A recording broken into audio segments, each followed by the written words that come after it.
to the program.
Well, good morning, everyone. It's just about time to start. We'll just wait one more minute till we hit 10 right on the money here on my watch. It's nice to see people logging in. We have about 200 people logged in so far, and that's a good start for the morning. My name is Kathy Kramer, and I'll be your host for the day. I'd like to invite you to introduce yourselves on the chats if you like. Let us know where you're from. I see we have Cindy from Washington, and good morning, Diane from San Ramon, and Ann Shippey. I think I might have sheet mulched your yard many years ago. And while we're waiting, I think I'll introduce the team that has helped make the program go today. We'll start with Jessica Dickinson Goodman. Good morning, Jessica. How are you? Doing pretty well. Good morning. Good. Thank you again for helping us. So Jessica responded to my call for a Zoom Czarina some time ago, and she has just done a terrific job of making this event run smoothly and helping us with our technical problems. I want to say that if you should have any technical issues today with your audio, your video, you have trouble using the chat, you can contact Jessica by direct messaging her through Zoom, or you can send her a message through YouTube. If you can't figure out how to use the chat, you can also text or call her. So grab a pen if you think you might need to. You can reach her at 650-804-9044. I'd like to introduce my husband, Mike. I want to pop in for a moment. So this is my husband, Mike. You might see him come in and out during the day. Mike has been instrumental in running this tour through the whole life of it. If it wasn't for him, I'd be running it with a paper and pencil. I'd like to also introduce my friend, Stephanie. Good morning, Stephanie. Hi, Kathy. Good. So it's been a pleasure to work with Stephanie in planning this event, and she'll be helping to answer questions and pulling questions out of the Zoom and chat streams to pose to the hosts. So thank you, Stephanie, for helping us again today. Thank you. So we also have volunteers waiting online to chat with you and answer your questions. We have had them every hour of this 4-day-long event. They're waiting to hear from you. So feel free to provide your comments or questions in the chat. Thank you to today's garden ambassadors. It's Martha Griswold, Larry Hulls, Joel Lim, and Robin Mitchell. Thank you very much, garden ambassadors. I would also like to thank our crack post-production team, Sabina Liu and Deb Stevenson. And they are the two hardworking women who have been putting the recordings of the earlier programs on the tour's YouTube channel, and they'll be putting up today's as well. So if you missed any of the prior presentations, you can watch them at your leisure. If you subscribe to the channel, you'll be notified when new videos are added. And thanks are also due to our hosts who have worked very hard to make their presentations for you today. A number of them have made their own videos and they have just done such a fantastic job. I hope you'll join me in thanking them for the time that our hosts have put into making this day a success. I will be emailing an evaluation of today's tour to registrants, and I hope that you'll respond and let us know what you thought about the presentations and what you would like to learn more about in the future. And let's see, I see some people here from San Ramon. That was Jerry from San Ramon and Ray from Danville, and we saw someone from Cardiff by the Sea. I think I will go on and get started now.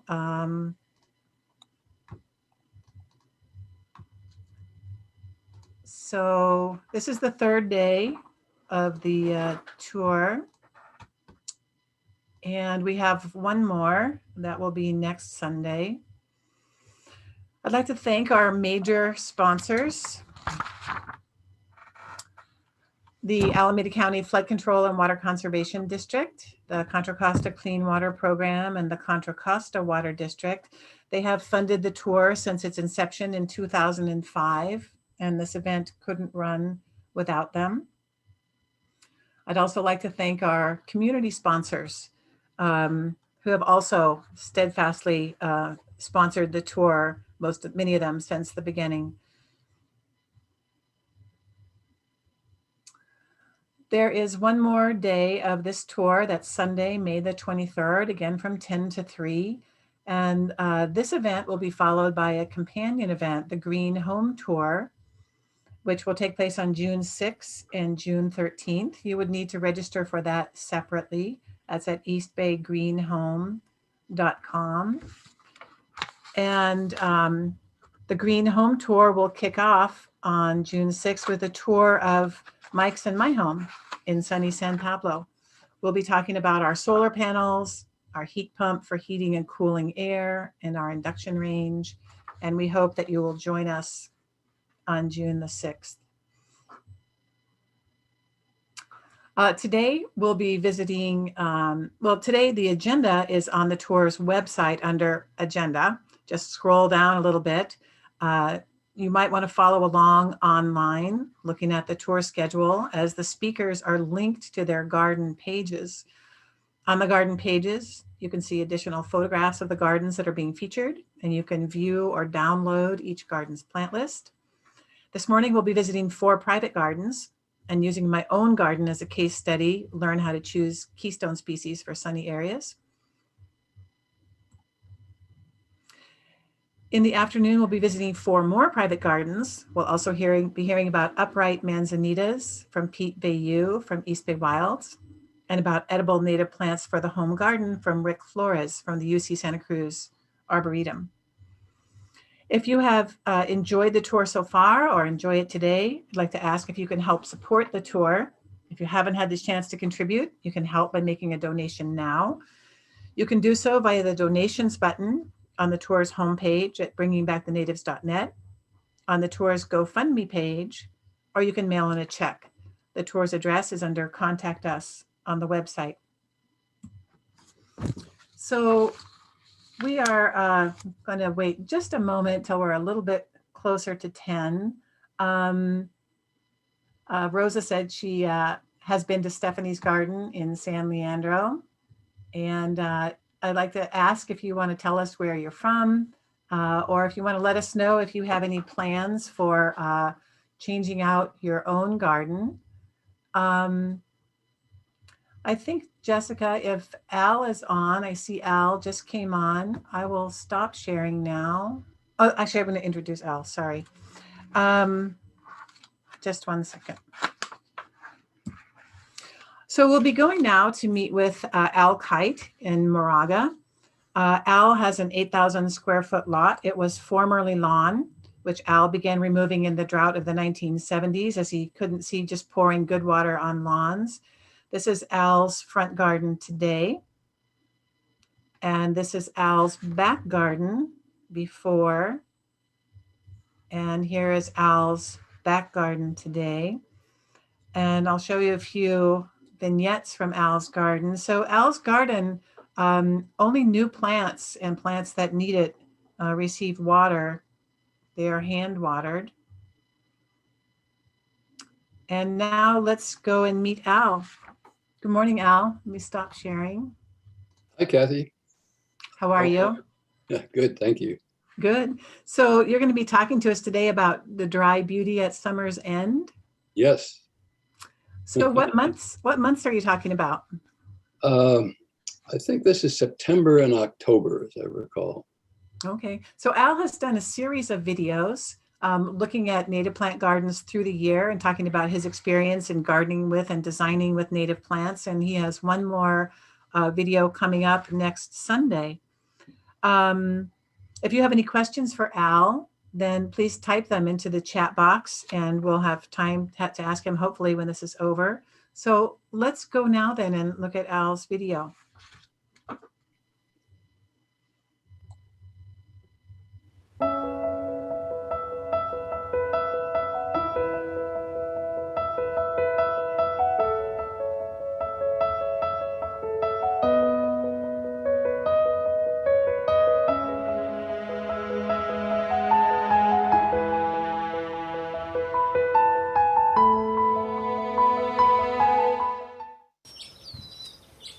Well, good morning to you. I'm Al Kite, and we're out here in our garden in Moraga. We're doing a series of short videos on dimensions of beauty in a California native plant garden. And today's topic is beauty beyond the bloom.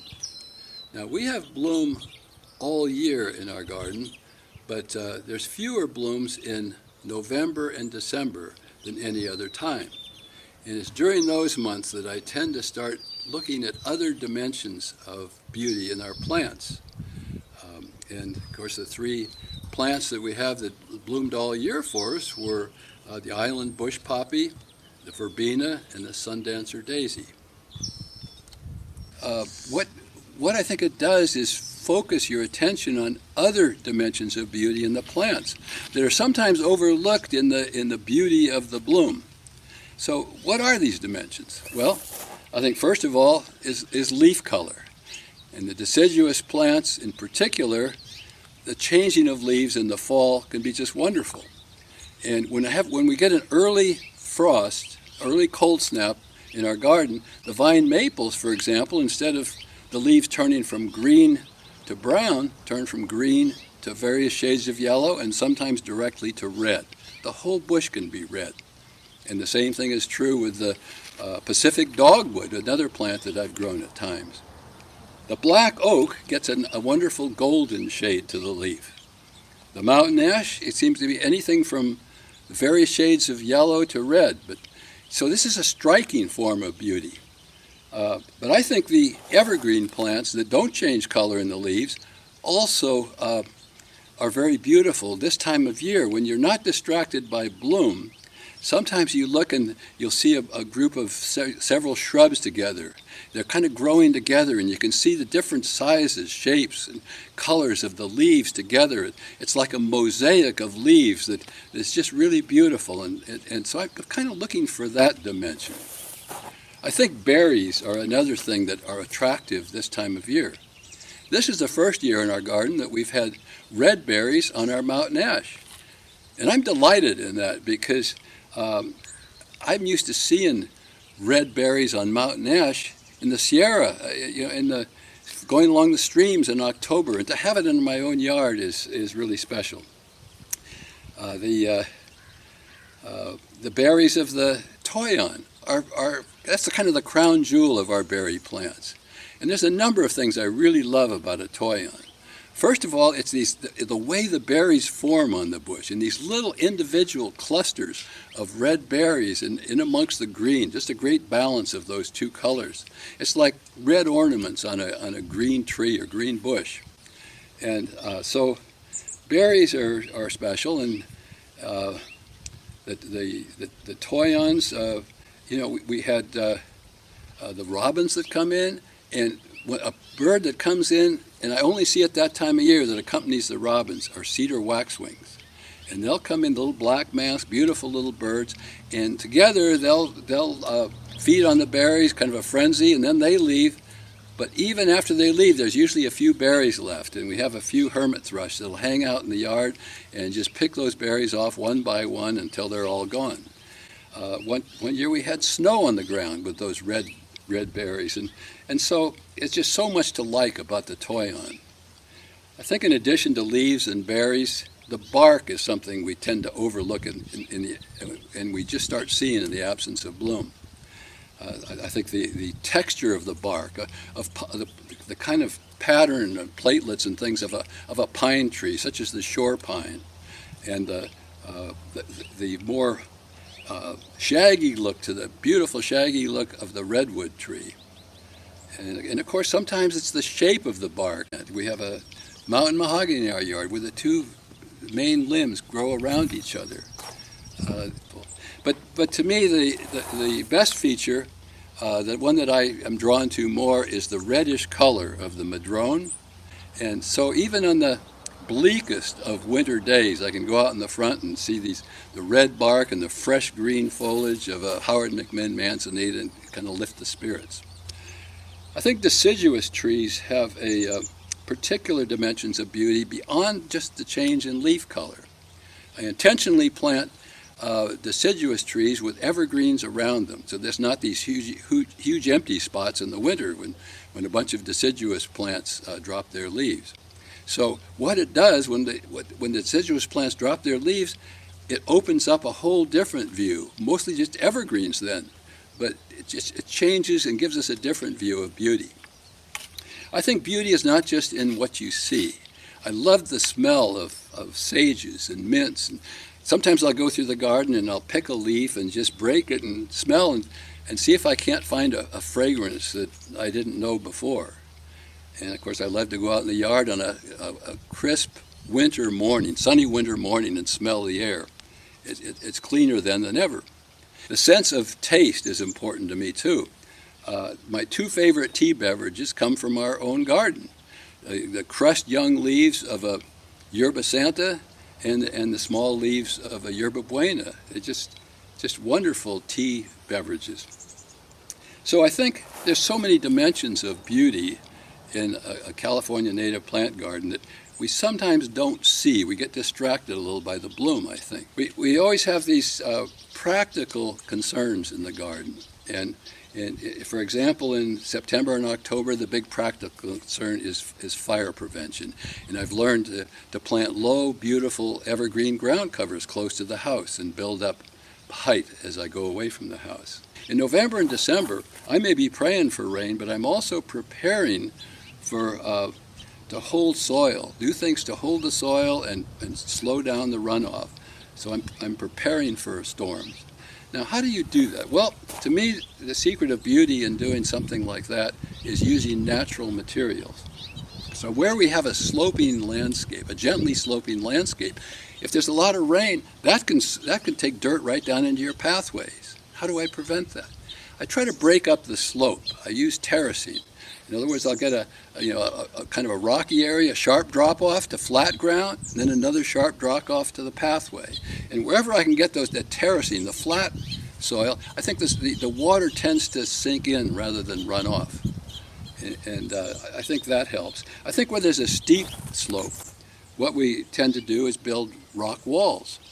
And when you build a rock wall, you don't line up the joints one on top of another, you offset them. And this becomes part of my transition onto an area that doesn't have rock wall and maybe has less slope. What I do is just keep the offset to the rocks, but separate the rocks into kind of a natural rock offset area. And what that causes the water to do is keep being diverted different directions as it comes down to the stream bed. And then we serpentine that to slow down and keep the water in our garden even more. We'll use catch basins. Sometimes just in front of the sidewalk, what I'll do is unobtrusively build a little stream bed that runs parallel to the sidewalk to catch as much water as I can. Now, some people have a steep bank behind their property, and they use another natural technique. And what they do is dig an area and plant bunches of tied together willow branches and bury them. I've never done that, but what I have done is bury rocks alongside my pathway. Because in the pathways, I don't want to see a constant line of rocks, but I do want to hold the soil of the planting bed, which is usually higher than the path. So what I do is try to build a little cluster of rocks, and then there's no rocks, and then there's another rock or two, and then maybe no rock. What do I do in the no rock areas? Because that's not going to retain soil. Well, what I do is build this little trench, put 6 to 8 inch river rocks in it, fill with somewhat smaller rocks, and finally with soil, and then mulch on top. So it looks like there's no rocks there. It looks natural, but there are rocks there holding the soil. So these are just some of the ideas that we use in a garden to try to use natural materials, to even in our practical jobs, to try to maintain beauty. And I think in the absence of bloom, probably the main benefit is to, it gives you an opportunity to broaden your perspective on beauty. I hope this has given you some ideas to work with, and thanks for being with us today.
Well, Al, thank you so much. That was terrific.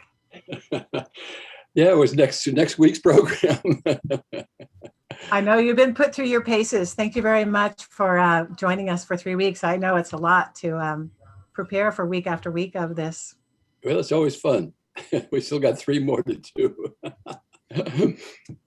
no, that's good. Well, let's see. We have some questions coming in. Can you tell us about pruning and raking? Like, what do you do in your garden with pruning and raking? Pruning seems to be an all-year activity for me. I try to get it's kind of interesting because it's almost a plant-by-plant learning experience, because different plants need to be bloomed in different seasons. And I almost have to get a sequence by plants and try to see, well, it's springtime, what plants need to be pruned in the spring. And so it's a little more involved. I used to butcher my plants pretty good, and I try to take care of them a little better now, but it's really an art form. And I don't do as much raking as I used to. I used to have more trees near the house, and I basically took a lot of them out because fire danger. But so raking isn't as much of a problem, but I do a lot of pruning. So I want to say that Al has a lot of information on his webpage on the Garden Tours website. He's written maybe a dozen different sort of articles on different aspects of his garden. So you might want to go take a look there. Someone asked if you had any suggestions for making a lizard habitat. That's Erica. Lizard habitat. Yeah, it's kind of interesting because when I first started back in the 70s, we had no lizards in our garden. And I went out and snared 3 and brought them back, and now there's probably 30 around the yard. They're all over the area, and one of the a lot of rock. They love rock outcroppings, but they really love the plants in between. The one area that I was recommended to create lizard habitat was to have a flat rock that just slanted slightly upward, so they have a protective area underneath. And I do have a lizard living on a rock designed for them right now. But the lizards have been fantastic to look at, to observe, because they don't just hunt off the rocks. They're climbing through the bushes and jumping, and they're patrolling under bee plants and trying to jump up and grab bees. They're just really versatile hunters, and so I kind of they're everywhere in our garden now. It's just great. That's nice. Can you tell us about the Bluebird Recovery Program? I know that they made this video with you. Well, Georgette, of course, has taken over years ago, and as the Bay Area representatives for being in charge of distributing and monitoring the bluebird houses all over the area, and they started filming in our yard, and gradually, when I told them about the videos, short videos, they said, well, we'd be happy to film that for you, and they'll use it in their own education program as well, I guess. Okay. Somebody asked how to find Al's garden page. So it's both in the chat, but also you can look in the agenda for today's agenda. And if you click on Al Kite, 1010, you'll link over to his garden page, which is on the Garden Tours website. There you can see more photographs of his garden, his plant list, the articles he's written. Someone said, gosh, there's so much information in this video. So I want to remind you that it has been recorded and we put up on the Tours YouTube page, and then you'll be able to look at it at your leisure then and stop it when you would like to. Let's see. Al, do you want to tell us what some of the favorite birds are that you have seen in your garden? Originally, when I started with chaparral plants, I was hoping to get a thrasher coming through our yard. And one time, for about 2 or 3 days in a row, I did get one that was kind of casing the joint, so to speak. But there wasn't enough habitat for him to stay around, I guess. When I put in my water garden, I had Western tanagers in mind. And they did find that feature and have come through at times since. And I even had a black-throated gray warbler come through, which for Moraga is kind of unusual. But I have the white-tailed kites come through. Cooper's hawks regularly, and it's kind of like when you have food for small birds, you attract the large birds, and when you have goldfish and turtles and things like that, you attract other predators. So you're kind of helping the predators, I guess, as well. But just a wide variety of birds have come through. I think the biggest shock was seeing a 4-foot-tall great blue heron in our middle of our pond. That kind of changed my way of treating ponds. I had to put a net over it at times. But Al has seen 90 species of birds in his yard, and you can see his bird list on his webpage. So Al, what can you suggest that people could start doing right now if they want to make changes in their own gardens? Well, I think everybody's at a different place, but I think what happens is a lot of people have been kind of wondering what to do, and they're getting great ideas from these various gardens that you show, and from the the workshops that you show as well. And so I think it's kind of getting more concrete look at their ideas. And I think the next thing they probably do is pursue some of the resources that you outline, the designers, the books and the various things, and just, get more specific in their ideas. And I think for the main planting area from now, with this probably dry soil that we're going to have, I think is the fall planting. I think, if you're doing a lot of planting in your change, you probably want to do as much as you can to prepare the landscape and soil for that planting time. And also probably start looking for plants, because I do a regular patrolling of various native plant nurseries, because you're never sure what's going to be there. And this year's supply has been difficult for them. So, I would start almost gathering plants now and taking care of them in pots, and so you have a supply of them by the time your planting kicks in.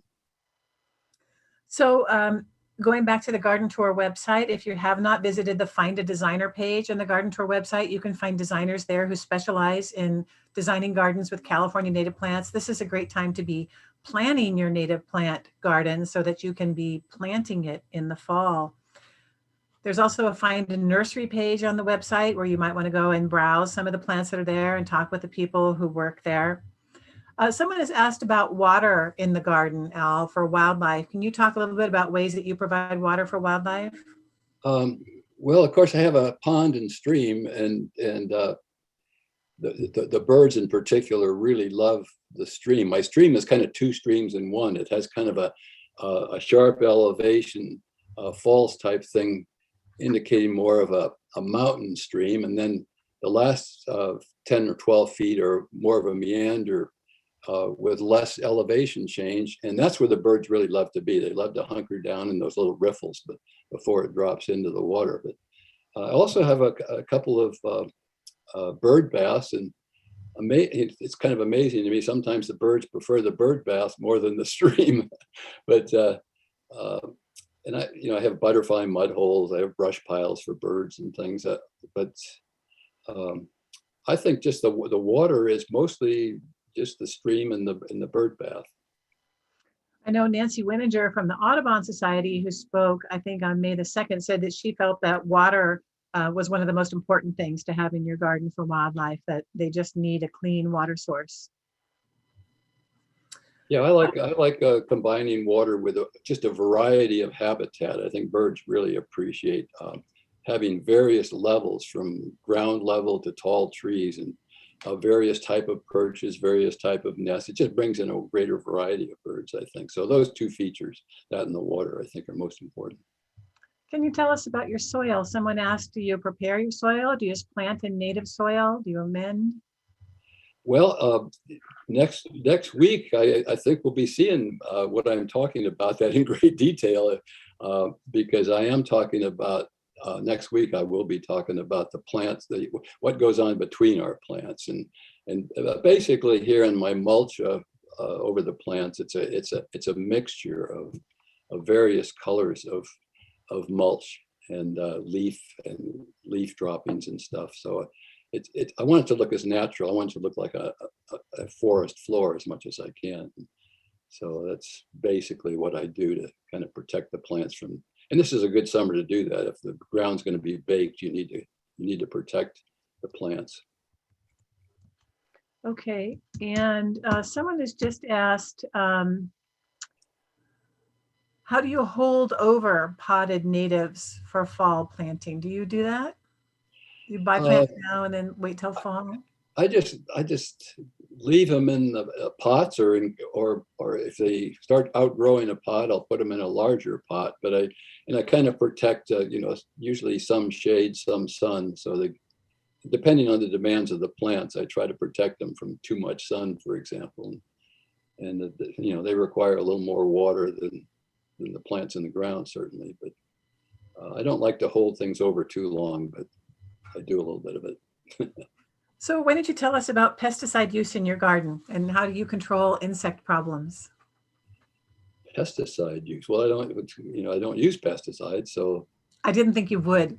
there's not much use. Let's see, insect problems. What I want to say is, do you have insect problems, or what? A lot of people they keep chemicals to use in their garden. Do you feel a need to use insecticides? I don't seem to do that. And I'm more concerned with certain weeds like spotted spurge and things like that, and the insects don't seem to bother me that much. We have a lot of bees. So, It's wonderful. one thing that I found with my garden was that I don't have insect problems. Like a lot of people think that they do have insect problems, but I don't. I haven't used pesticides in my yard in 30 years. I suspect that you haven't used them for even longer because it's part of what's supposed to happen. And I think accepting that, bugs come in and they chew on your leaves or you see them on your milkweed and that's what feeds the birds, that's what's supposed to happen is a kind of another idea that kind of has yet to catch hold widely. Yeah, the aphids on the milkweed I know are concerned to some people, and sometimes I've used kind of a little mild soapy water solution or something on the aphids, but they're hard to control, and I think the butterflies seem to come even if they're on the plant, so I'm not too concerned. Actually, we have a whole presentation on milkweed and aphids next week. It's the Oh, good. The last one. That's really good. Mei Chen did it. Somebody said, Robin from El Cerrito, if you have a diversity of plants, you'll get predator insects that will control those pest insects. And they, of course, are also food for birds. So, Al, I think probably going to wrap up. Is there, why don't you tell us about water use? And then we'll probably move on. Yeah. I basically, when I get new plants or plants in their first year or two or annuals, I sometimes go around and hand water as needed, as seldom as necessary. But if I start to see dry looking plants, then I'll go around and I can water the whole front and back that way within an hour's time, and really try to conserve water as much as I possibly can. I think the only exception to it, sometimes I'll keep plants like poppies that really the bees need the bloom longer into the summer. Sometimes the plants that the bees are on, I might give a little more water to than necessary. All right, so let me say that these presentations are being recorded and Al's talk will be put up on the Tours YouTube channel for future viewing. You can subscribe to the channel if you'd like to be notified when this video or others are put up, and you can link to the Tours YouTube channel from the Tours website. If you'd like to learn more about Al's garden, you can find his garden page under View the 2021 Gardens, or by looking at today's agenda. You can see Al's plant list on the Tours website and additional photos of his garden. So if you want to hop on Zoom, Al, and let people know that you're there, you might have people still asking you questions. And I want to say thank you so much, Al, for taking the time to be with us again this week. Thank you for having me, Kathy. So hopefully you'll be able to see Al's garden in Moraga in person next year, if we're fortunate. In the meanwhile, you can enjoy it online. So thank you so much, Al. Okay.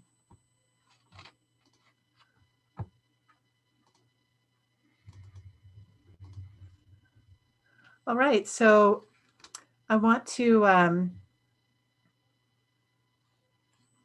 talk about Eco Performance Builders for a moment. So recently, Eco Performance Builders installed a heat pump for heating and cooling air in my own home in San Pablo. And my husband and I were really happy that we chose to work with them. And we're so pleased then that Eco Performance Builders is supporting this year's tour.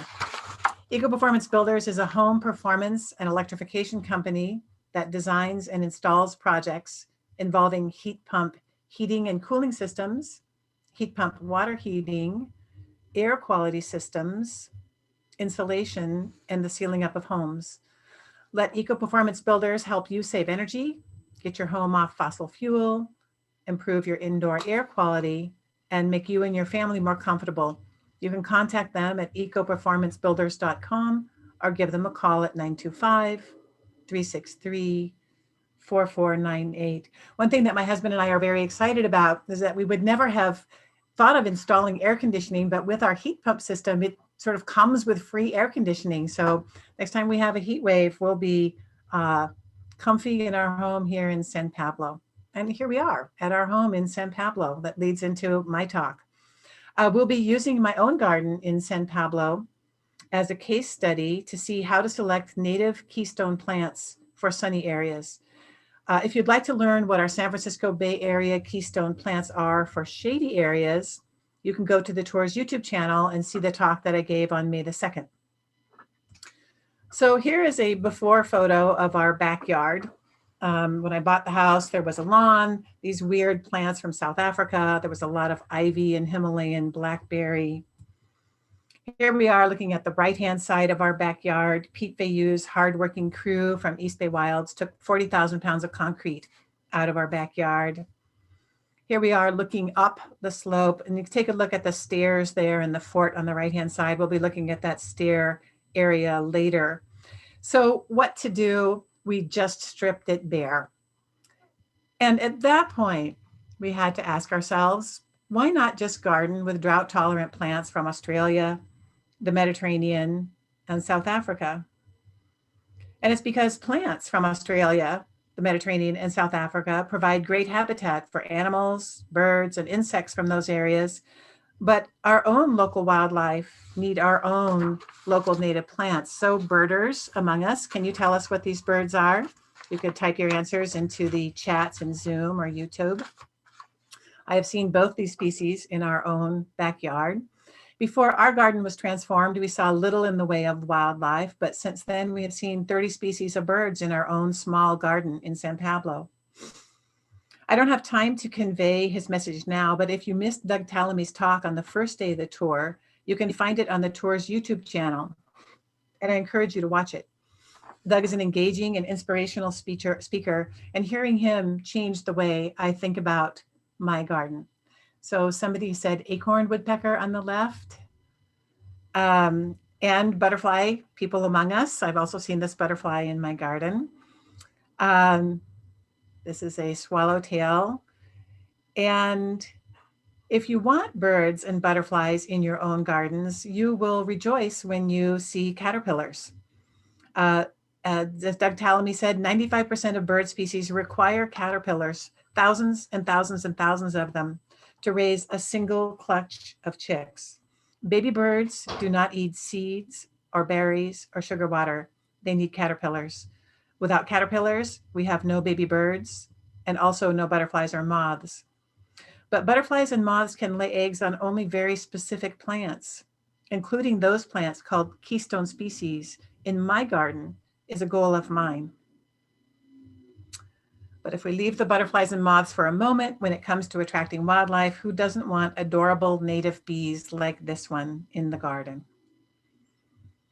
So when we were considering the plants for our garden, our criteria were that they be California natives, preferably local natives, that they flourish in sunny areas, and that they be plants that high numbers of butterflies and moths could lay their eggs on. These are called keystone species by Doug Tallamy. So what plants to select? I'm going to help you figure out how you can do this for your own garden. If you go to the home page on the tour's website and look at the bottom where the red arrow is, there's the keynote speaker, Doug Tallamy resources section.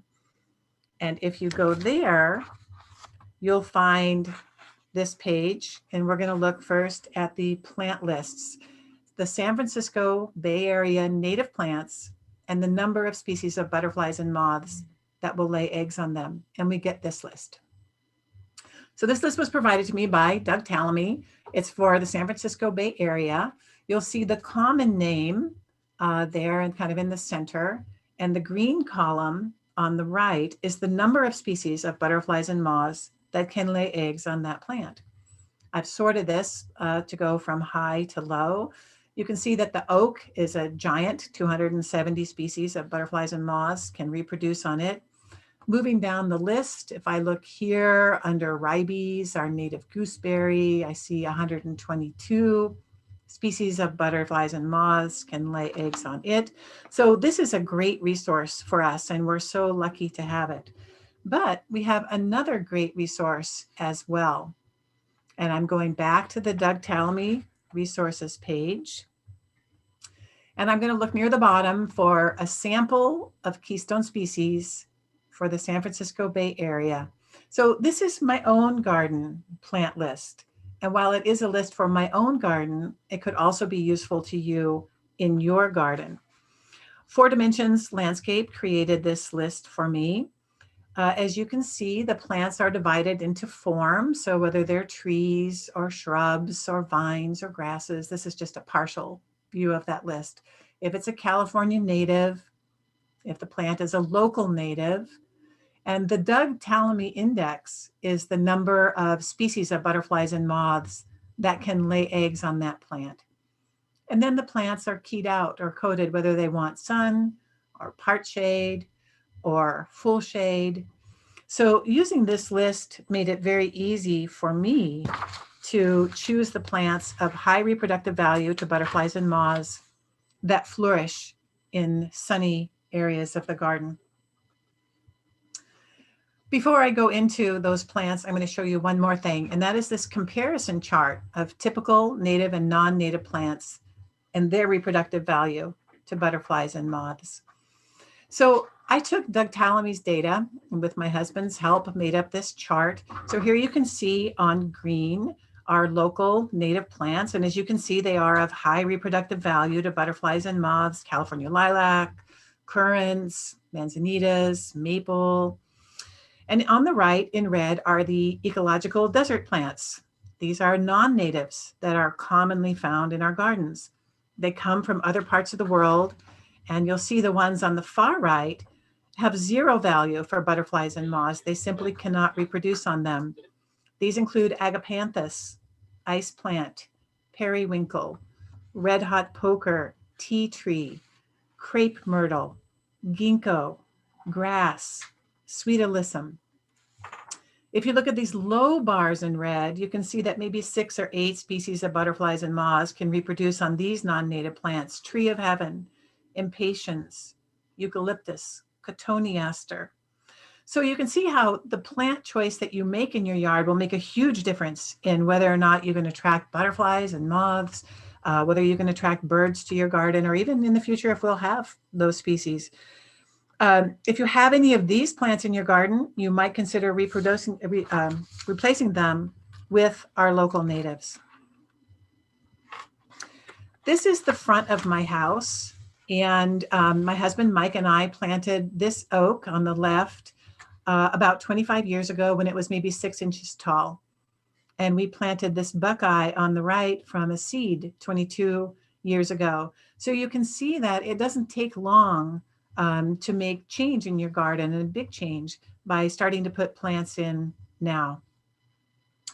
So let's go now and look at some of the plants. Now, these are not pictures of my garden. These are pictures of the plants that you might want to put in your garden. And I'm going to move to pictures of my garden in a little bit. So here's a California lilac.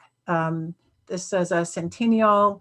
It's a larval host plant for 117 species of lepidopterans. It wants sun. And this lovely photo was taken by Pete Veu from East Bay Wilds. It's a great plant for sunny areas.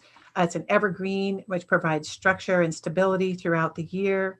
It has these, ceanothus have these beautiful purple blue flowers that are magnets for butterflies and native bees. Here now is a silver bush lupin. This is an evergreen perennial lupin. It's showy, fragrant, and beautiful. 75 species of lepidopterans can lay eggs on it. And here's another one of the workhorses of the garden. This is a manzanita. Along with California lilac, they're like 2 structural plants that just keep your garden looking great throughout the year. Manzanitas, evergreen. They have gorgeous bark. They're lovely in all seasons. Manzanitas are early bloomers, and their delicate urn-shaped flowers appear in late winter and early spring. Like the California lilac, they can be found from prostrate forms to tall shrubs. 68 species of butterflies and moths can lay eggs on this. Here is a ground cover, the California sand strawberry. It's evergreen, and it bears a profusion of small white flowers in spring. 58 species of butterflies and moths can lay eggs on it. This photo is naked and red buckwheats. Our local naked buckwheat, the creamy one, is native to our area, and the rosy buckwheat is from the Channel Islands. Buckwheats attract butterflies, bees, birds, They're deer resistant.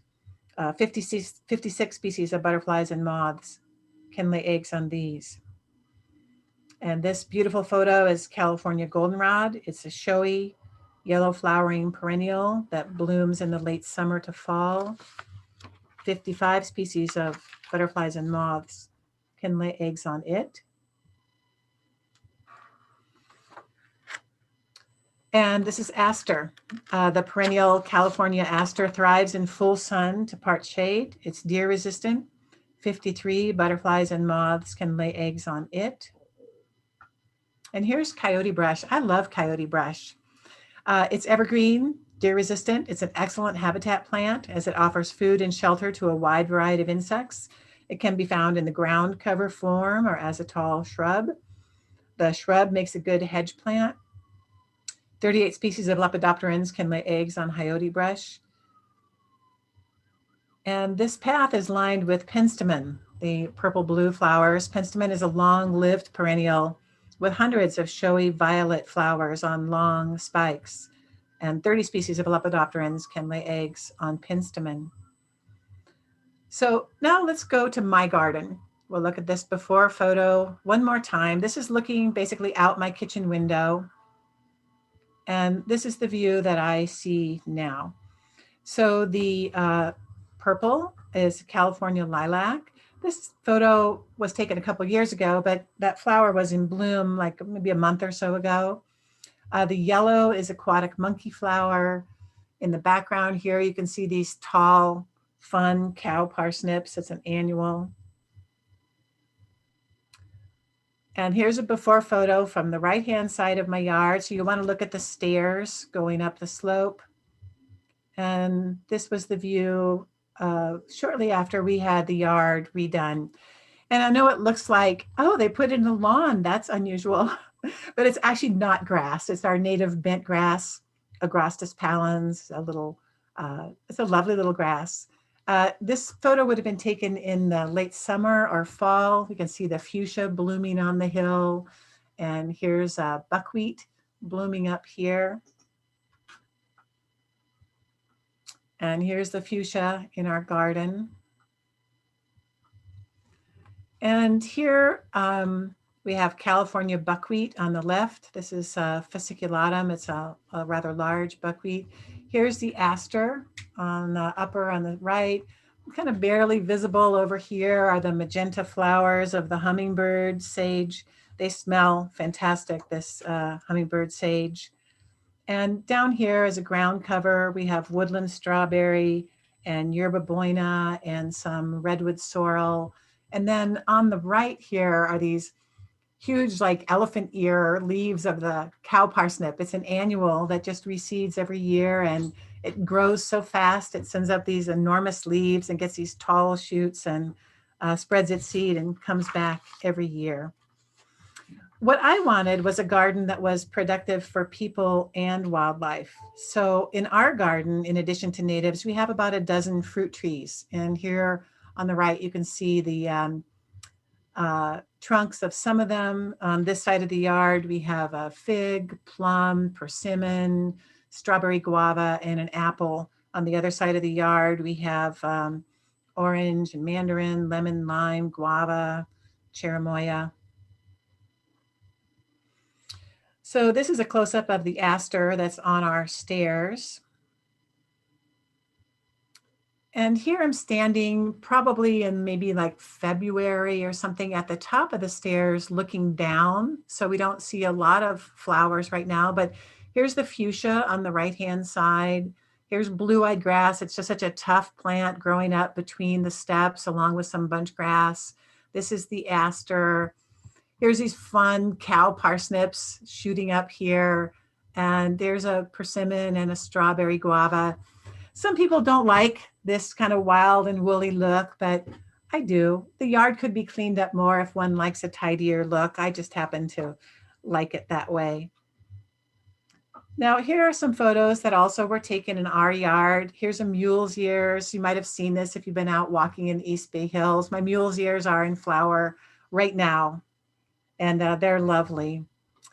Blue-eyed grass takes takes a hard life. It'll grow up in these harsh conditions, like between our stairs.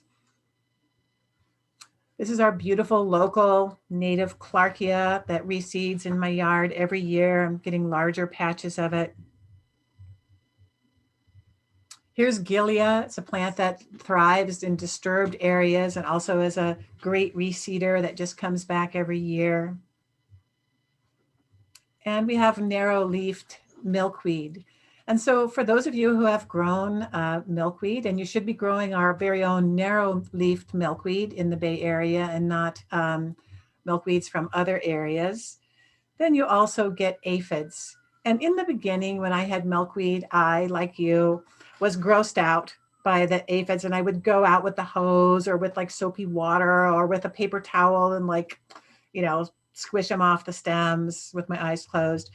But after a couple of hosts told me that they welcomed the aphids, that they even grew milkweed because they had aphids and it brought in the ladybugs, which brought in the birds, or that they grew sacrificial milkweed specifically because it brought in aphids and birds, I just let it go. And what I found when I quit trying to fight the aphids and hose them off and just watch was that it did bring in the ladybugs. And the ladybugs would move up and down the stems like a vacuum cleaner. My husband called it hoovering.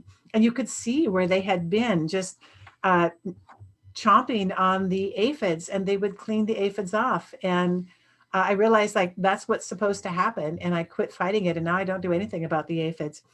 And next week, our last presentation at 2:30 is going to be another great presentation from Mei Chen, narrated by Clisha Curley. And it's specifically on milkweeds and aphids, and it's called Life and Death in the Garden, or Life and Death on a Milkweed Plant, I think. So you want to join us for that if you can. So these days, we see ladybugs in our garden. They come onto the milkweed for the aphids. And also I saw this morning, mourning doves come to our garden. They mate for life and they come in pairs. This photo of the chickadee was taken on the bulrush in our pond.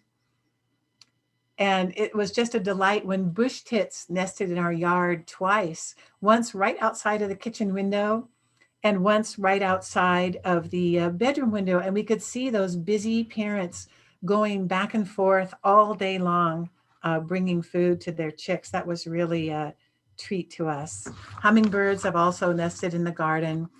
But it's not only wildlife that enjoy the garden. We've used the garden more in the first year after it was converted than we had in the previous 15 years because it was just so nice to be out there. My husband and I have lunch outside often at this little table by the pond. We both work at home and we're busy, but when we make lunch, we just carry it outside on a tray. And when we're outside watching the birds flit around our garden, I feel like we don't need to go on vacation to be in nature. We don't even need to go on a hike. We're already away when we're there. So I'd like to see, maybe Stephanie, you can let me know if you saw any questions. We have just a couple of minutes to take a question or two, and then we'll move on to our next presenter.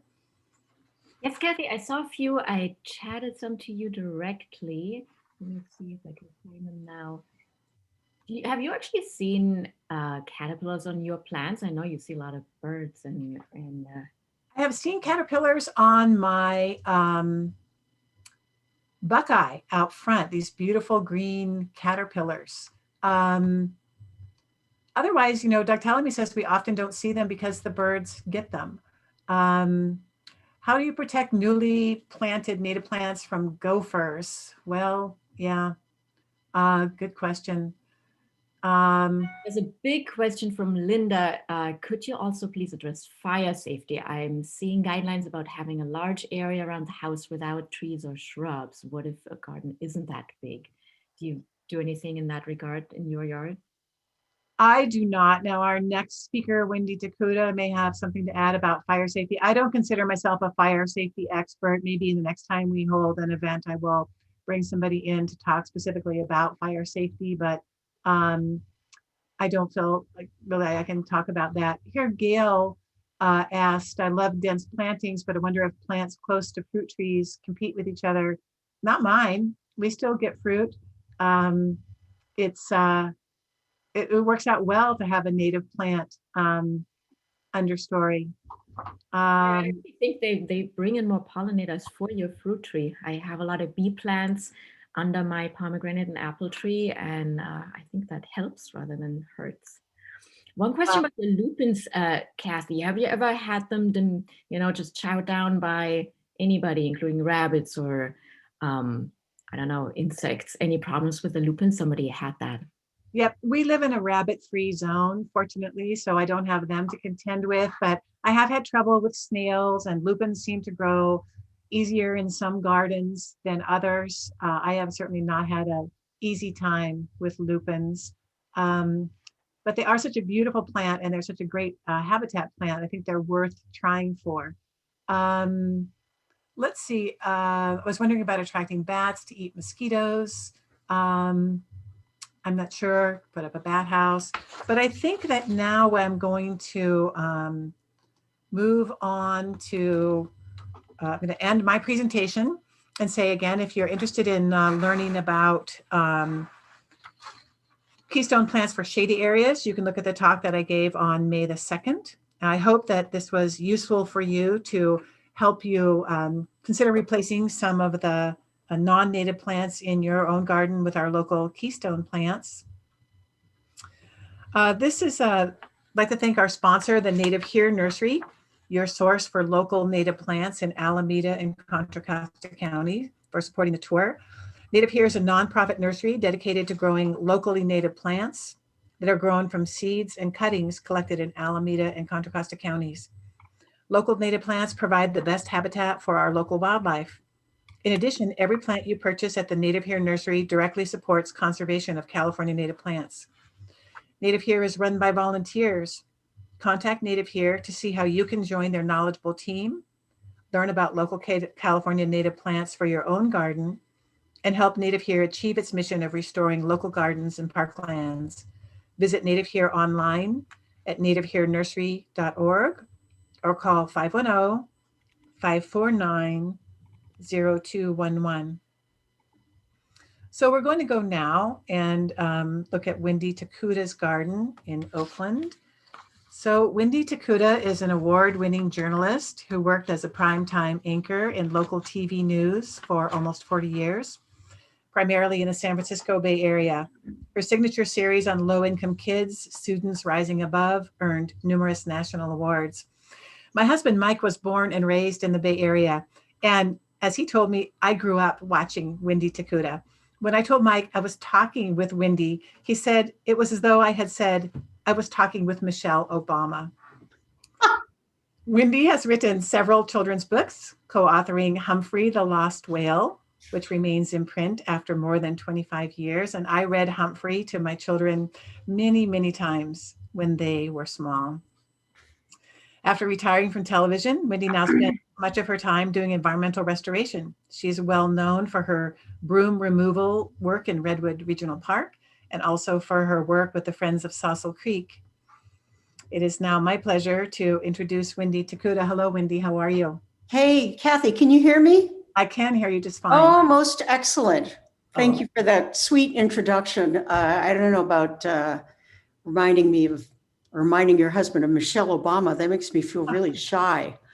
But I love what you're doing here. I love what you're doing. I think it's really, really important for people to know more about natives. And we have become huge native fans. And I can show you some of the pictures from our garden and kind of describe how I evolved into a native plant gardener. That was me in my natural habitat. So let's see, I am going to show you some of the plants that I have put in our garden. And there I am right there. Hi, Kathy. Hi, everybody. And thank you for joining us. So I'm going to start with this first picture. If we could take the first picture now, let me see what I'm doing here. I got this wrong. If you click play right at the top, that will fix it for you. All right, let's see. Where am I? Let's see. Now you all know why I was behind the screens. So first, what you're going to do is click share screen at the bottom. Okay, I got share screen. Perfect. And then once the screen is shared, which as you want to hit share screen, and then let me know when that's worked. I hit that. Here's my, nope. Oh, we're not currently seeing your screen. So if you want to go back to Zoom and click share screen. I'm so sorry to do this to you. You're totally fine. Okay, but where did my keynote go? Okay, here we are. So I'm on share screen. Oh, no, so you need to go to Zoom. Go to the Zoom window where you see all of our faces. There you go. And Okay. then you're sharing your screen, and then you want to open up that presentation. Perfect. Ah, what a cutie dressed as a Wait, unicorn. are you seeing this or not? Yep, perfect. Hit play. Right up at the top. Up, it's going to be to the left of table. There you go. It's the triangle that says play. Why do I not see this? Oh, so up at the top of your screen, you see the Oh, word. I see the little, it's Yep. blinking.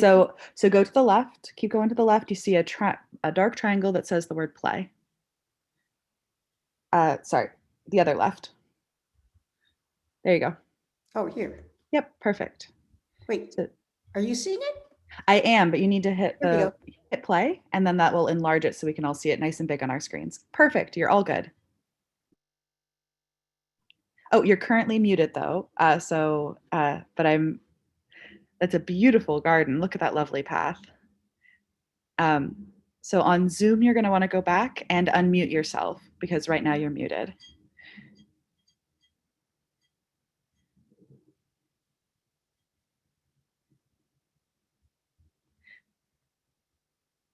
Sorry for all the runaround. Thanks for your patience. Oh, you're still currently muted.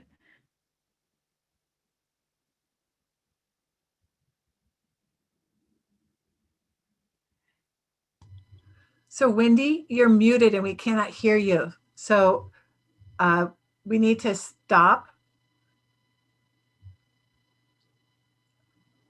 I think she's navigating back to Zoom right now because she has to get back to Zoom to be able to. So Wendy, the first thing you're going to do is you're going to click escape on your keyboard. That will get you out of the presentation. Perfect. And then click on Zoom in the bottom right-hand corner. Right. Perfect. And now you're unmuted. Wonderful. And now you're just going to hit play for your slideshow. Just right there. Yep. Perfect.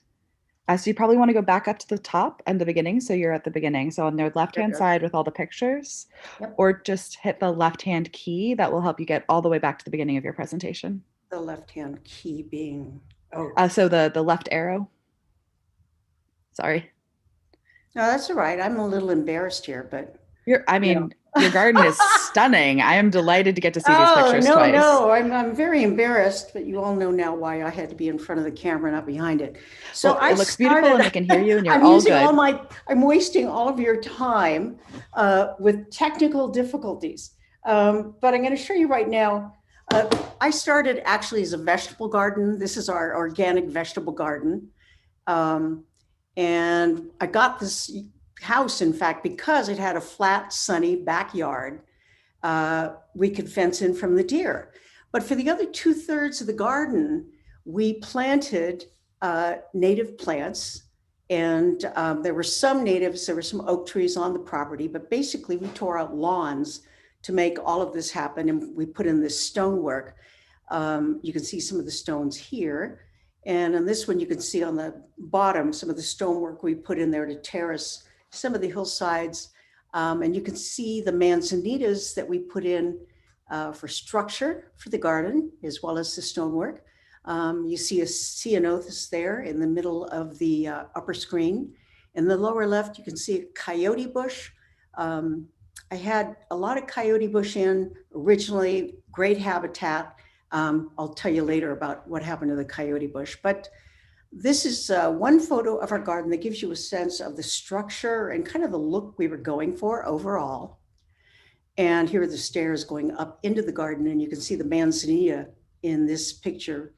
It's blooming, and there in the background you see 2 of the oak trees that were on the property that we allowed to grow up and to grow into larger trees. They were kind of struggling at the time. So I'm going to go through these plants by season, and I've picked out the ones that seem to be providing the best habitat for bees and butterflies and other insects and birds as well. And during the late winter, the manzanitas here are the first to bloom. And you can see here's an early visitor in our garden, one of the butterflies, but it's also full of bees as well in the late winter. And our garden is kind of a humming, alive place. When we planted natives, when we stopped using, we don't use any pesticides or herbicides in the gardens, and we started feeding the birds, it was as if our yard came to life. And you walk around a lot of other yards that don't have these native plants or things to attract these critters, and they are kind of, they're kind of dead, to be honest. There's no living, you don't hear birds, you don't hear bees, but in our garden, there were always visitors. In the springtime, a lot of the flowers start to bloom. And one of our favorites is the flowering red currant. This particular flowering red currant is a volunteer. We planted flowering red currant when we moved in, but it has also been volunteering all over the garden. And we've allowed a couple of them to grow into adults. And I've also given away a lot of the little baby red flowering currants. And needless to say that the bees in particular just go nuts on this plant. And later it forms berries, which a lot of the birds enjoy as well. Flowering ceanothus, the California lilac, is one of the show-offs in the garden. Every time it blooms, your jaws drop. It is such a spectacular plant and provides good structure too. If you do plant these, get ready to do some heavy duty pruning because it does require pruning to kind of keep up with it. This plant, the California pipevine, I planted particularly to attract a single insect, the California pipevine swallowtail. This vine can sometimes take years to take off. And then when it does, it forms this huge bush. Right here, you're seeing it in flower. And you can see why they call it the pipe vine. Those flowers are kind of shaped like a Dutchman's pipe. And this is the butterfly that plant attracts. And I'm kind of in communication with other people who are growing this pipe vine. We have kind of a Aristolochia club group on iNaturalist and through the Pollinators Posse, which is, by the way, is a great nonprofit to look into. But we have a group that is trying to get more of this California pipevine planted to provide more habitat for this amazing butterfly that's about 5 inches wide, the males when they're mature. This is another show off, flowering redbud. Just love this tree in the springtime. It blooms and it's a showstopper. Douglas iris, great habitat plant. Cow parsnip, I didn't even plant this in our garden. I was collecting cow parsnip seed out in the wild to plant in another local open space, and some of the seeds kind of dropped into my garden and we ended up with cow parsnip. And then I've kind of grown to really love it, particularly in the spring when it's blooming. It's just a great pollinator. Okay, here's another show off. Farewell to spring, the Clarkias. These are Clarkias that I planted from seed in our vegetable garden. So these are not the native Clarkia that you would find hiking out on the trails, but they are showy wildflower that we really enjoy having in our backyard. And here are some of the other native wildflowers we planted. And these are now some Clarkia, and then up in the right-hand corner, baby blue eyes. In the lower right-hand corner is milkweed, the native milkweed. This is actually the showy milkweed. The Clarkia and the blue eyes sort of self-seed. So every year they kind of come up on their own wherever they want. And that's always something to look forward to. This is the, what do I call it? well, it's our favorite plant. I didn't even bother putting a name on it because I'm assuming everybody knows what the California poppy looks like, but it is I guess it's like our flagship flower. We planted some when we first moved in. Since then, it is naturalized, it just grows all over the garden, wherever it feels like growing. And it's become kind of when they flower, it's like an event for us. And I have to say also for our neighbors who, when they walk by, I always comment on the California poppies. Some of them people have asked for seeds, which we freely give. But anyway, it's one of our favorites. This is another favorite as we get into summer, the penstemon. I think I have a better picture of that coming up. Hummingbird sage is a nice plant for growing in part shade. So we grow it underneath our oak trees. And in fact, yes, the hummingbirds do like it. Sticky yellow monkey flower. When my husband first wanted to plant this, I resisted because all the sticky yellow monkey flower I'd ever seen on the trail was covered with dust because it sticks on the sticky yellow monkey flower, get it?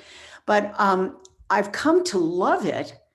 And we have in our garden a number of different cultivars planted. You can see in the background kind of an orangey one.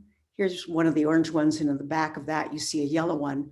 Great pollinator plant, and really a very showy, beautiful, no maintenance plant. We just really love this thing.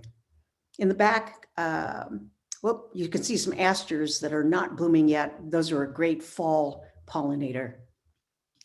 And here is one of the show-offs, the penstemon heterophilus. We have it planted in our front yard, in our backyard, and everywhere. Sometimes the deer will go after this. Deer are a problem in our native garden. And when we planted a lot of our plants, we had to protect them when they were babies. And then we let them grow after they were large enough to kind of be able to manage the deer problem. They just kept growing larger than what the deer would eat every day. And we have thriving pockets of this penstemon now. Coyote mint, no maintenance, great pollinator. Woolly blue curls, not a local native, but a really beautiful California native. This is our walkway. The yarrow and poppies there, great pollinators. All these things I'm showing you are the most successful pollinators. This one was a surprising one because its flower is not showy at all. We planted it to create structure in the garden, but it turned out to be one of our best pollinators. It has these little teeny green flowers. And when it's flowering, you walk by this bush and it's just humming with bees. Coyote bush, I planted tons of it when we first moved in. I've had to get rid of a lot of it because we do live in the high fire zone and it is a highly flammable bush. So except for the low prostate coyote bush that we have, I've gotten rid of most of the coyote bush. Not because I didn't like it, but because it's a fire hazard. It's also a lot of work maintaining this plant, keeping it pruned because it hangs onto its dead branches. Showy flower in the autumn is California fuchsia. California goldenrod's one of the great pollinators in the fall.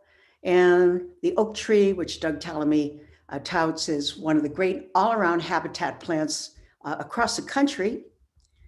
And I don't know if you can see the wildlife. We got the garden registered as a wildlife habitat garden through the National Wildlife Federation. Here are a couple of local inhabitants. We did put up, we have about 3 or 4 bird feeders, a bird bath. Here's another resident in the stonework. It turns out the stonework provides habitat for all kinds of little critters. Here's another one that showed up one night, Calistoga wolf spider. It does not bite you, but wow, is it spectacular.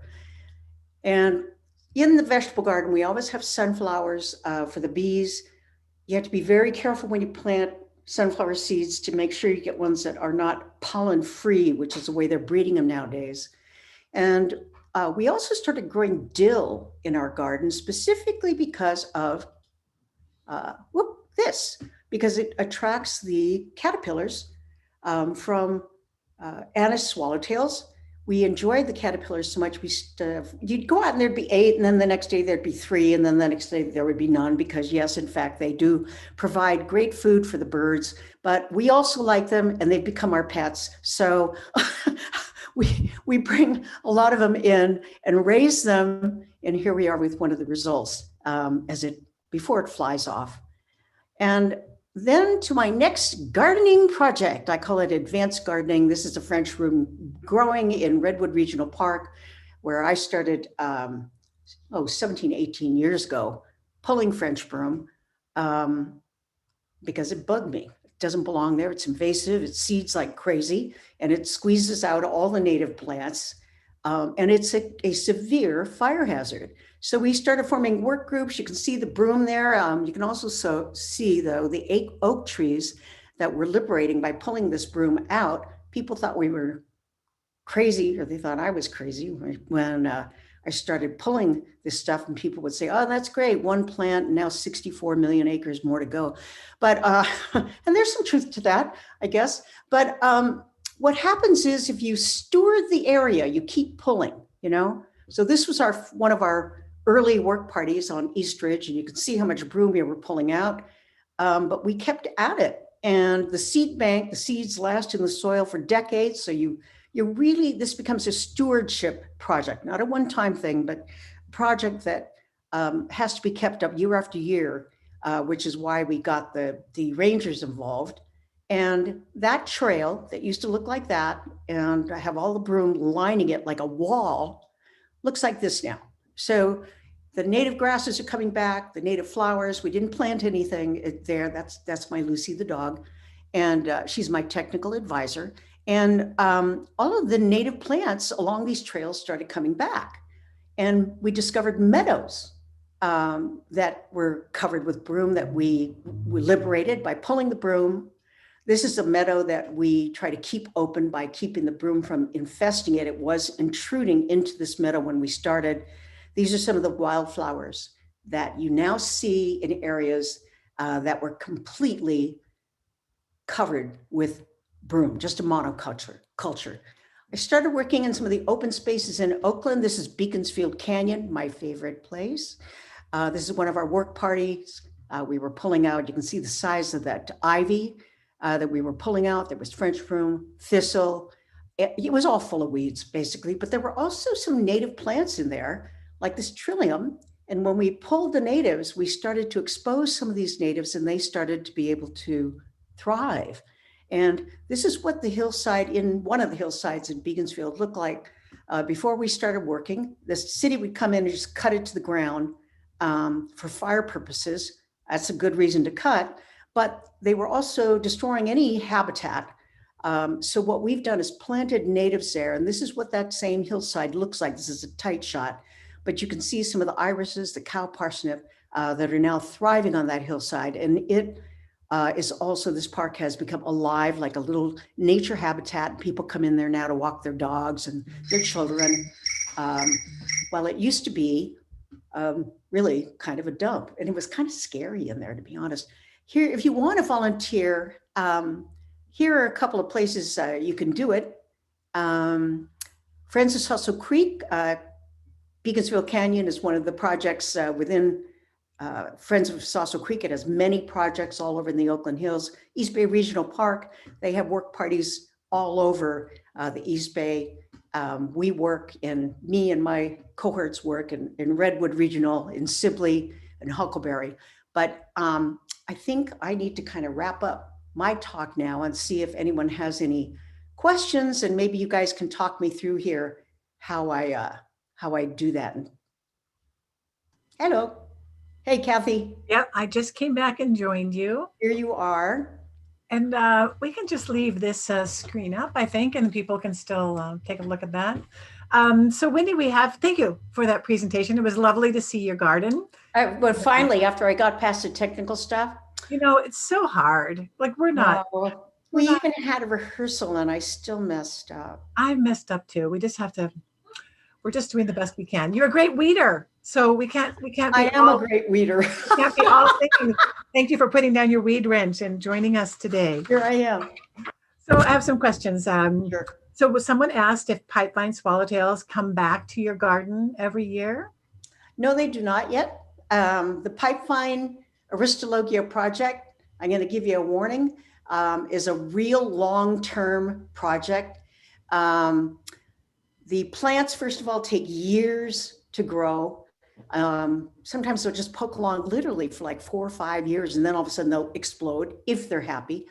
The way I've also been raising, or foster parenting swallowtail, the pipevine swallowtails, and then I release them near my vines, and that's in hopes that someday they will be coming there on a regular basis. This year, for the first time, I found eggs on one of my vines, and I've had other friends who have pipe vines, and they've had them for many years, and finally, after about 4 or 5 years, they'll get eggs. But we have this, like I said, we have a group that kind of works together to foster these butterflies. And so sometimes there's one gentleman who planted pipe vine. It was a small vine, but it happened to be in a corridor where there were a lot of swallowtails, and they laid all kinds of eggs on this little teeny vine. So he has been desperately looking for people with vines to foster parent those caterpillars. And I've been able to do that for about the last 4 years. Yeah. Okay. So someone asked, is Dutchman's pipevine hard to grow? It's a slow grower, I think, isn't it? Very slow. They're a riparian plant. I have found that they've been easier to grow from cuttings. We are planting them in some of the open spaces where we have jurisdiction or permission from the city to do that. It's particular, and you got to be prepared for a couple of things. It will take years. When it does grow, if it is happy, it is huge. So not everybody can grow pipevine in their garden.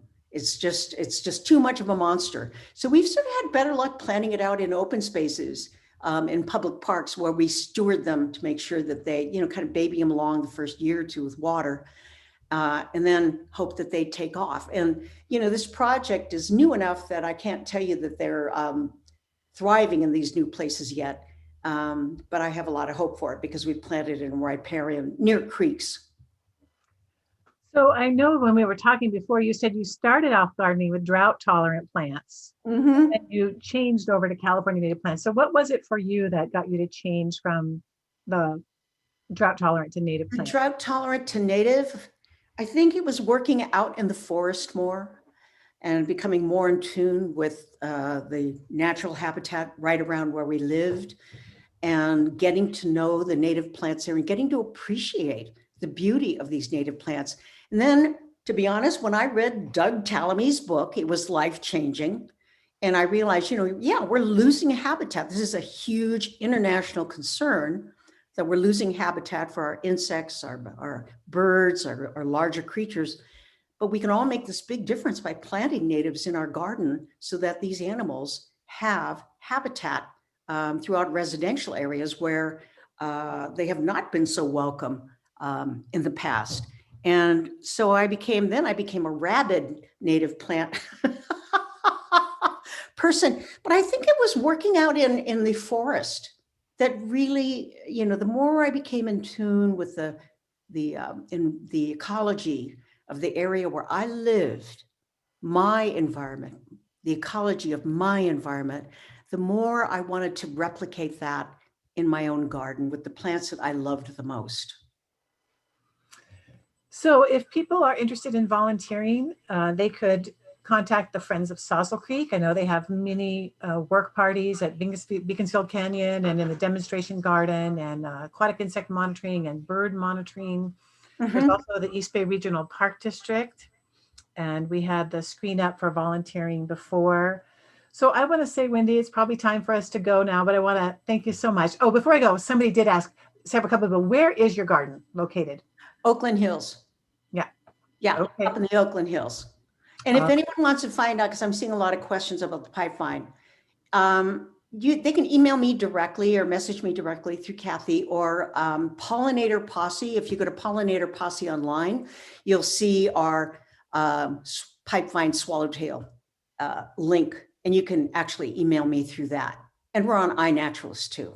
And also, let me say that if you feel up to it, Wendy, you could go to the chat box, and at the bottom, you can type in your own messages. So if you feel like sticking around and responding to some comments, you can just, Oh, yeah.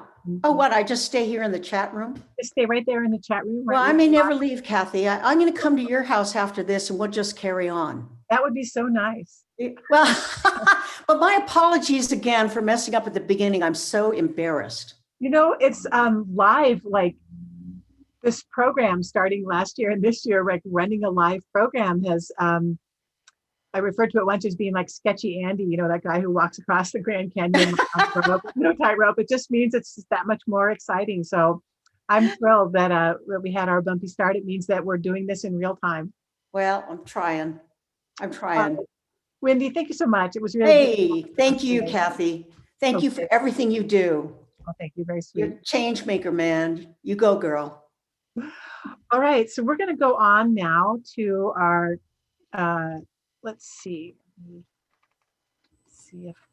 All right. So let me ask if you have not had the chance to, if you're enjoying this program and haven't had this chance yet to help support us, we hope you'll do so now. You can do so via the donations button on the tour's homepage at bringingbackthenatives.net, on the tour's GoFundMe page, or you can mail in a check. The tour's address is under Contact Us on the website. So now, coming up. So coming up next week is the last day of this year's online virtual tour. And Al Kite will be with us one more time. He's going to be giving a talk on beauty beyond the bloom at his garden in Moraga. We'll be visiting Dan Wenkett's garden in Concord. Dan's garden was designed by Kelly Marshall. Susan Friedman's garden in San Ramon. Susan is the owner of Susan Friedman Landscape Design, and she'll be talking about native plant garden design. Melissa Fiudi's garden in El Cerrito, not too far from my own home. And Robin Grossinger from the San Francisco Estuary Institute is going to be giving a talk called Making Nature's City, using historical and urban ecology to bring nature back to our cities. This is an early map when the Spanish land grant landholders were trying to retain their properties and had to go to court to try to keep the gold rush people off them. They made these maps called diseños that showed natural features that were there at that time. We'll be going to Cindy Simon's garden in Castro Valley. Cindy's a longtime tour host.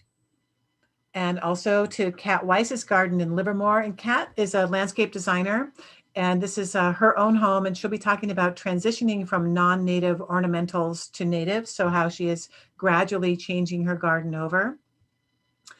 And this is Kat Weiss's mother, Carol Hardesty. And lucky her, because Kat has designed her garden, and Kat will be giving a talk. Still have that 80s lawn surrounded by mature non-native plantings. Time to envision and sheet mulch for your new native garden. And our last talk of this year is going to be another presentation by Mei Chen. Mei is a fabulous photographer of plants and insects and a great observer of the natural world. And Clisha Curley will be narrating this talk again, as she did a talk the other day. This is going to be Life and Death on Milkweed, and it was created from plants found in the Bridgeview Pollinator Garden, which is a Friends of Saucil Creek project. We'll be going now to meet with Eugene Shaboyanu and Danny Galindo in Castro Valley. And here is a before photo of their garden. And this is the after. And this ground cover has been of great interest to people. It is a native ground cover, Lippia repens. And Danny and Eugene have a beautiful native plant garden, and also a bountiful vegetable garden. They have also created the largest and most beautiful compost pile I have ever seen. I don't have a photo of that, but it was magnificent. Eugene and Danny have founded Soap Geek, which is a company where they handmade soaps. And like this one, Summer Garden Soap. And I can tell you from my own experience that their soaps are terrific. So let's go now and meet with Danny and Eugene. And I need to stop sharing. Mike, can you help me for a second? Where is my stop share? There it is. Okay. Hi, Danny and Eugene. How are you? Hi, Kathy. Good. Good. Thanks for having us. Good. Great shirts, you guys. Thank you. I've got mine on too. I'm going to stand up so people can see. Nice. We're all doing it today. Okay. So before we go on and look at your garden, I know you have a couple of great videos. So let me just ask you some questions about how your garden is a resource for the soaps you make. Of course. Every time when Danny clips the plants from the garden, I always think of the way to reuse them. So how can I save the herbs clipping? And so what started first was drying white sage and maybe sagebrush. And then I was thinking, well, how can I incorporate those dried herbs and add them to the soaps? And the feedback that we received from the people was just overwhelmingly positive. Oftentimes, the soaps that I'm sold out are the soaps that have herbs added to them. So for example, sagebrush, I have repeated customers coming and asking, do you have more sagebrush in stock? And I'm like, no, I haven't made any anymore yet. So that's what led to starting adding the soaps, to herbs from our garden to the handmade soaps. Okay. So how can people learn more about Soap Geek if they're interested in looking at the soaps that you have? Follow us on Instagram at True Soap Geek, one word, and visit our website, soapgeek.com. We add new soaps regularly. Okay. Well, let's go. There's two videos here. The first one is showcasing the early bloomer, California lilacs and manzanitas, currants and wildflowers. And so let's go now, Jessica, and look at that first video.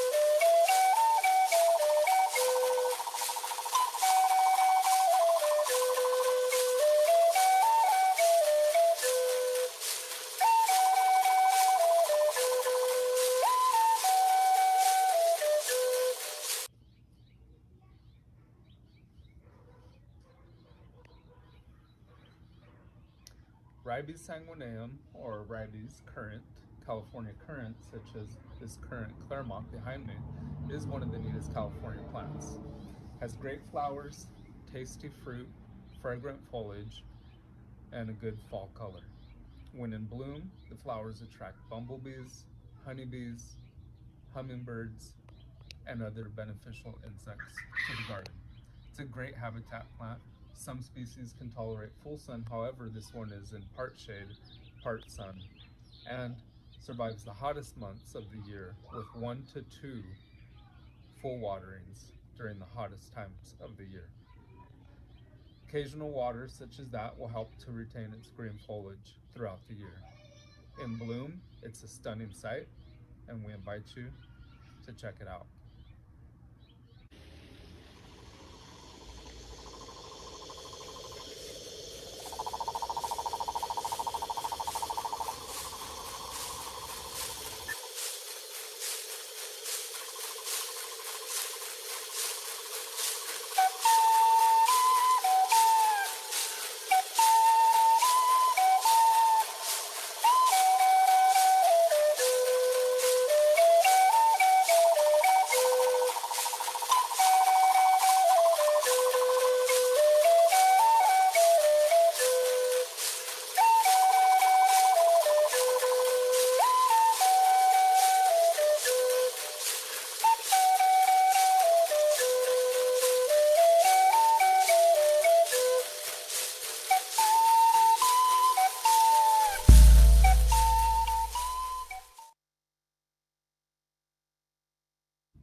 Manzanitas are among the most beautiful California shrubs.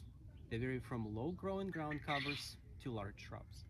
Many of the species are evergreen, with smooth red to mahogany to chocolate-covered bark, and often with intriguing crooked stems. All bear white to pale pink, urn-shaped flowers in late winter or spring. Manzanitas are drought-tolerant once established and prefer full sun. Ours grow in clay soil with no supplemental water. In initial growing stage, in their first year, they were getting water approximately once a week until established. Various of all manzanitas supposedly are edible, however, from our experience, they are not very palatable.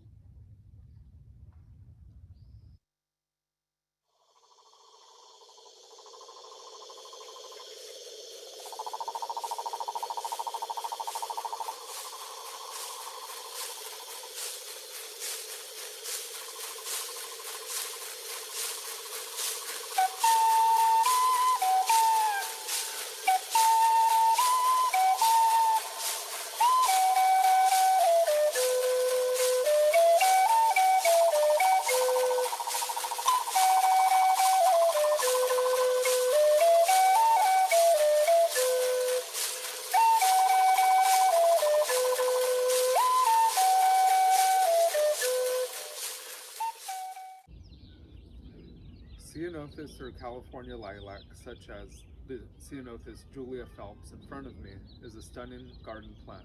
They're easy to grow, have lovely foliage, and offer striking, fragrant flowers. Ceanothus species are drought and salt tolerant. When a California lilac bursts into bloom, it's a sight to behold. They're versatile plants for the garden due to the multiple varieties and can be grown as a centerpiece, ground cover, hedge, or even espaliate onto a wall, depending on the variety you buy. It attracts birds, butterflies, bees, bumblebees, and hummingbirds, and the seeds are very attractive to birds.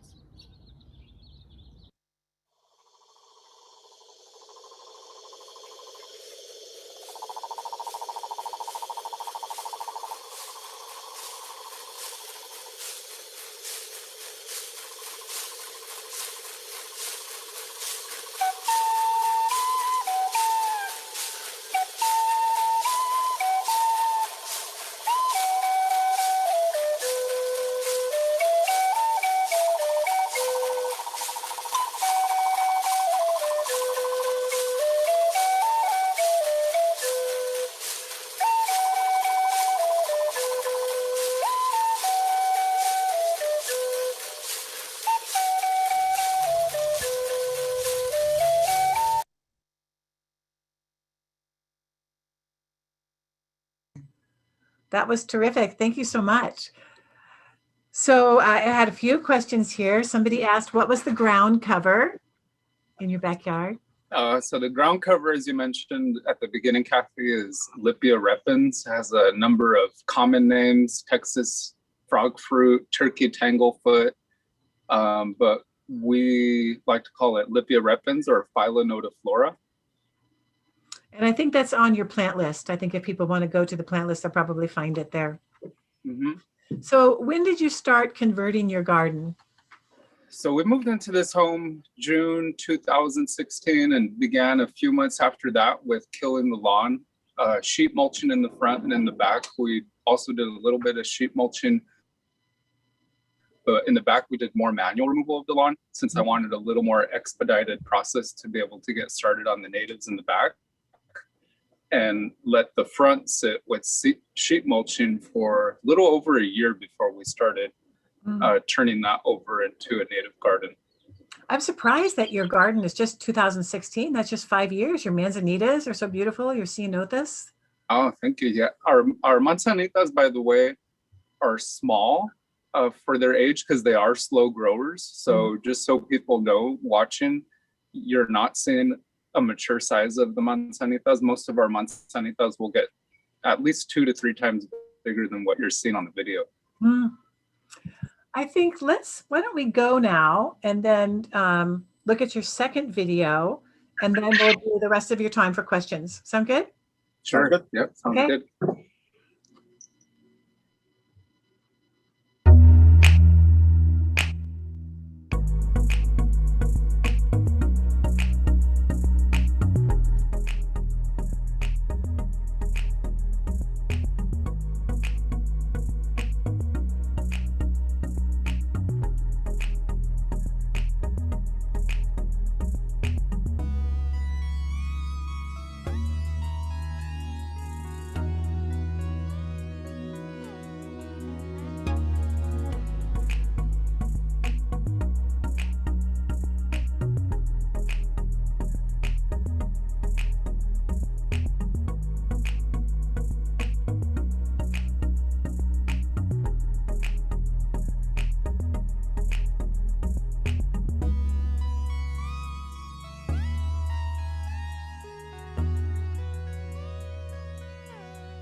unmute.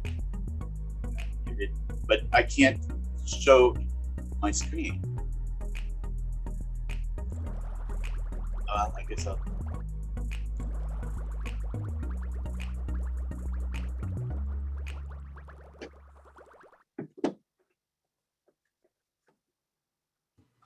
Okay, that was terrific.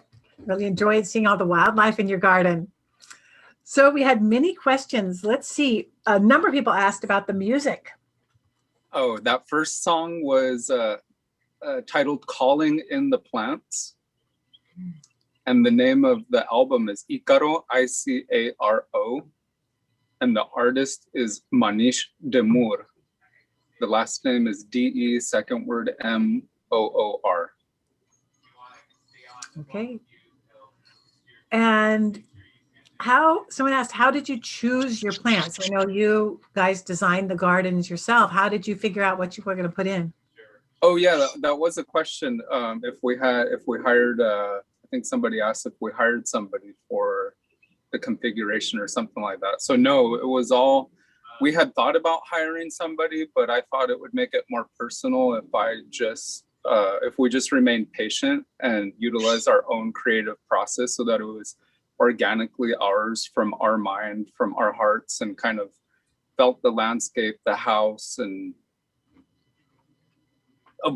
also to avoid the expense, but it really just makes it feel more like ours when we know that 100% of the thought, the creativity, and the work went into it.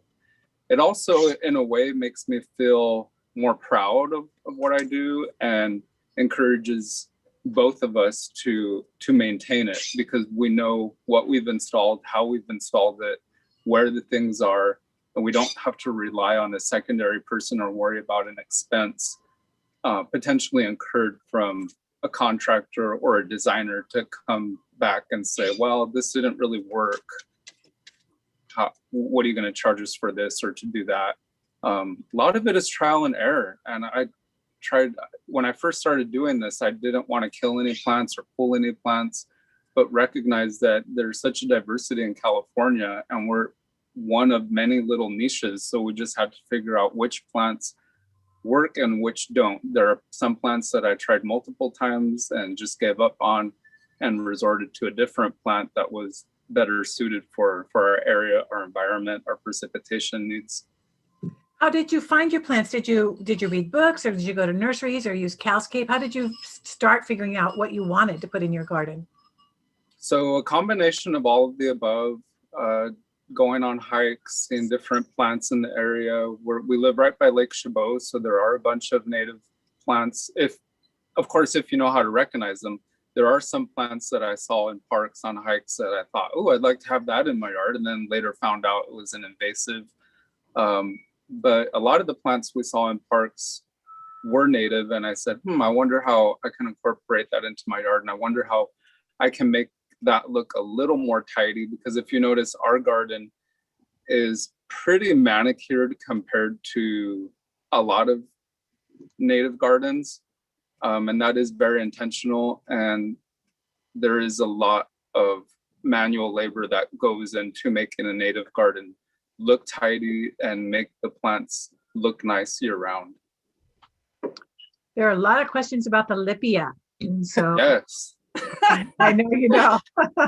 So the Lipia is one of these plants that you can be charged a lot for from, say, like a major landscaping company or sod company. It is available by the roll, but if you have the patience, the dedication, the motivation, all this Lipia that you see here, I started from 1 4-inch pot, and I just started separating it over time and started plugging it in.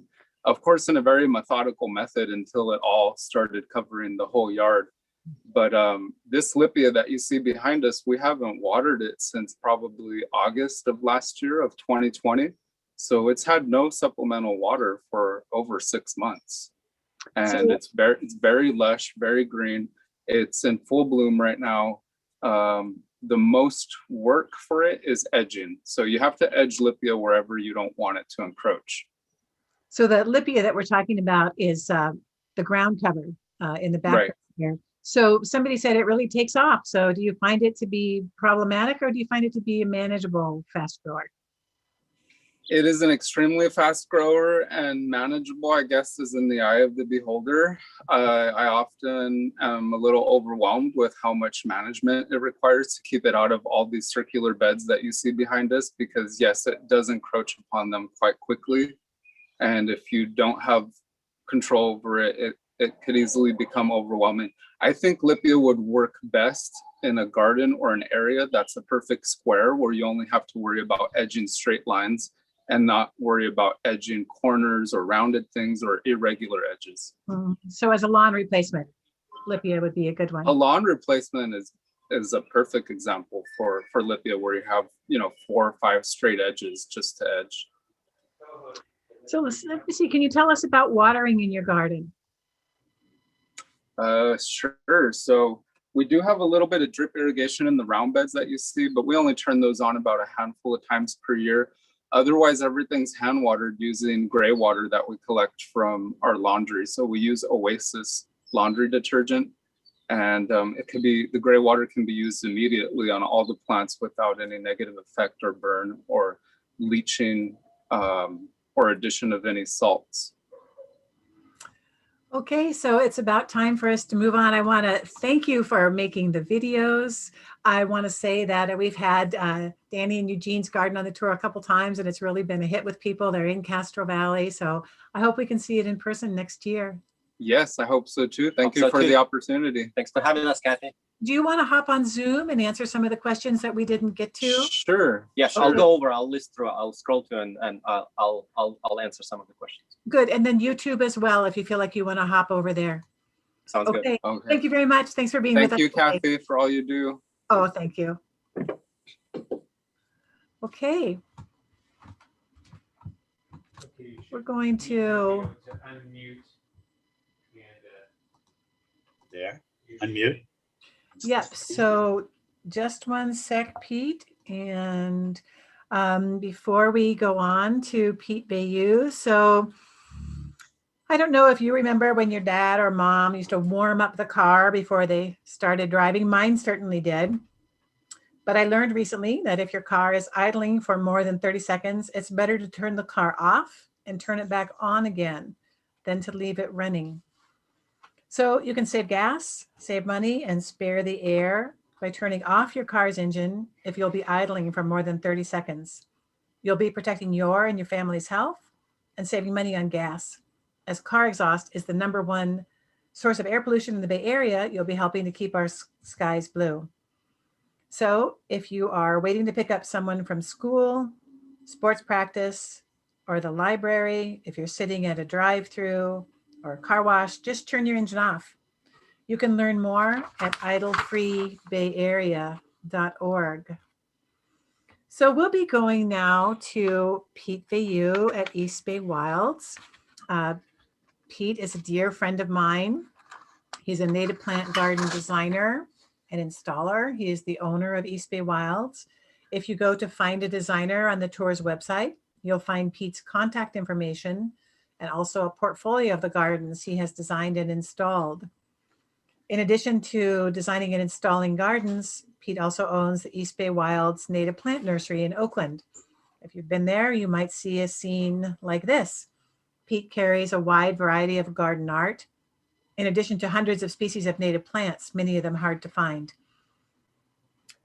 And Pete specializes in manzanitas. I want to say before we go to Pete at East Bay Wilds that Pete has had an unfortunate loss. And yesterday, somehow he has lost all of his checks and the cash from his plant sale yesterday as part of the native plant extravaganza. So if you shopped at East Bay Wilds yesterday and wrote Pete a check, if you could get hold of Pete through East Bay Wilds, or get hold of me and see if we could help him square away the missing checks at the very least. So let's go to Pete now. And Hi, Pete, how are you? I'm okay. Good. Good. Yeah, it was all the receipts from yesterday and the day before. Also Friday, also all the checks are gone. Yeah, so anyway, moving on. All right. So if you did shop at Pete's on Friday or Saturday, if you would get hold of Pete or me and rewrite out a second check, and he will, if they ever turn up, cancel the first check, but that would be very helpful. I'm going to mute myself, Pete, now, and I'm going to give it to you. Okay. Can you see the screen? Can you see the Manzanitas part 2? I cannot see your screen yet. I'm going to let Jessica guide you through that part. Perfect. Okay. So at the bottom of your Zoom screen, you're going to see something green that says share screen. Okay. Wait, I'm gonna get Got to click on Zoom so you see my face. Yep. So once There you are. see- Yeah. Hello. So Hi. at the bottom of your screen, you'll see it Yeah. says share screen. Share So screen, click yeah. that. Do you have any audio you need to share or just video? Just video. Just okay, perfect. Then you don't have to do the next part of the checklist. Okay, it looks like you're starting shares. Okay, so the next thing you're going to do is just hit slideshow and then play, Slideshow. or it would be like play or present, something like beginning? that. Yep, exactly. Beginning. Okay. Is it there yet? Well, I can see it, but it's not presenting yet. Oh, there it is. It's perfect. You're all good to go. Thank you so much. All right. Thank you. Hello, everybody. And so we're going to jump in. I also had to recreate this slideshow this morning. It somehow, the last one that we did, I replaced the second part with the first part. So I had to redo this. So it's going to be a little bit different. There's going to be a little bit of repetition. So I just wanted to say a little bit about East Bay Wilds also. We're design, install, and maintain firm. And we are located in East Oakland in the Fruitvale district. And my nursery is open every Friday from 9:30 to 4. And you see there's lots of interesting container plants too. They're also, most of them are for sale. The manzanita on the right in that big pot is a big Sir manzanita. And it's been in a pot for a very long time. And that's one that I'm keeping for myself. So anyway, and we do a lot of design and install stuff. So here's different gardens that we've done. This is my very first one in Oakland. And here's one of my more recent ones up the road. So I'm going to start off with what to look for in a manzanita. And here's just a few things that I always look for. And I spend most weekends away exploring different parts of California. And California has manzanitas throughout the whole state. In the whole world, there's like, I think something like 67 or something, or no, 75 different manzanitas, and 65 of those or something like that are from California, or only from California. So this is definitely their cradle of evolution here in California. And I've been fascinated with them since I moved to California. So things to consider. The most important one, I would say, is the ultimate size, because manzanitas some of them get very, very large, and some of them do not like to be pruned that much. So you have to be careful and choose the right one for the spot. But in general, most manzanitas do grow into their space really nicely. So the ultimate size can be huge. Here's one that's 36 feet tall with a trunk 6 feet around. And I found this one on Cedar Mountain many, many years ago. And they did a big show, a big piece on it in the Chronicle, which is kind of neat. And they can also be just 1 inch tall. Here's one. This is Hirstiorum, Arctostaphylos hirstiorum, and it's only 1 inch tall. So last week I covered mostly small manzanitas and the ground cover ones. So I'm going to cover some of those a little bit more because I didn't say quite enough about them. This manzanita here, this is an auriculata, or the Mount Diablo manzanita, one of our local endangered species around here. And this particular one is the Stony Point, which has these little teeny weeny little leaves on them that turn these nice colors when the leaves come out, and it has a very different texture to it. So when I say leaf size, color, size, structure, and pattern, this really shows that this is the type of pattern you get from this one. You don't get the big open tree-like structure, although these can get quite large. But you get this interesting pattern with this one. And you get a lot of different color. These are pájaros here. The one on the left is Paradise. The one on the right is Warren Roberts.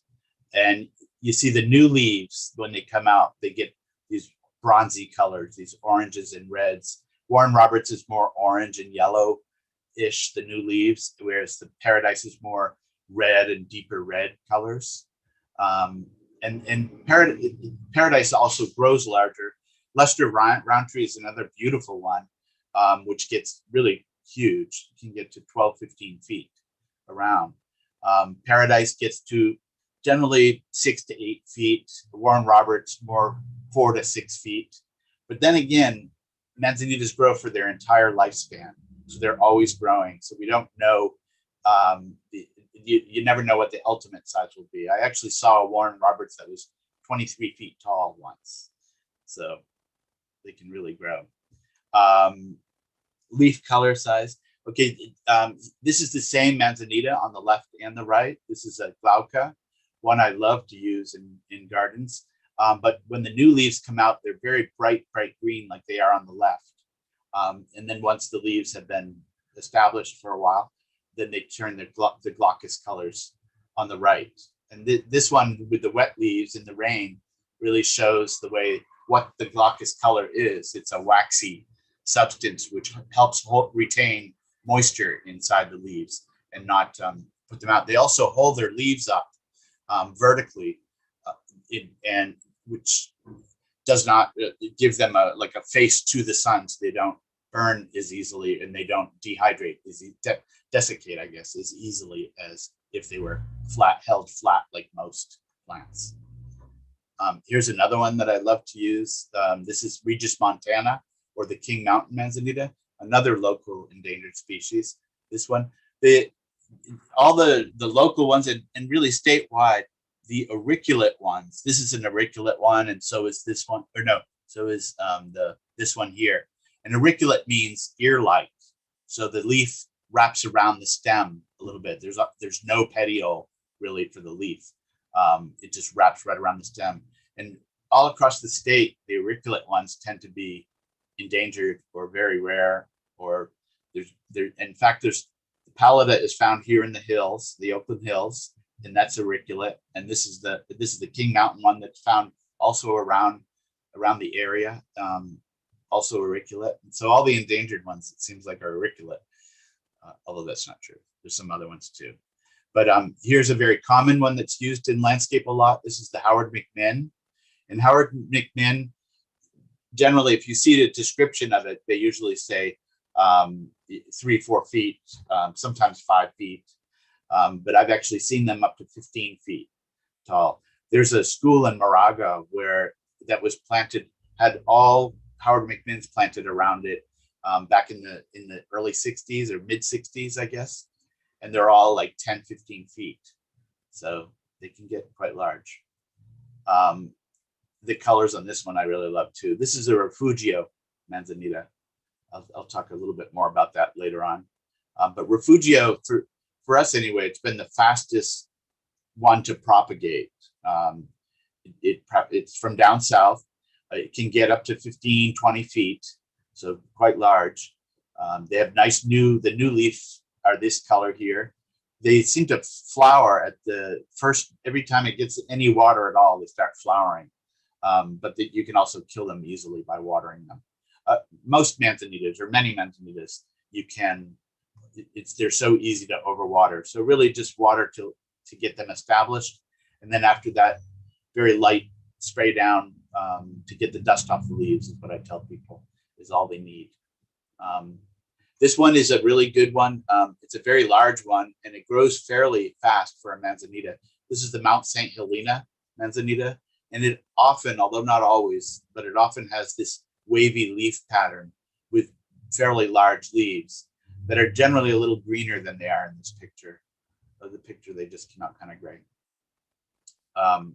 Arctostaphylos Manzanita, which is the straight species here of the Arctostaphylos Manzanita.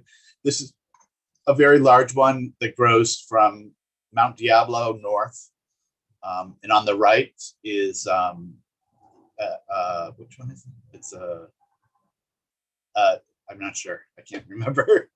So, but I love the new leaf color when they turn these peachy salmon colors too. I really like these. And then I go to berries. A lot of people are really focused on flowers a lot, the flowers, but the flowers are, they're very short-lived compared to these other features, which are the leaves, the berries, the bark. These things you live with all year long. You live with the flowers for a couple weeks, maybe if you're lucky, a month. There's only one manzanita that I know of, in fact, that flowers for a month to 6 weeks.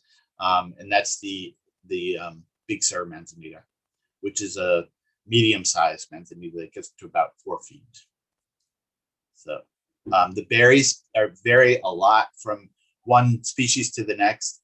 And the berries, this is the Monterey manzanita, which has been difficult for us to keep alive around here. So maybe if you, with sandy soils, it would do better. But this is the berries on the Monterey. They have beautiful flowers too, the Monterey ansis. And here's a Warren Roberts after the bronzy leaves have gone by. Once the new leaves have established, they get like this, and they get this bluish color. And the berries are often they're bicolored in the beginning, and then they turn all pretty much red after a while. This is a glauca again with the really nice russet berries on them, and they get a lot of berries on the glauca. And glaucas can get huge, so really big. There's a big difference though between the north. I've found anyway that the glaucas that are available, they're usually the southern glaucas from down south, and the leaves are smaller. They're not as glaucous gray colored. And this is the northern one, and that's the one that we carry. And it's really special, the northern one for me anyway. I'm not so crazy over the southern one for around here. There's another, this is the Warren Roberts. These are the new berries coming in. And then the bark, of course, the smooth red bark on this glauca here. This is an enormous trunk, by the way. It's huge. And this is a King Mountain, or I think this is a King Mountain Manzanita Regis Montana at Tilden Botanical Garden. And you can see the bark. I don't have any photos of the shreddy bark. Manzanitas have either the smooth reddish bark, and it can be from red to all the way to this sort of dark purple color on some of them. But then there's other manzanitas that have they don't get as thick trunks, they get thinner trunks, and they're more shreddy bark all the time rather than this reddish smooth bark. So this is this is a glauca that has been pruned just perfectly. Last week I talked a little bit about pruning, and I'm going to talk a little bit more about that now because I did leave out a piece that I should have mentioned, and that's that their bark can burn very easily. So be very careful to not prune on the southwestern exposures if they're going to get a lot of sun from that exposure. It's much better to prune and expose the trunks on the northern and eastern side. And as I mentioned last week, there's 2 ways to prune manzanita. One way is to remove branches all the way back to the main trunks or the main stem. I try to do that all the time to show off the structure and really show off the bark well, to remove the lower branches. We call it limbing up in the business. So I love to limb them up, but then you can also control the size to a certain extent, the size and density of the leafy section by tip pruning the branches. But you have to be careful because on a mature manzanita, the leaves are only in the very tips of the branches. Some of them, it's only in the very outer 4 to 6 inches, in fact. So you have to prune within that, in the top part of that, even. When they're young, their branches are generally leafy throughout, but not when they're mature. So one other thing I wanted to mention about manzanitas and having them in your landscape is once they're mature, drastic changes of any type can really hurt them and can kill them very quickly. So, and generally when a manzanita begins to die, it usually finishes dying fairly quickly. They don't waste any time. And what else? Oh, the bark. The bark in the summertime, at some point in the summer, it turns really, really red, reddish brown. And then it gets redder and redder every day. And then all of a sudden it peels. It checkers like this and then peels, exposing this lime green bark underneath. That's when the bark is most sensitive to the sun. But it only lasts for a day or two when it's this lime green color with these cinnamon colored peelings on it. But it's really spectacular when it does this. It's really fun to see this. Changes like this throughout the garden, we call drama in the garden. And we like to create drama in the garden. So leaf color change, leaf drop, and stuff like that are all different ways that you can create drama in the garden. But this is a big old trunk, very red and gnarly. And I've seen them extremely gnarly. I think somewhere in here, there's some photos of a manzanita that sometimes in the wild, especially, you can find them where they look almost entirely dead. All the branches have gone silvery gray or white, except for one ribbon of the brown or red color that winds its way all the way up, and it's still alive. They're able to survive when just that very fresh new bark is exposed and is still alive. As long as it reaches the leaves, it stays alive. So then flowers are, for us anyway, I think it's slightly less important than the other things, although the flowers can be beautiful. Here's the white cloud manzanita. This is Arctostaphylos viridissima from down south, and it's filled with these white hairs. There's quite a few manzanitas that have a lot of white hairs, but this one has a whole lot. And then the flowers on this particular one are really nice, big, dense clusters of white flowers on it. So I really like using that one too. This manzanita has been a little bit difficult for us to grow, but the flowers on it are pretty spectacular. This is the Arctostaphylos pringlei drupaceae. It's a pink bract manzanita, and see the pink bracts here. But it has a very deep pink color. This is a sentinel. Sentinel can vary from deep pink to white, and a lot of manzanitas, in general, the manzanita flowers go from white to pink. Okay, most of them have whitish flowers, and some of them have very, very pink flowers, and everything in between. But the other thing is that in some years, like all the sentinels will have much whiter than normal flowers, and other years they'll be very pink. And we don't know why. I've asked, a gazillion folks why they think that is, and nobody seems to have the answer to that. Some manzanitas, like this is a Howard McMinn, they generally have smaller flower clusters that are spread throughout the whole thing, and they're tiny on Howard McMinn too. Howard McMinn has really great qualities, but the flowers aren't really one of the best, although sometimes, some years they can be. Here's some very pink bracts on this. This is an Otay, or the Otay Mountain or Otay Mountain down near San Diego. This is the Otay Mountain manzanita, and it has these long pink bracts that last a lot longer than the actual flowers do.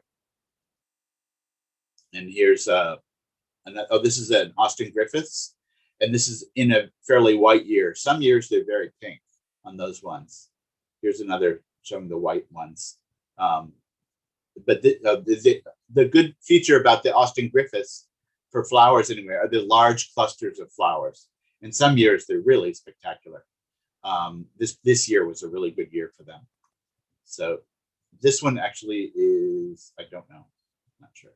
So there's a few things to point at, to think about. Maybe when I redo the presentation all the way, we can publish the presentations that you can read through these things. one of the points that I make is that the real beauty of a manzanita in the landscape is not, the first 5 years, generally you want to just let it grow, get its own form, get its own shape. Don't try to control it too much. But then after that, when you prune, the pruning is very important. And the pruning you do to expose the structure and the bark and the real beauty of it comes out very nicely that way. In the wild, that's done with, when branches fall on top of them, or, it breaks off the branches, or deer even can prune them. And even in age, they can lose a lot of branches too. I tell people not to remove dead branches that suddenly appear if a branch dies. If you can deal with it, just let it be, and rather than removing it. I find that removing dead branches tends to spread the branch dieback throughout the manzanita, and which is a terrible thing to get it to spread. But a dead branch might look bad the first year with the dead leaves on it, but once the leaves have fallen and the bark falls off, it becomes very, very white and gnarly looking, and it's what they look like in the wild. It's not bad. This manzanita has the most flowers of any that I know of. This is the Big Sur. This is the one that gets to about 4 feet. I talked quite a bit about it last week. But this one can get so many flowers you can't see the leaves on them at certain times. And the flowers range widely from pink to white too. And really nice bark too. How are we doing on time? Okay. Sorry, I wasn't keeping track of the time. You're doing great. You've got about 5 more minutes left for questions. If you want to keep going for a minute or two, then Kathy will hop on and ask you a couple questions. Okay. Auriculata, again, this is during a pink year, when the flowers are very pink on Mount Diablo. And here's another year when they're very white. I've seen them totally white. And here's the sort of pattern that the small leaves create on that one. And then here's Sentinel. Sentinel has more, doesn't have as thick branches as like Dr. Hurd and Austin Griffith, and some of the other large ones. The branches are more willowy, I'd say, and not quite as large either. This is the Howard McMinn, which also has very willowy branches. Howard McMinn from a distance. That's generally the structure, and this is before any type of pruning. But Howard McMinn actually lends itself to being a really nice green mound too. So here it is planted in the estuary near me by the thousands. So there it is. And here's one up the road that we pruned up in order to show off the bark. And this is hanging over a sidewalk. We had to prune it anyway, but we were able to prune it in a way to really show off the bark. And these are about 30 years old, 35 years old. So here's Sentinel again. And then Moranis, the flowers from pink to white also. But the leaves on the Moranis can vary a lot, but they're generally very sort of a gray, whitish green. And in the summertime, they get very white, and then the new leaf buds come out kind of pink. They kind of look like little flowers even. So this is also a Moranis on the right. So, and then the Pájaros, which I mentioned before. And the Sunset Manzanita is a medium size to about 5 or 6 feet. And it gets a bronzy small leaves as well. This is also Sunset beginning to prune them up here. And here's the Sunset on the right. And here's the Dr. Hurd. Dr. Hurds are one of the largest ones in the garden. It's one that also, it doesn't want any summer water at all once it's established, but they can get easily 12 to 15 feet around. And they prune up really nicely. The leaves are very bright green.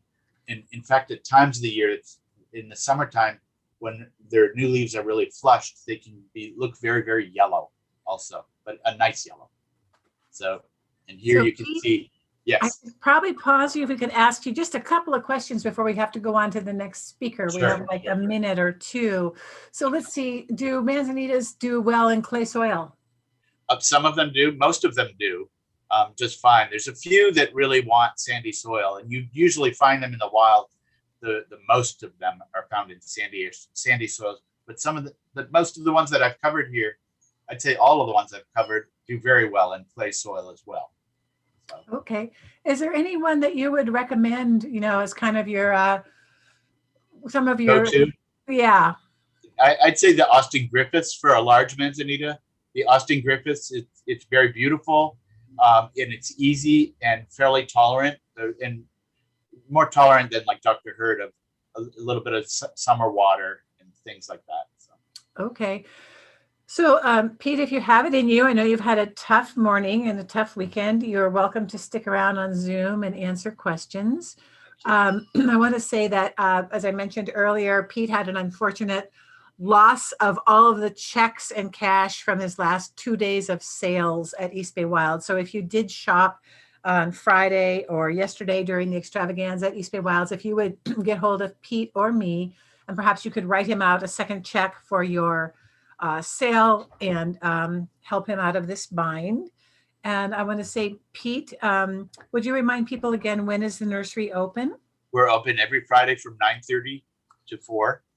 And Okay. we're fairly central in Oakland in the Fruitvale district.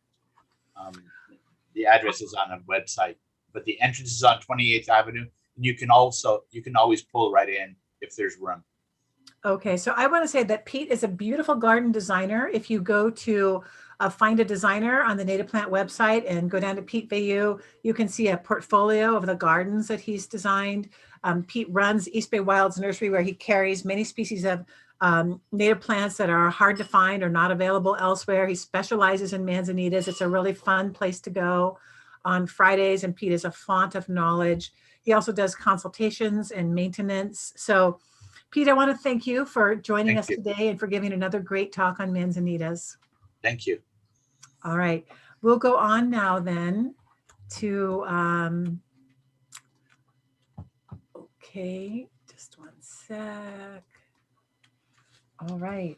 So now I'd like to thank the Peddler and El Sobrante for its support for the tour. The Peddler is owned by my longtime friend and garden tour host, Jeff Jergy.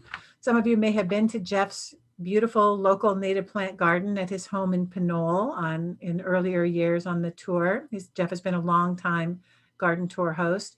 Or perhaps you've been to the Peddler and have seen the native plant garden that Jeff has planted outside the store.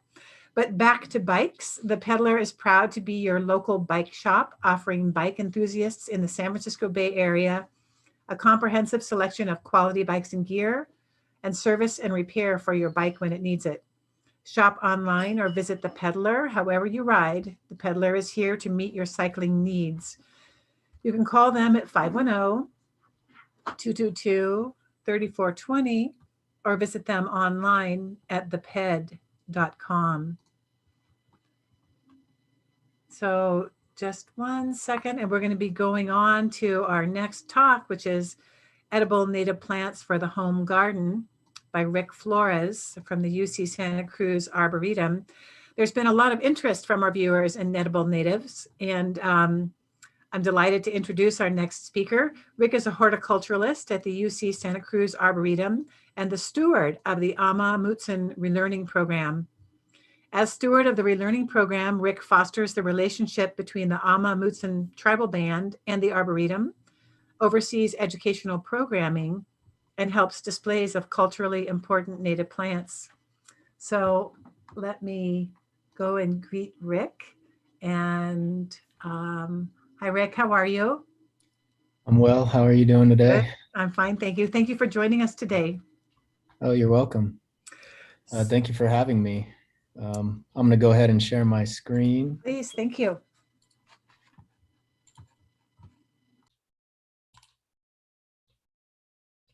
Okay, hope everybody can see that. You look great. So thank you for having me today. I'm going to talk to you all about edible native plants for your home garden. It's important to note where a lot of this information comes from, and it comes from, the long history that Native Americans have had in California. They used hundreds to thousands of plants within their traditional territory, and many of the plants that I talk about today are within their wheelhouse of ethnobotany. So the way I selected these plants, I kind of selected them based on what I think is available in nurseries and are suitable for the Bay Area. They're relatively easy to grow and adaptable to various soil types. They also require little to no preparation in order to be used. There's a number of native plants that are edible but require a kind of a very long and detailed preparation to eat them, such as acorns or buckeye nuts and things like that. They're also water wise and drought tolerant and attractive. So the first one I'll talk about are native currants and gooseberries. They're in the Gracilariaceae family. The genus is Ribes. The difference between currants and gooseberries is currants do not have spines on their berries or their stems, whereas gooseberries do. They're generally deciduous shrubs, so they'll lose their leaves in the late summer or early fall. They grow in shade to full sun, depending on the species. And another benefit to these plants is they attract hummingbirds and other insects, native insects, to your garden. One of the easier ones to grow is our chaparral currant, Ribes malvaceum. It can be a shrub, 12 feet tall with pink flowers in the winter. A lot of our native plants actually bloom in the winter, which is really nice. They're often found in chaparral and oak woodlands in partial shade to full sun. And they're drought tolerant once established. So, when things say drought tolerant, that only means once they're actually established in your garden. Generally speaking, native plants need a good year or two of regular water to become established in your garden. There's a number of currants as well. Ribes aureum, which is a really pretty yellow flowering currant. It's a sprawling shrub. Found in many habitats, and again, sun to partial shade. Again, it's drought tolerant. You can water these occasionally to keep them, healthier looking or more lush. Ribes aureum, summer berries, has beautiful fall colors. They turn to this, red to yellow colors when they're going deciduous. Here you can see some of their berries. Again, the currants do not have spines on their stems. And then there's the gooseberries. There's a Sierra gooseberry, Ribes roselii. It's a small shrub, generally grows in forests and chaparral and woodlands and mountain areas. And again, you can grow this in sun to partial shade. Here's an up-close picture of the berries and the flowers. You can see the berries have those really, spines all over them. And then there's many uses for currants and gooseberries. You can use them in jams and pies and cookies. Generally, you gather them in the summertime. The berries are ripe when they tend to get this outer white kind of film on them, which is kind of like their sugars that come out when they're ready to be picked. You can use them fresh or dried. You're going to want to roast gooseberries in the oven to remove those spines before you use them. And currants can be pretty bitter. Gooseberries are said to be sweeter and tastier than currants. And they are also high in vitamin C, phosphorus, and iron. And, for a lot of these berry producing plants, you're also going to be competing with the birds in your area for harvest. The birds love these plants too. And here at the Arboretum, they're often eating them, and we get seedlings all over our gardens of various currants and gooseberries. Another one that's really wonderful, one of my favorite ones, is Vaccinium ovatum in the Ericaceae family. These are related to manzanitas. Many people are kind of turned off by these because they are pretty slow growing from my experience. If you can find them in 5 or even 15 gallon pots in nurseries, you might want to go that route for larger plants. They tend to grow on the edges of forest or clearings and woodlands. They're evergreen. I've often thought these would make a really kind of beautiful hedge in someone's garden. They will tolerate more sun along the coast. We do see them sometimes in almost full sun here along the coast, the Central Coast. Small pink to white bell-shaped flowers in the springtime, all along the underside of the stem. So sometimes they're not always totally noticeable to people unless you're looking for them. There's a lot of different cultivars out there. Some of the showy ones are Wonderlick and Blue Madonna. Blue Madonna was collected at Mount Madonna, I believe by Jeff Rosendale at Sierra Azul Nurseries. And it has this really interesting kind of pale blue foliage. These will also attract hummingbirds to your garden as well. But some of the uses, again, you're going to want to gather them in the summertime. You know, native people, the way they would harvest these is they would not just pick the individual berries off the plant.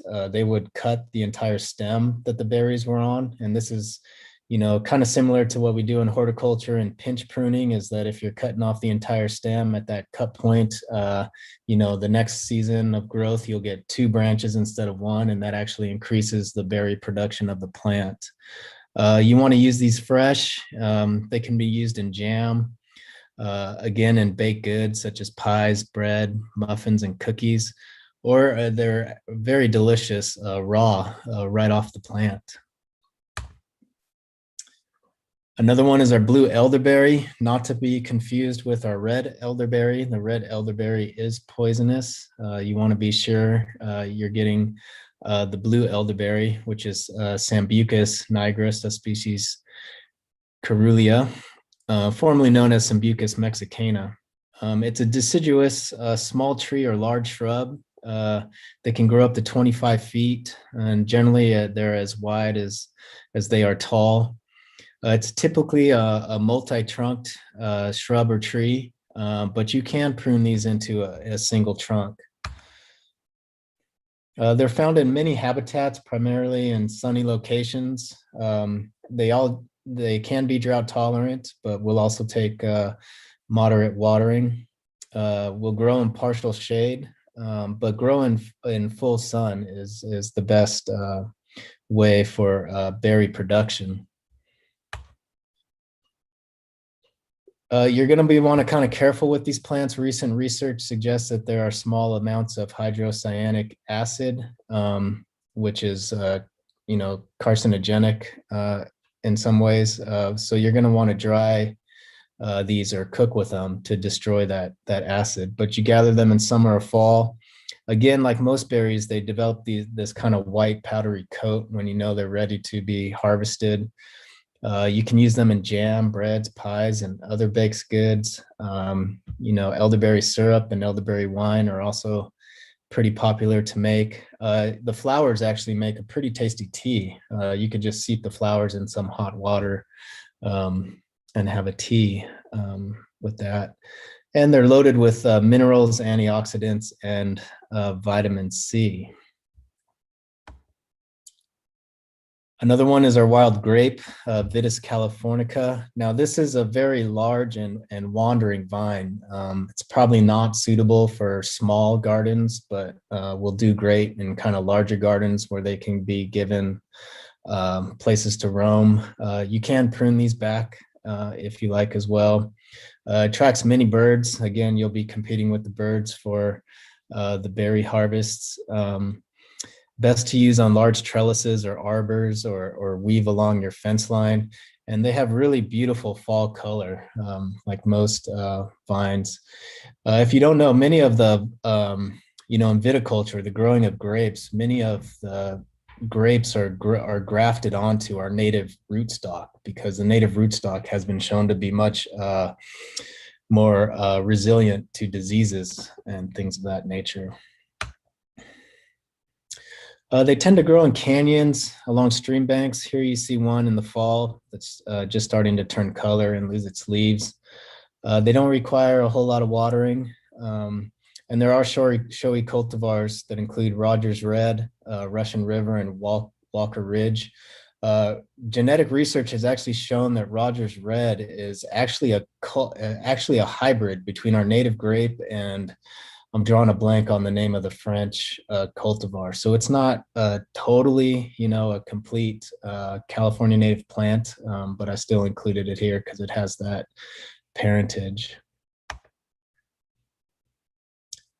Wild grape uses, you can gather green or ripe in the summer or fall. They can be used in jams and jellies, pies and tarts. I hear that our wild grape is also good as a juice, although I've never actually tried that. And historically, Native Americans would use these leaves to wrap meat, which they would then bake in earth ovens. Our wild rose, Rosa californica, deciduous shrub, or they can form thickets under the right condition. Normally they're 3 to 6 feet tall. Of course, like many roses, they do have thorns, so you're going to want to be careful of that. They're best used kind of in the background, pruned along the fence or a barrier. They tend to grow along stream banks and in seasonally wet areas. They can be drought tolerant, but I know that these do much better with some moderate watering. They stay lusher for longer. They can be pruned to the ground or coppiced in the fall to rejuvenate them if they start looking kind of sparse or leggy.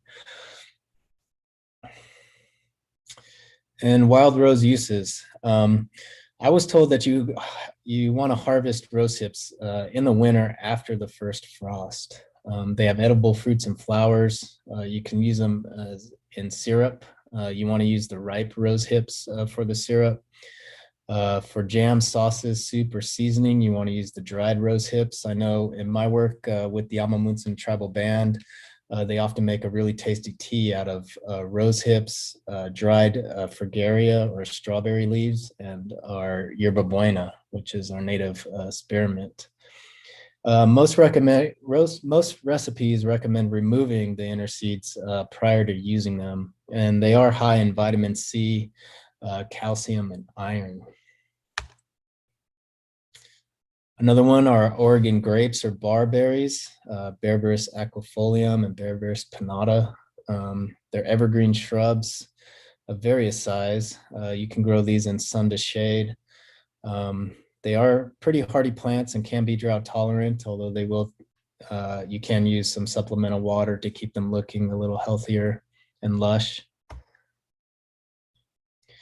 Oregon grape tends to grow in dry, open, wooded slopes. They're infrequent to occasional watering. It's an erect shrub to 7 feet tall, which spreads by rhizomes. So they will spread. Here in our gardens, they spread pretty rapidly. They can be used as low screens or barriers and hedges. It's our native barberry, Berberis pinnata. They grow on rocky slopes, coastal bluffs, and several different habitats. Again, they're drought tolerant. You can water them occasionally. It's a shrub to 8 feet tall, but spreading again by rhizomes. Similar uses to Oregon grape. We have one here at the Arboretum. That's the cultivar name is Schnillamoon.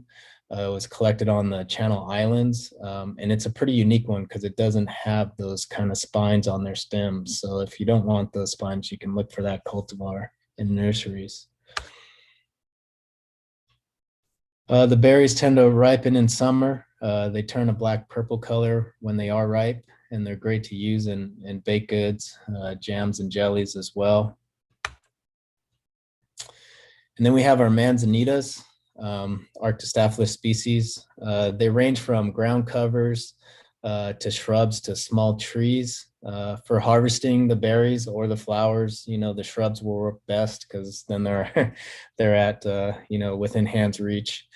They also attract hummingbirds as well.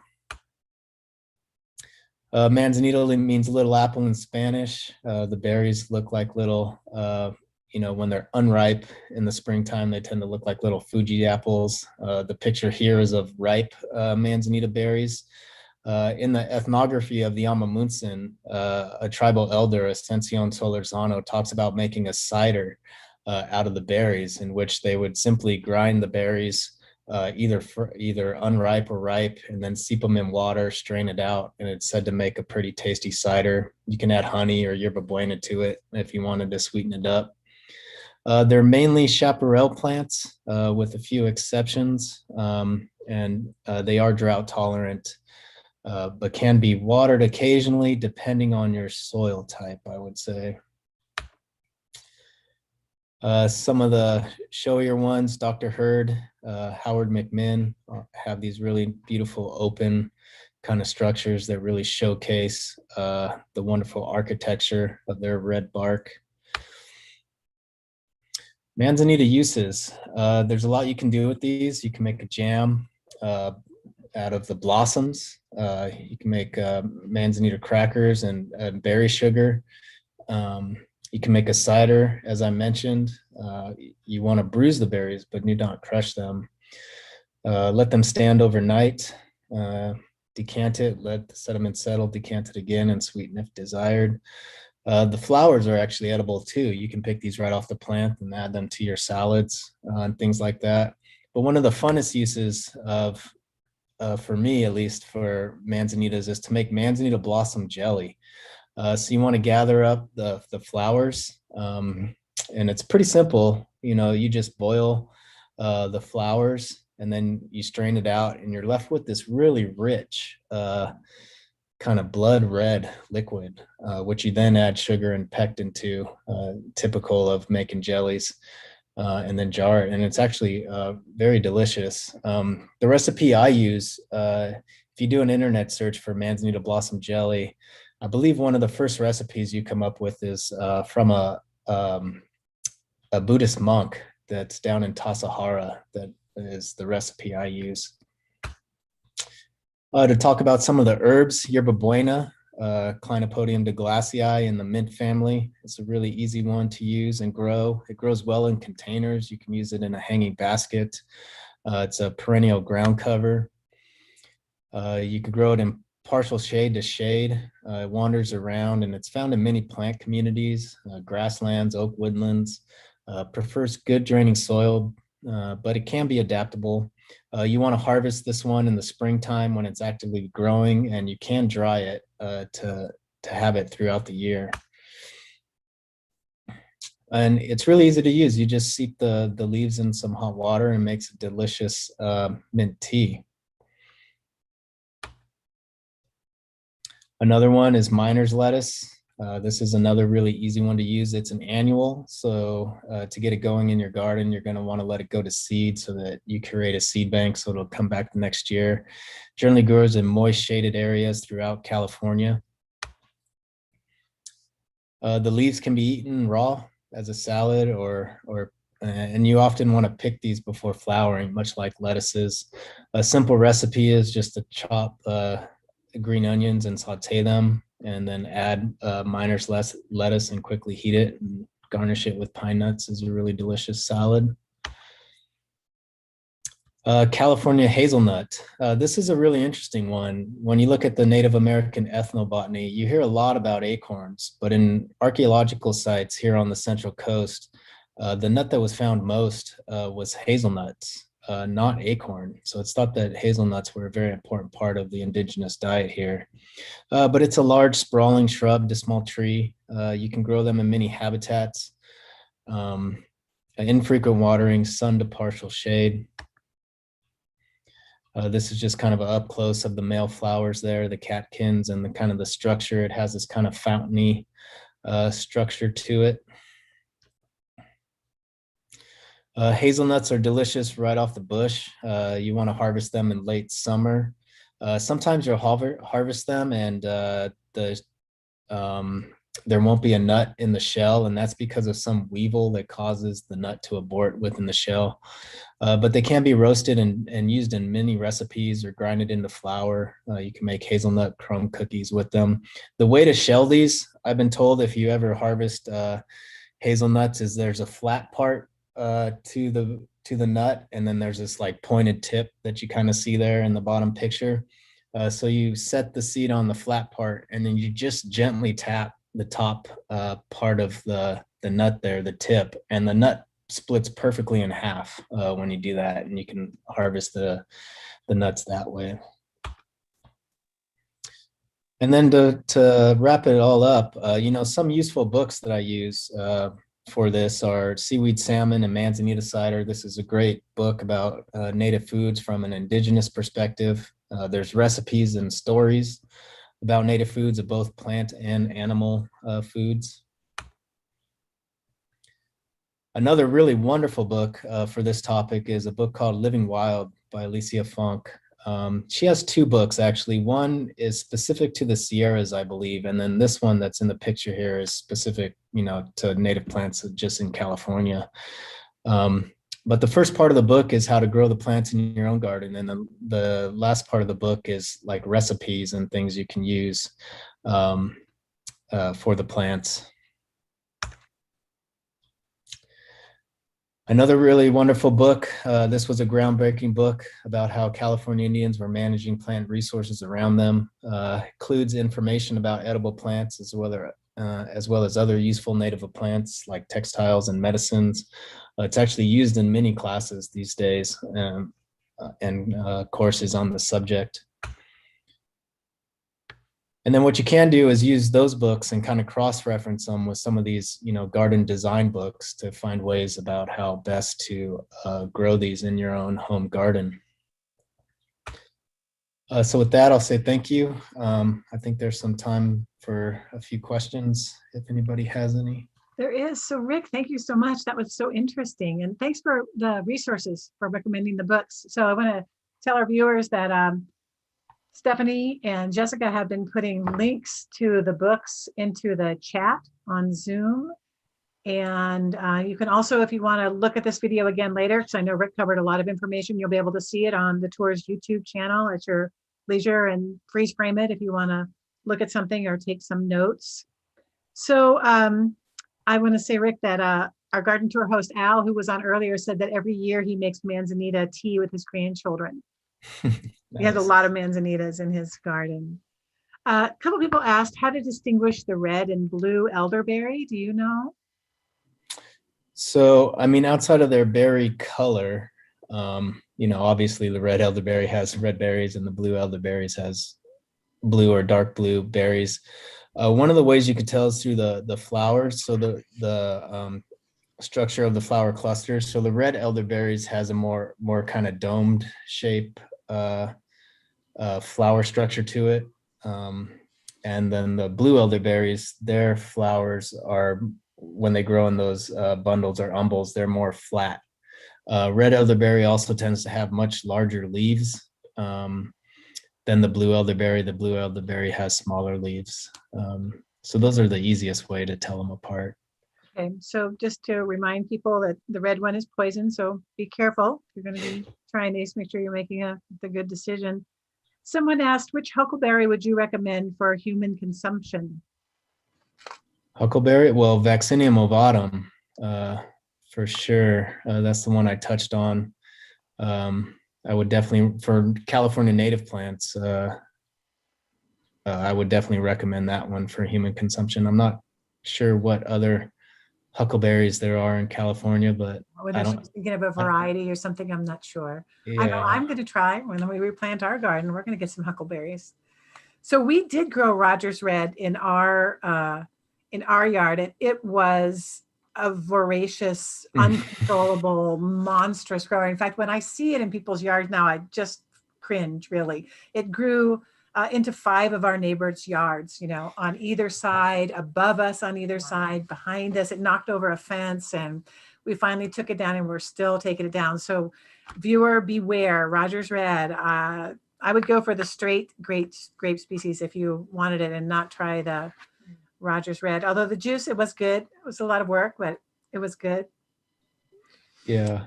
Judicious pruning for Rogers Red, for sure. And judicious and frequent pruning.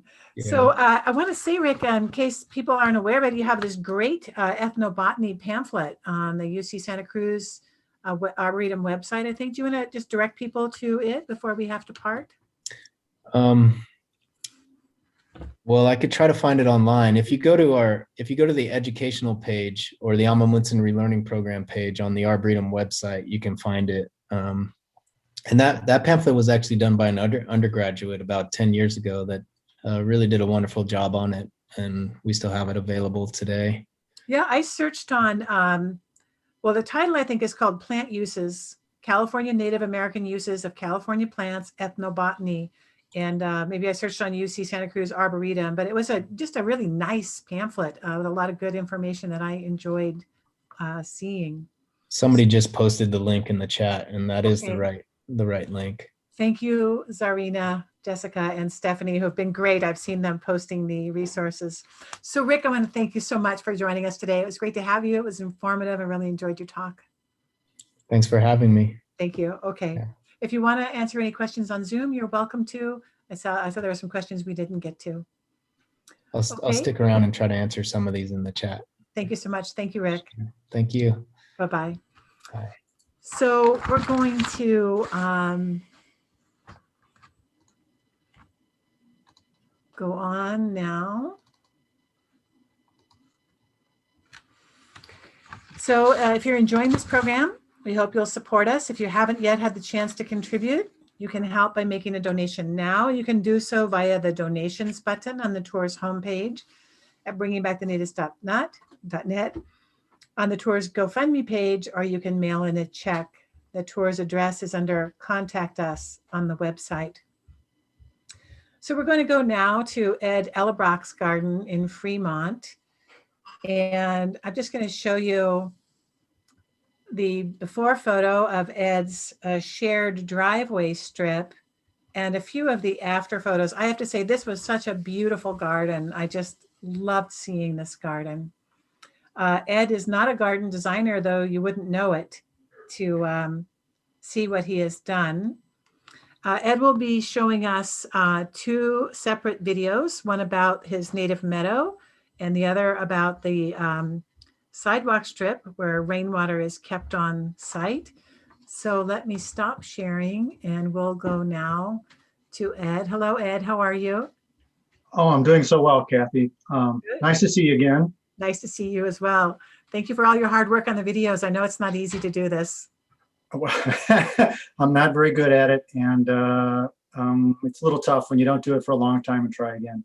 No, I think you did a marvelous job. So I think that, let me ask you, what prompted you to change from your lawn? I didn't show a photo of your original front garden because I know you have one in the video. What prompted you to change from the lawn that was there to the meadow that you installed? Oh, well, my front yard was a catastrophe. It was beyond awful. And I, had invasive weeds coming in from my neighbors. I, had to do something, and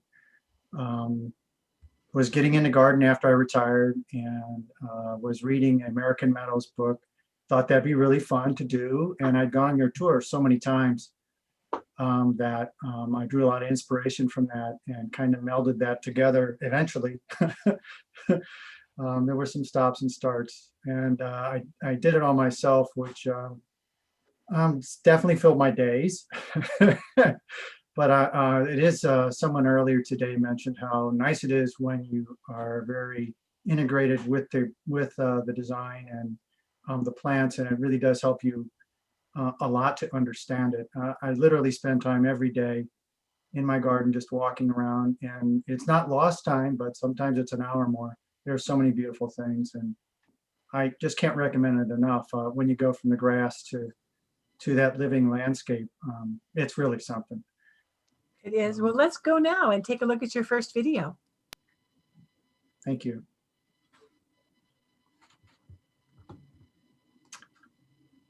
Yeah, that's the second video. Hi, this is. Okay, let's see how we can. Should say meadow garden. Okay, let us try. Give me one quick second. That's the one I had listed as your first video. So let me. Sorry to trip you up there, Zarina. It's okay. Is this the second one that you sent me this morning, or is it a different second one? The first video is labeled Meadow Garden. And this is the one you just showed is the improved second video that I sent you today. Got it. Okay. I think I have 13-minute found it. one. Cool. Yep. I have found that one. One moment, please. There we go. Does that look right? Hi, good morning. I'm Ed Altro. This Perfect. brief video will talk about my meadow garden, which is located in Kimber Park, the Kimber Park neighborhood in Fremont, California. It's the east side of Fremont, which is part of Northern California, the Bay Area, basically. This is a pretty unique garden in a couple ways. Probably the first element is that it's a DIY meadow garden. I base this meadow garden on information I found in John Greenlee's American Meadows book. So it's largely non-native when I built it and had a low meadow and a high meadow and a lot of grasses. I've changed it since then to be much more native, and but that original backbone is still in here, and you'll see the effect, I think. The second unique thing about this garden is that the side yard garden of a shared strip of land that with my neighbor just to the north of me is a working watershed garden, and I'll talk more about that later, but it's actually very high function, and it's really fun how that worked out. Okay, turning towards the meadow, you can see a flagstone patio adjacent to the house with a stone wall and a short concrete wall on the near side. Adjacent to that is the beginning of the meadow, and there's a large inflorescence of soap plant right there in the foreground, and behind that is a beautiful Kurt Zadnik ceanothus. We'll explore that a little more later. Now the meadow itself is coming into view, and it's pretty high right now. Normally I would push mower a path on that, but it's a sedge meadow primarily. There is a nice amount of lipia here in the foreground that will be more dominant later in the year. To the right of the meadow, well, formerly where there was a high meadow, is now mostly shrubs and perennials, and in the foreground of the shrubs you can see a Salvia brandigii. It's a little past bloom, but that is a great plant. It blooms very early, and the bees like to get started on that one in the season. There's that flagstone path that leads to the street, and we'll be heading down that in a little bit. To the right of the flagstone path is the continuation of the meadow. In the background you can see some more of the large bunching grasses. There's another blooming soap plant in the foreground on the left-hand side, and there's a couple flowering dicks also in the very foreground. And on the extreme right-hand side is a really nice hybrid sage, Starlight. It's a cross between Salvia apiana and Salvia mellifera. Finally, in the foreground, you can see one of the bunching grasses. It's a little small right now, but that's Festuca marii, the Atlas fescue.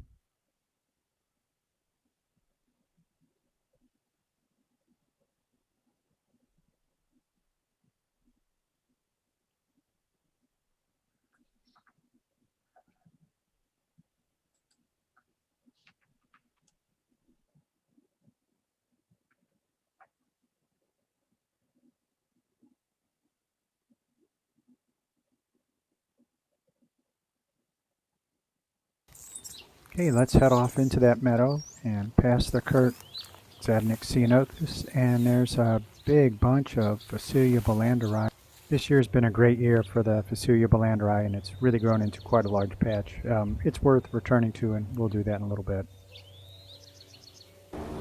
In the garden, there's over 15 different sages, a dozen manzanitas, more than half a dozen ceanothus, and a lot of other things, so it's really too much to go into in great detail, so we're just going to hit some of the highlights. As you come from the street, there's a flagstone curb, basically a flagstone path that leads up to the main entrance. Each side of the path is Arctostaphylos verdissimus white cloud, and you can see there's a mixture of sages, some succulents, and kind of a wall of manzanita here. There's Howard McMinn. There's a couple of Louis Edmonds here that are quite upright. There's a Mount Diablo Manzanita right here. There's Salvia leucantha Santa Barbara, which is a nice dwarfing sage. So at the corner we have Eriogonum fasciculatum and Eriogonum arborescens mixed in with some succulents. There's Monardella Russian River here. I use that quite a bit. It's really nice. It's a great smell. Beautiful white flowering penstemon. Woolly blue curls in front there, and this really, really super nice Salvia melissadora. It's really very large, flowers year-round, super attractive, especially to carpenter bees. At the south edge of the garden, deserts are actually pretty tough here. It's very windy most of the day, has a really tough exposure, a lot of reflected heat. So it's really tough on a lot of plants, but I've learned over time that these natives can really do well here. This bee's bliss has no problem with this very desiccating wind. And there's a wonderful remote blue ceanothus, kind of past its main bloom, but it's stunningly beautiful. You can see some of it's going to fruit. There's Pacific mist, several different Arctostaphylos, Salvia apiana compact form, and really one of my very favorite plants here is this Arctostaphylos pallida, which is a rare endangered form. I got this plant from Tilden, and it is very, very beautiful in flower and has these very large fruit berries you can see there, hopefully. Absolutely stunning.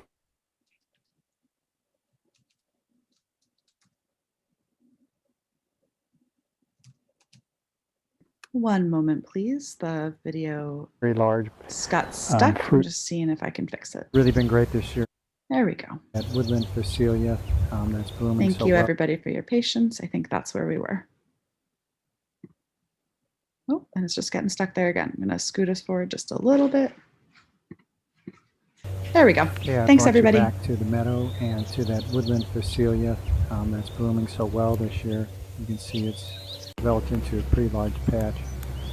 What's really been great this year are just the number of native bee species and sheer quantity of bees on the Phacelia. They vary in intensity during the day, during the middle of the day.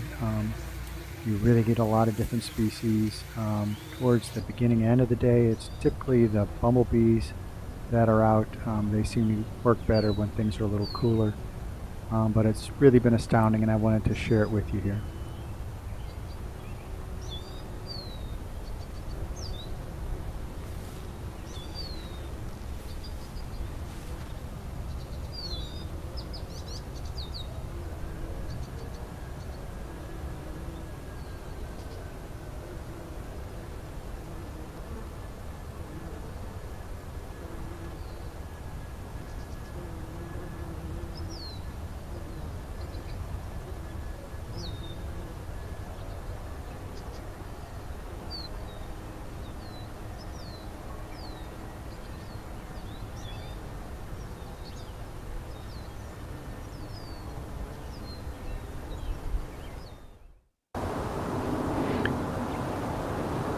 Okay, here we are out in the garden, and I wanted to come in close on this beautiful Kurtzatnik ceanothus so you can see all the wildlife that's on it right now.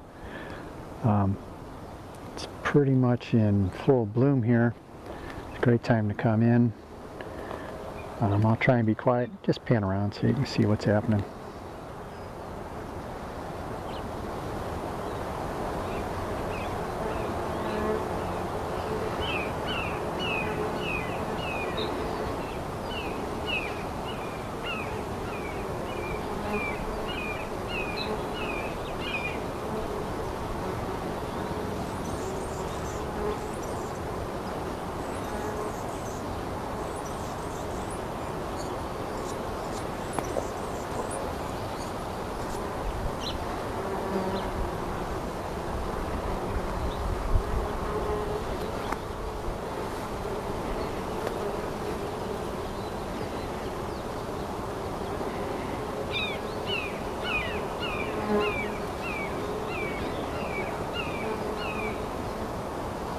So right now, I'm not really seeing anything except bumblebees. I have seen many other different native bees here at different times, but this day, this time of day, it's almost all bumblebees. Stunning. I wanted to end with some photos I've taken from my garden. I feel like I've made a lot of strides towards accomplishing what Doug Tallamy has set forth in his national park in everybody's yard. And I hope these can provide some inspiration or maybe just some joy from looking at the pretty pictures. In any case, please enjoy them. Here's a teddy bear, male Carpenter Valley bee, about 1.5 inches long with amazing green eyes, approaching a Salvia melissadora. This is a tiny hairy belly bee, I think anyway, on Salvia brandigii. Bumblebees love this native California Phacelia, the caterpillar Phacelia. Here's a Bembic Stigger wasp, nectaring on Lipia. They're super fast with huge eyes and extremely alert, and they capture flies for their young. The red admiral butterflies love the white cloud manzanitas.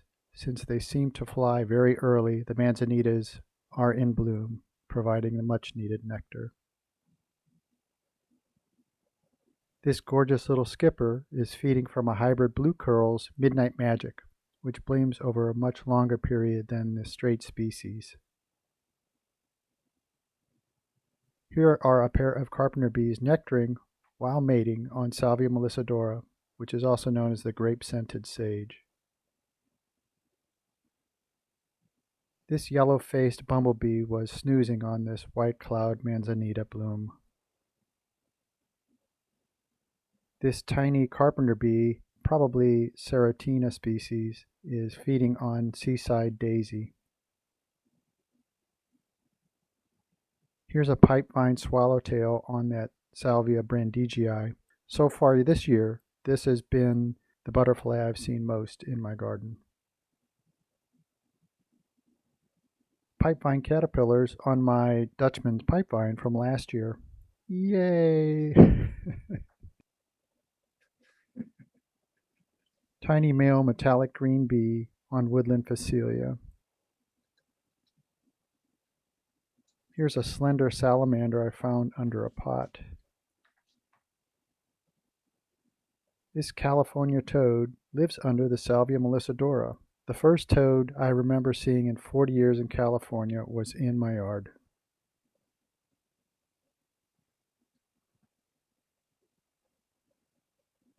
This baby sharp-tailed snake somehow snuck into my house under our front door. I'm always amazed at the incredible beauty of nature around us. This friendly little baby alligator lizard was rescued from my garage. Here's an anise hummingbird on Salvia melissadora. I see several hummingbirds daily. Here's a migratory cedar waxwing munching on my neighbor's 40-year-old Texas privet. Soon my neighbors will be big enough to feed the migrators the healthy berries these birds really need. Okay, songbirds, you better watch out for the neighborhood Cooper's hawk. The presence of the top predator makes me think the food web is working here. I hope you enjoyed this presentation.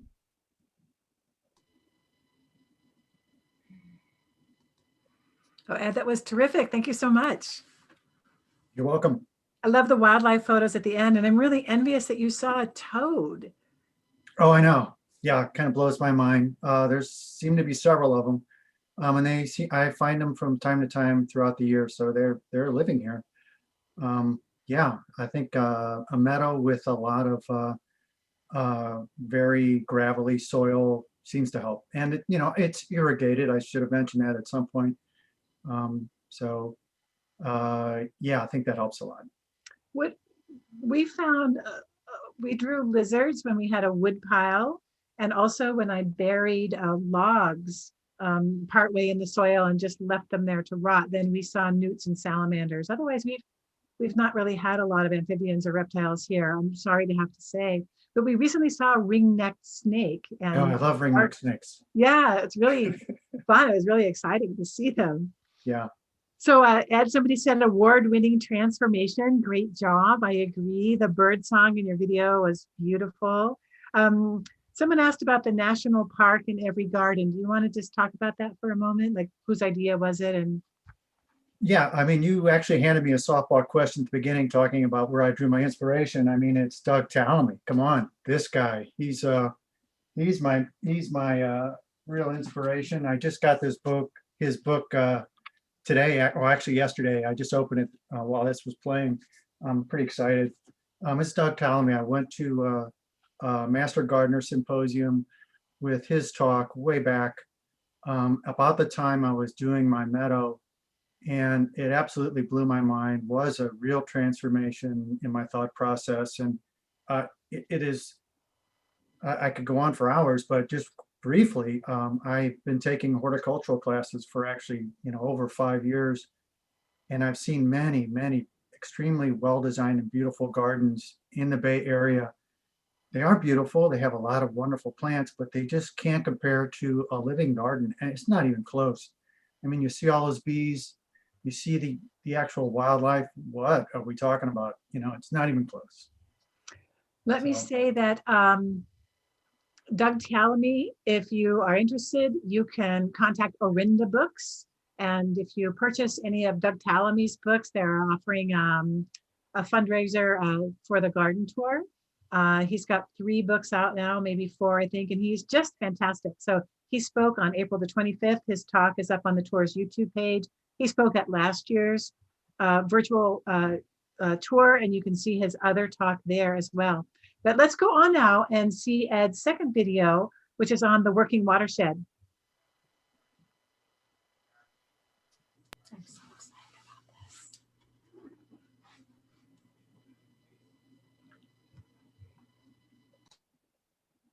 Hi, this is the second video for the Bringing Back the Natives tour, and this video will talk about the watershed garden that I've installed in the strip of land that I share with my neighbor to the north. This was a really fun project for me, and this strip of land, as you'll see in the before photos, was kind of unused. There were some shrubs on it, was not very attractive, and had a couple of large liquid amber styraciflua trees on it, pretty common sweet gums. These trees were not really good trees to keep. They were beginning to impinge on the pavement, and I was advised by an arborist that they should probably come out. This is an actual working watershed garden. There was a sump pump that redirected water from a low area in my backyard to the curb, and I've taken that same pipe and redirected to the head of this strip of land, and it actually flows in the wintertime. There's quite a bit of water multiplication. If we get an inch of rain, that strip, especially the forward portion of it, will get, it's hard to know for sure, but 10, might be a 10x multiplier, could be more depending upon how much water is coming from my neighbor's property uphill from me. So that can actually be really fun to watch work, and there's be a little video here on that. I've arranged this garden in more or less zones of increasing aridity, if that makes any sense to you. Hopefully it does. So it's very dry and desiccating here. There's a lot of reflected light, dry winds. In basically all summer, every afternoon, the winds will kick up, and there's just very hot conditions.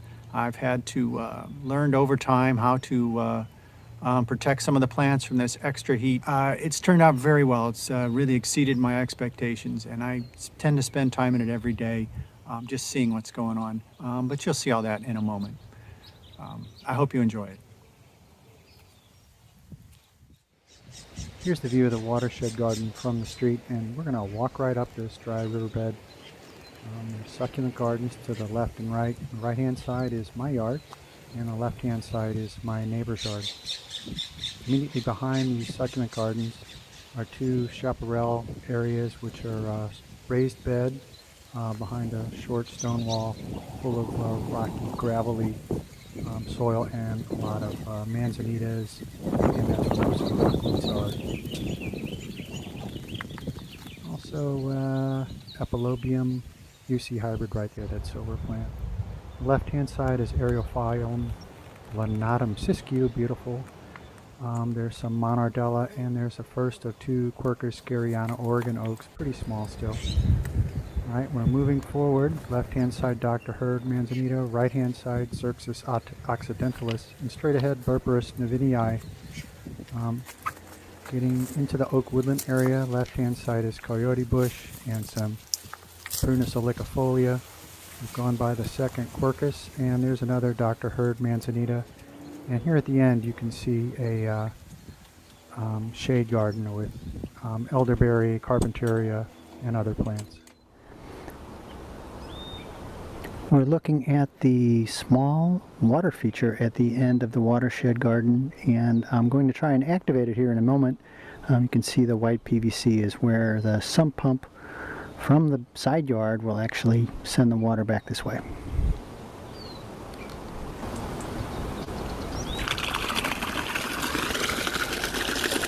There it goes. The water is splashing into the plastic liner, and it's also going to the rocks behind it. Kind of fun. During the rainy season, rainwater that would have been directed by the sump pump to the gutter and then to the sewer is sent here, and where it percolates down and nourishes all these the oaks and prunus and other native plants here that seem to really like it. Okay, we've stepped back to provide an overview of the shared strip garden. The shaded garden under the Rosia Banksia begins on the right-hand side. This leads to an oak woodland environment, which is noticeably cooler even on hot, windy days. This woodland will transition to a chaparral garden, which has a rocky mulch, where most of the manzanita and buckwheats are located. Finally, on the left-hand side, nearest the street, is an arid, dry garden with succulents and a few natives, including a small Aesculus californica, the California.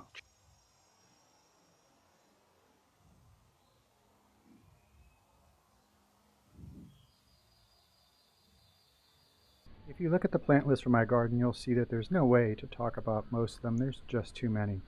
So let's take a look at some of the more noteworthy plants. In particular, I can recommend these three following keystone natives very highly.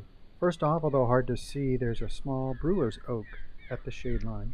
It's a wonderful small native oak suitable for virtually any size garden, and it has a nice fall foliage display. It hosts 270 different Lepidoptera species, and these California oaks are super powerful ecosystem benefactors. The next plant we'll look at is the Catalina cherry. It's a very tough and adaptable plant, and it can serve as a sheared shrub, a beautiful evergreen screen, which it's doing here, or even a tree depending on how it's pruned. Also, by the way, it hosts 246 different Lepidoptera species. Finally, there's this prostrate coyote bush. It's very, very tough, low growing, and a host for 37 Lepidoptera. Another great plant in this watershed garden is this pretty little Cercis occidentalis cultivar Claremont, the western redbud. It's deciduous, and it is a host of a number of Lepidoptera, 10 or so. What's really fun to see is the leaf cutter bees making small circular cuts in the leaves, and they seem to prefer this quite a bit to the eastern redbud, which is also located nearby. There are more than 10 different species of buckwheats in my garden, and they really do form the backbone for the late summer garden. They're very floriferous, and perhaps my favorite is the Eriogonum arborescens, the Santa Cruz Island buckwheat. It's beautiful, upright, extremely attractive to a lot of insects, and these buckwheats are host plants to more than 30 different Lepidoptera and are incredibly attractive to many insects. Really fun to have. Well, it looks like I have time for maybe one more plant on this garden, and the one I've chosen is the desert lavender, Candia emorii. This is a beast. It is been saving a lot of my plants, and I've been using it as a nurse plant to help get the Manzanita and Ceanothus established. It's very attractive to bees, has a long flowering period. It's a host plant for the gray hair-streaked butterfly, which is one of my favorite little blue butterflies. And another thing I like about this plant is that I have been able to really beat it up, just cut it back very hard. It just acts as a great wind screen for the chaparral garden on the southern side. Let's take a couple minutes to see some of the insects that have visited this garden. Here's starting off with a tiny little carpenter bee, Seratina, on that desert lavender. That flower is only about a 1/4 inch wide. Here's a much larger carpenter bee on a Pozo Blue Salvia.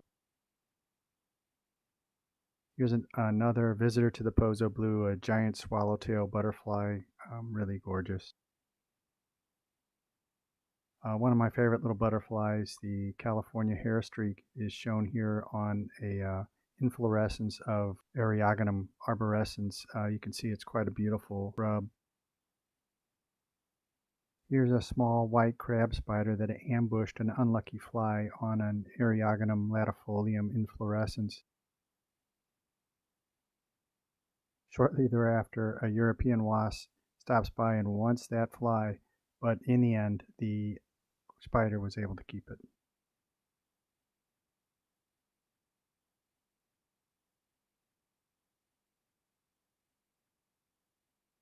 Let's end with a slow-mo video of a yellow-faced bumblebee on Carpentaria californica, the bush anemone.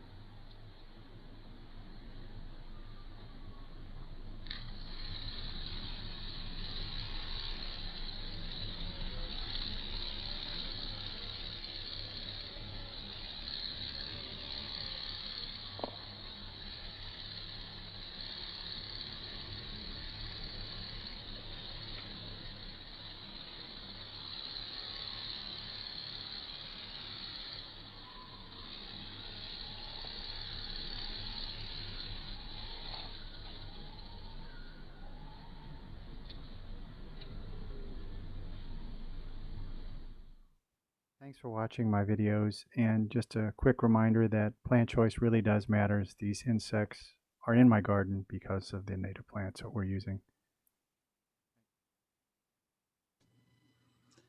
Well, that was great, Ed. Thank you so much.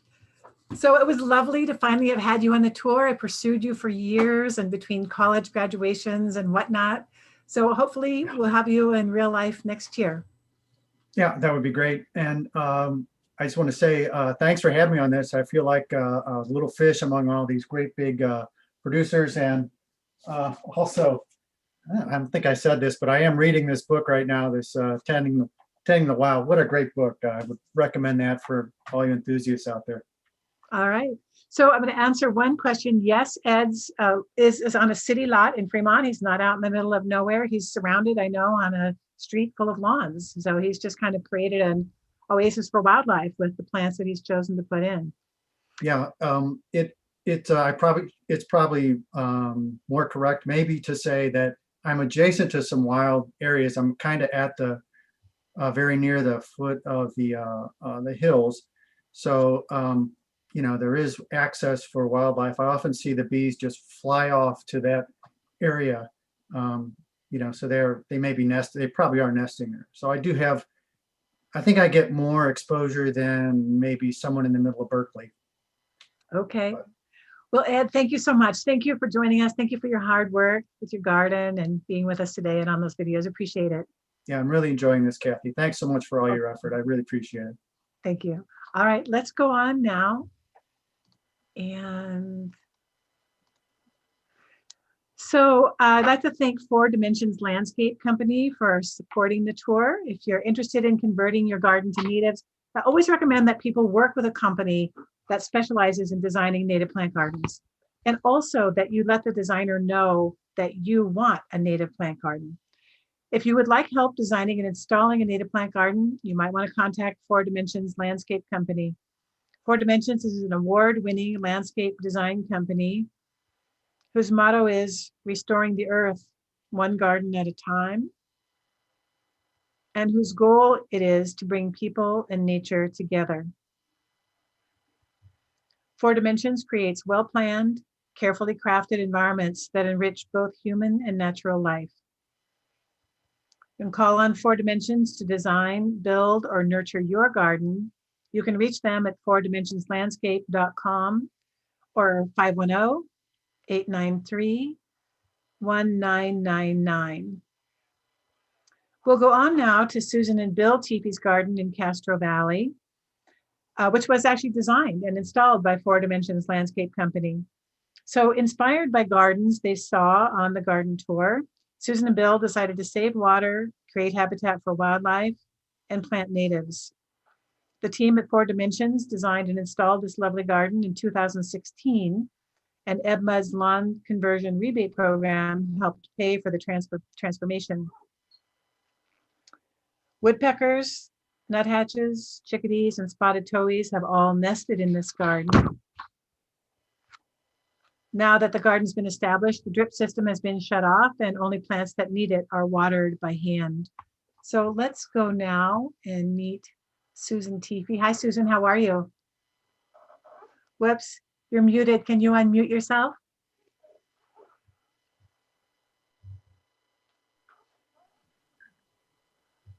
Nope. Susan, we're not able to hear you at all. Is it possible that you haven't plugged in your microphone? Ooh, I hear something. Yeah. I can hear you. You're great. Awesome. Yeah, I had this just in case. Sometimes it doesn't work. So can you hear me okay? Yep, you're good. Awesome. Thank you. So Susan, you are a beautiful photographer. Susan took the photos that are in this video. How did you learn to be such a good garden photographer? You know, I've been taking photographs a lot longer than I've been planting plants. The photography was sort of my in to the birds, and then the garden was my way to get the birds to come to me. So it was sort of backwards in a way. But Well, yeah, I have been taking photographs since I was a teenager. Well, it shows. Let's go now and see Susan's garden.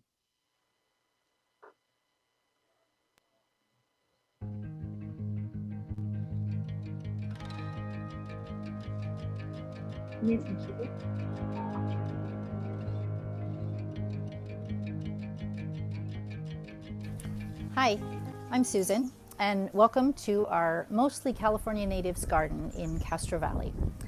We've been here a little over 30 years, and this yard's gone through some pretty significant changes in that time. Castro Valley is in the Sunset Climate Zone 15, so it's kind of that Goldilocks part of the Bay Area. It doesn't get super cold or super hot. We might get a few days of frost in the winter, and it rarely gets to be 100 degrees in the summer. It is often windy.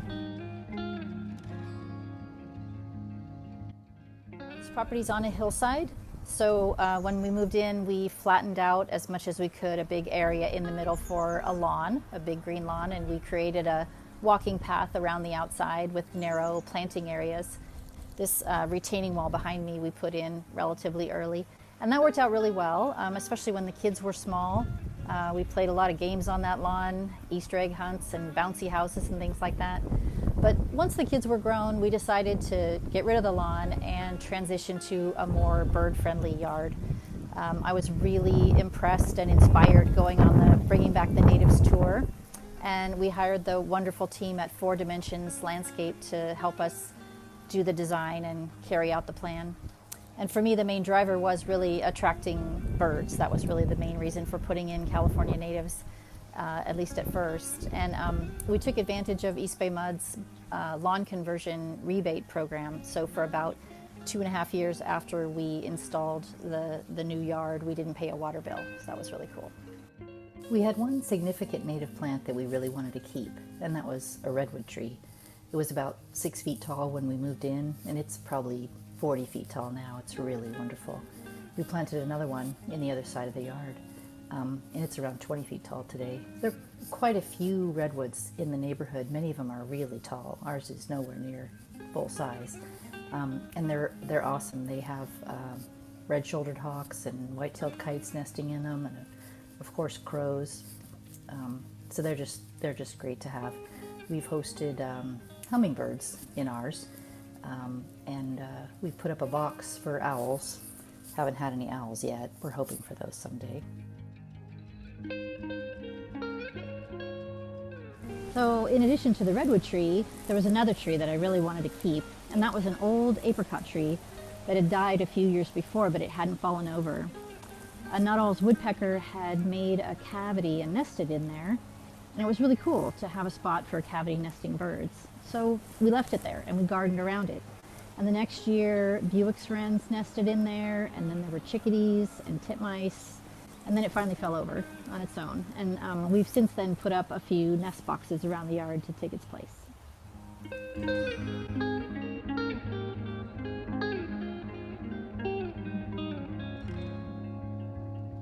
So the hillside is a bit of a challenge. We were always fighting the slope when we had the lawn. So now we have 3 sort of different flat areas on different levels, each with its own patio. The upper 2 patios are flagstone and connected by these wonderful stone steps.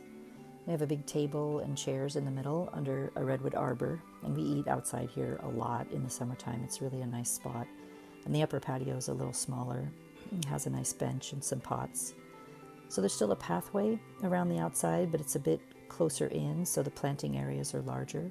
And we put in a couple of sets of stairs topped with flagstone too, in places where it's really too steep. So it kind of divides the yard into 6 or 7 separate areas.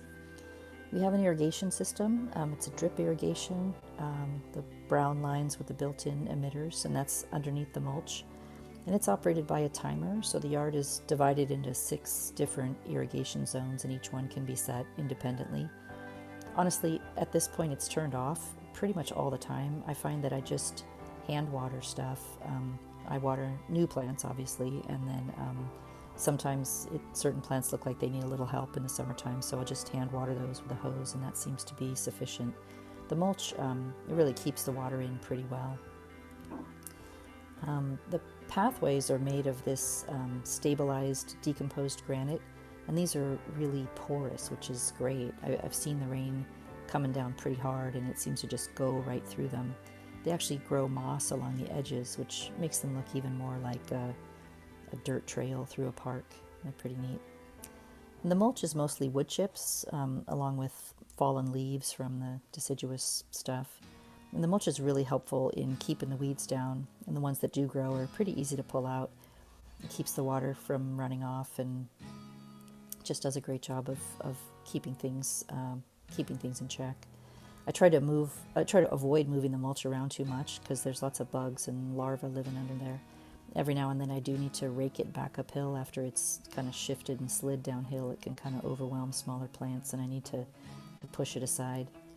Really, the only problem with the mulch is that the ground-dwelling birds like the towhees and the sparrows kick it onto the path all the time. I could sweep these paths every day and the birds would just kick the mulch right back onto the path. Towhees really have a thing about tidy gardens. They don't really like things to be tidy.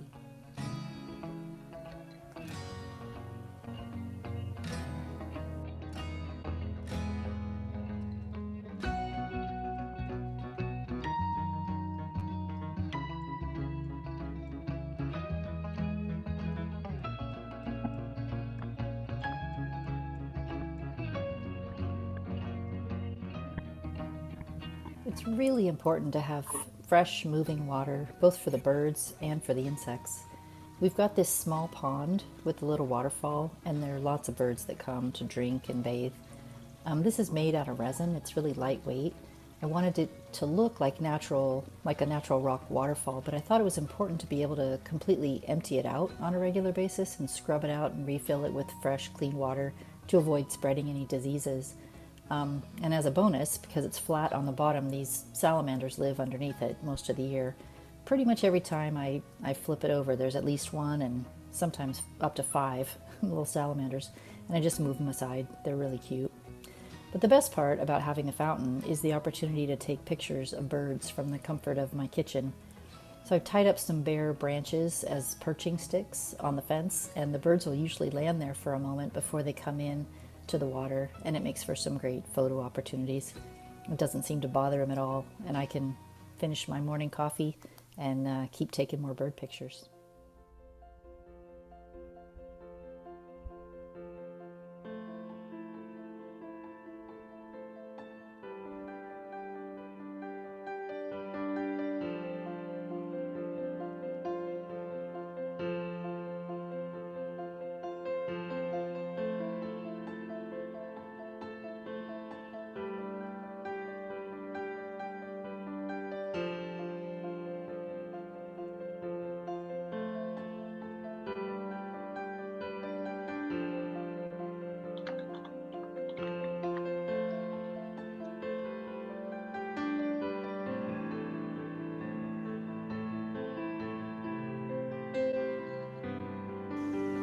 So in addition to the birds, the pollinators need water too.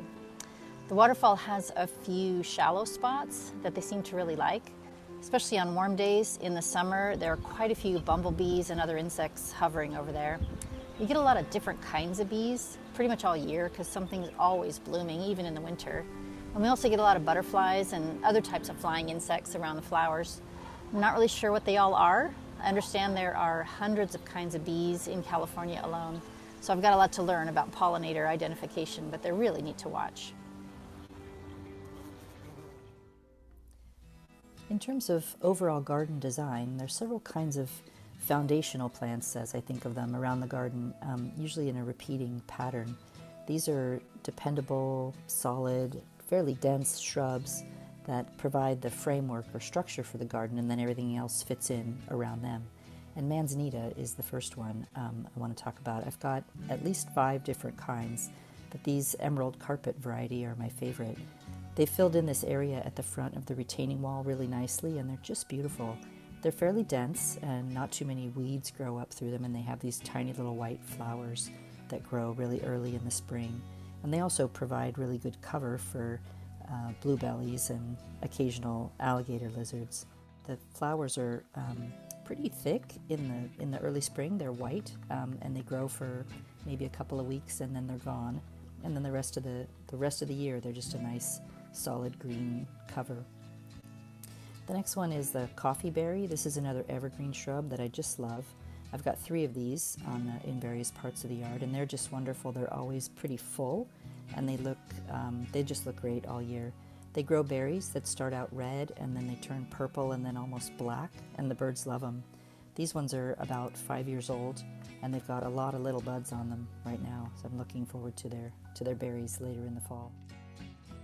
Another anchor plant I really like is the ribes, the golden currant, and I've got 3 of these too. These are deciduous, but they keep their leaves most of the year. These ribes grow pretty tall, and they grow a lot of these little yellow flowers that are really pretty all along the stalks. They get these kind of long, wispy stems if you let them. I keep the ones near the walkways trimmed back so they don't smack people walking by, but I let the other ones go. They're just really pretty. Their flowers are done usually by March or so around here, and then the rest of the time they're just a nice green backdrop, generally full of some sort of birds. And then there's the Muhlenbergia or deergrass. This has a really cool shape. It's pretty different from everything else in the garden. It starts out really green and then slowly turns a more golden color by the end of the summer. And it grows these crazy spikes that are probably 3 feet tall or so. They're just beautiful. I trim these back nearly to the ground every 2 or 3 years so they don't end up looking like a haystack, but it comes back thicker each time. The ceanothus, the California lilac, is another one of my favorite foundation plants. I've got 3 of these Julia Phelps variety, which are evergreens. And this is a really popular native plant. They're pretty easy to find in most nurseries. I've read that there's more than 60 types of ceanothus in the state. I have probably 4 different kinds in the garden. But for a couple of weeks each spring, pretty early, they're just beautiful with these purple flowers. And they are just a magnet for bees and other pollinators. And once their flowers are gone in the late spring, they stay a nice dark green that makes a nice backdrop for other flowers. And generally the Buick's wrens and other ground-dwelling birds just love to hide in there. I've got this other one called Skylark that's also really pretty. It has a darker purple kind of flower that grows a little later. These ones don't bloom till almost June. And then another foundational plant I really like is a toyon, heteromelis. This is a really wonderful local plant that birds just love. I've got 3 of these also, and they're slowly filling in their spots. Right now their branches are still kind of thin, and so when they get full of berries they droop down, and the birds can't really sit on the branches to eat the berries, so they land on the ground and they fly up and pick them off one by one, which is pretty cool to watch. They're pretty entertaining. And these ones are about 5 years old right now. And then there's the flowers. I love California poppies. I mean, who doesn't? They're just spectacular. There's nothing that compares to that bright orange when the sun hits them. They're just glorious. And they reseed themselves every year. I usually end up pulling some of them out because they take over the path and they can kind of overwhelm some of the smaller plants. But they're just wonderful. California poppies were kind of my gateway drug into the world of California native flowers. They're just so beautiful. I had no idea there were so many really beautiful flowers. And now I'm not really sure whether the birds or the flowers are my favorite part of the garden.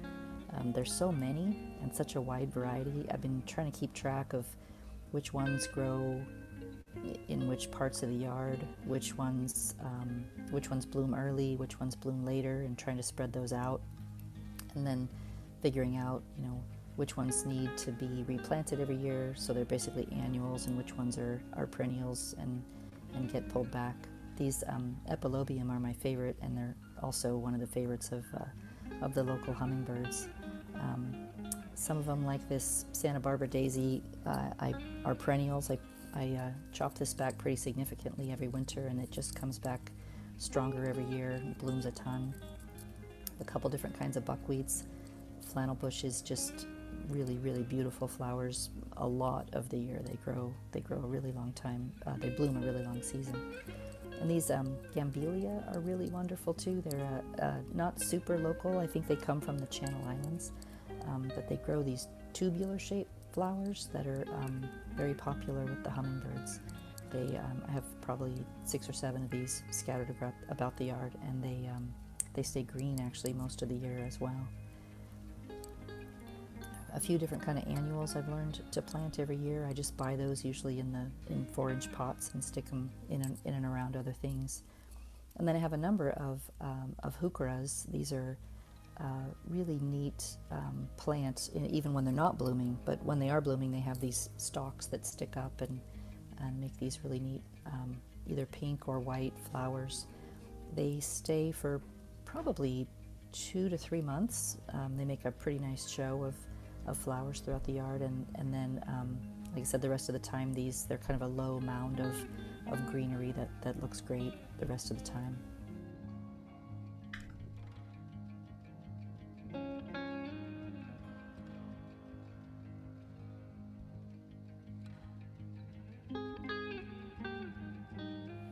I have a couple different kinds of irises, from a kind of a light purple to a dark purple.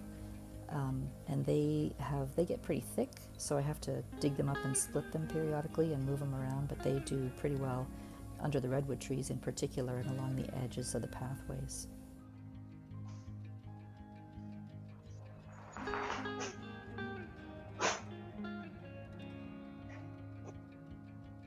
And I'm playing around with these Louisia. This is something that's a little bit newer for me. There's so many different kinds, and I've been sticking them in the retaining wall, and they seem to really like it. There are a lot of colors available.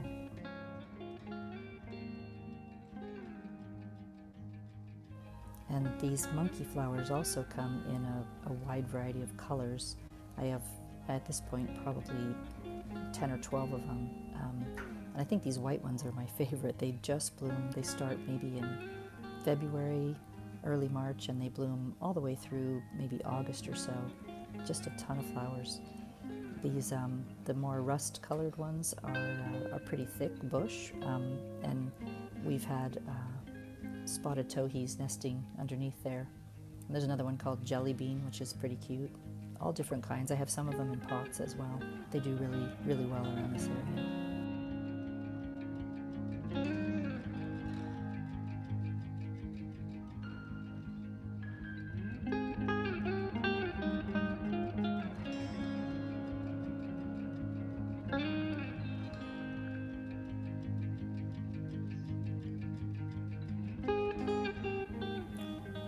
The penstemon are just lovely as well. Those are perennials. I trim them back each year, and they come back every spring, and they're just beautiful. These tall stalks of purple flowers. Phacelia is another one that just has this glowing blue, really pretty flower. That's an annual. And then I've got another ribes, the red currant, grows these long stalks. And then salvia. They smell so good, and they have kind of these weird looking flowers that are different shades of purple. They often get a little bigger than I think they're going to get, but they're great. And then the blue-eyed grass reseeds itself, which is really nice. I have a little carpet of that. And then last, the verbena. These are just lovely. They're easy to grow, readily available, and they grow. I want to say they bloom from maybe like February all the way through September, October. Lots of pollinators really like them a lot. And then every yard needs a little whimsy. We don't have any actual rabbits, but I've acquired a collection of a little rabbit statuary. They're super cute. And a few statuary birds as well.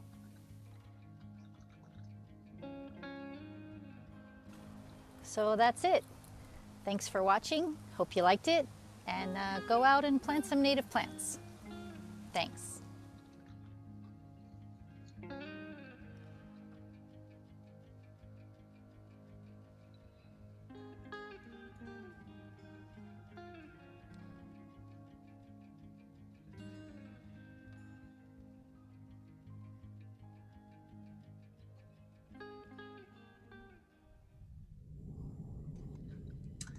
Well, Susan, that was fantastic. Thank you so much.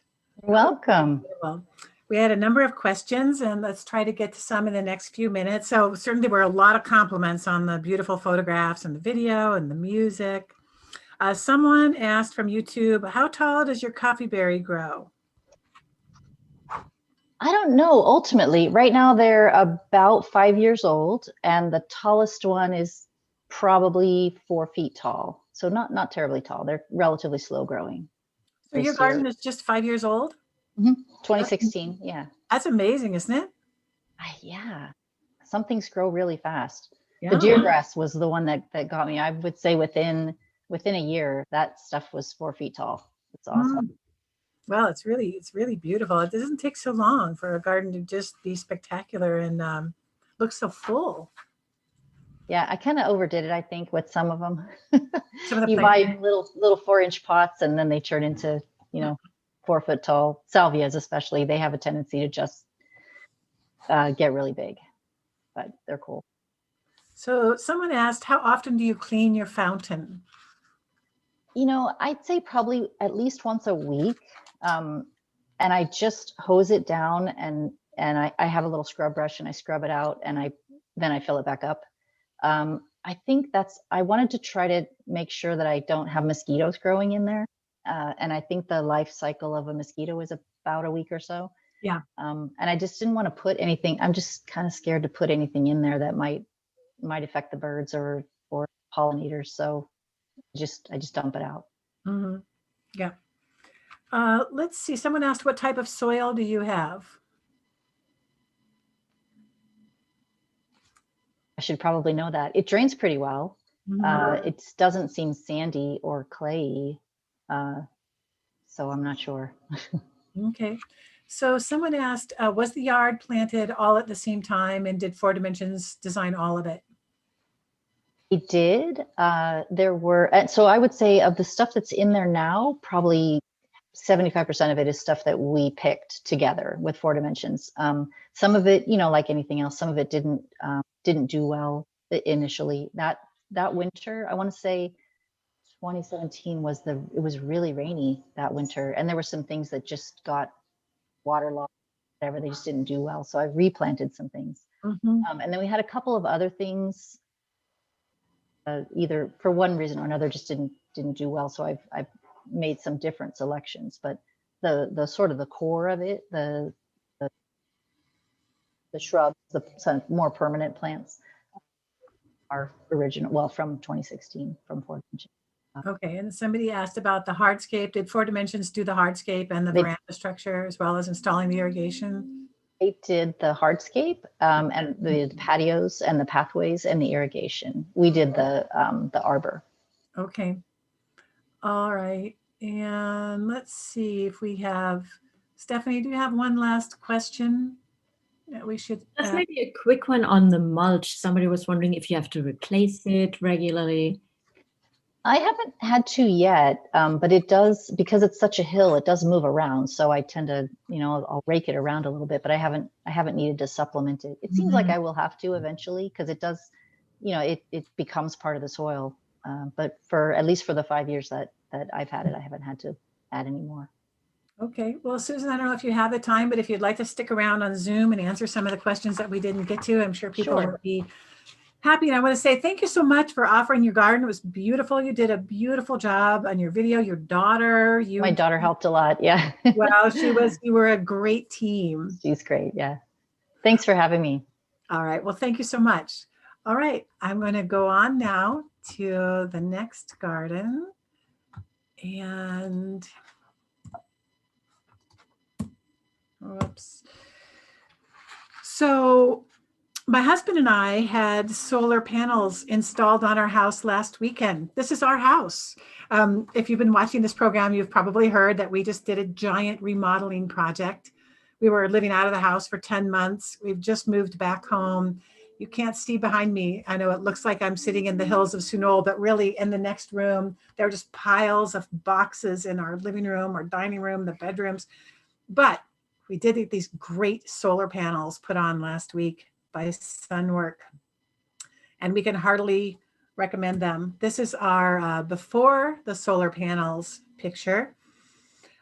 Sunwork makes solar panels affordable by using trained volunteers to install solar panels on homes with low electricity bills, where it may not have been economically practical to install panels.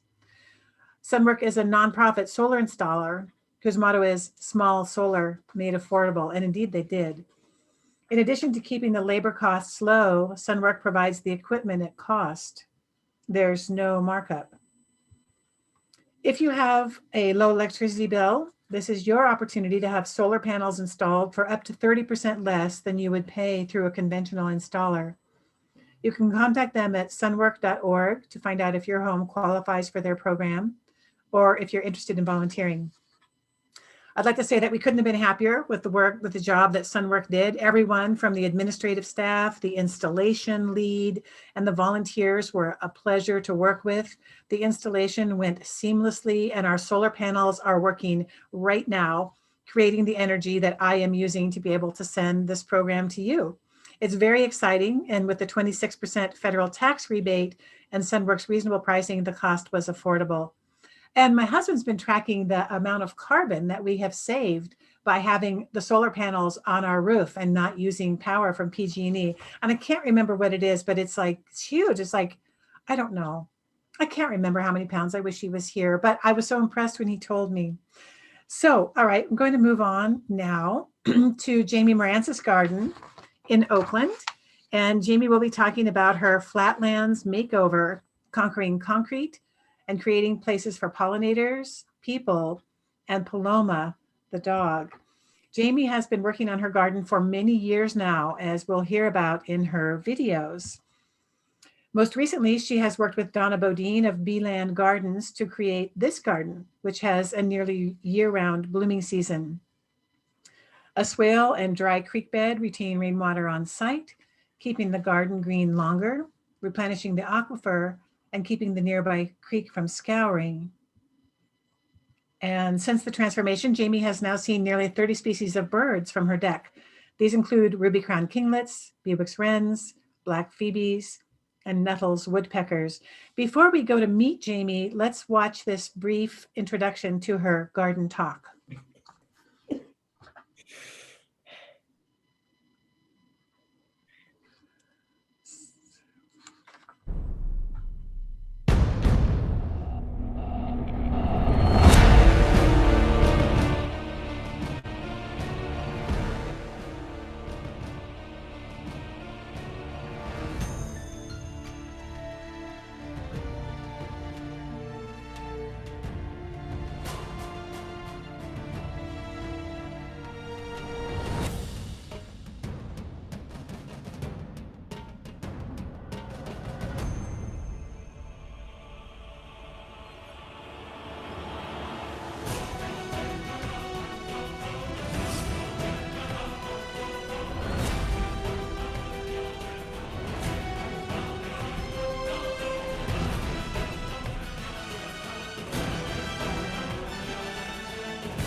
Oh, Kathy, you're currently muted. Yep, that was fun, Jamie. Thank you.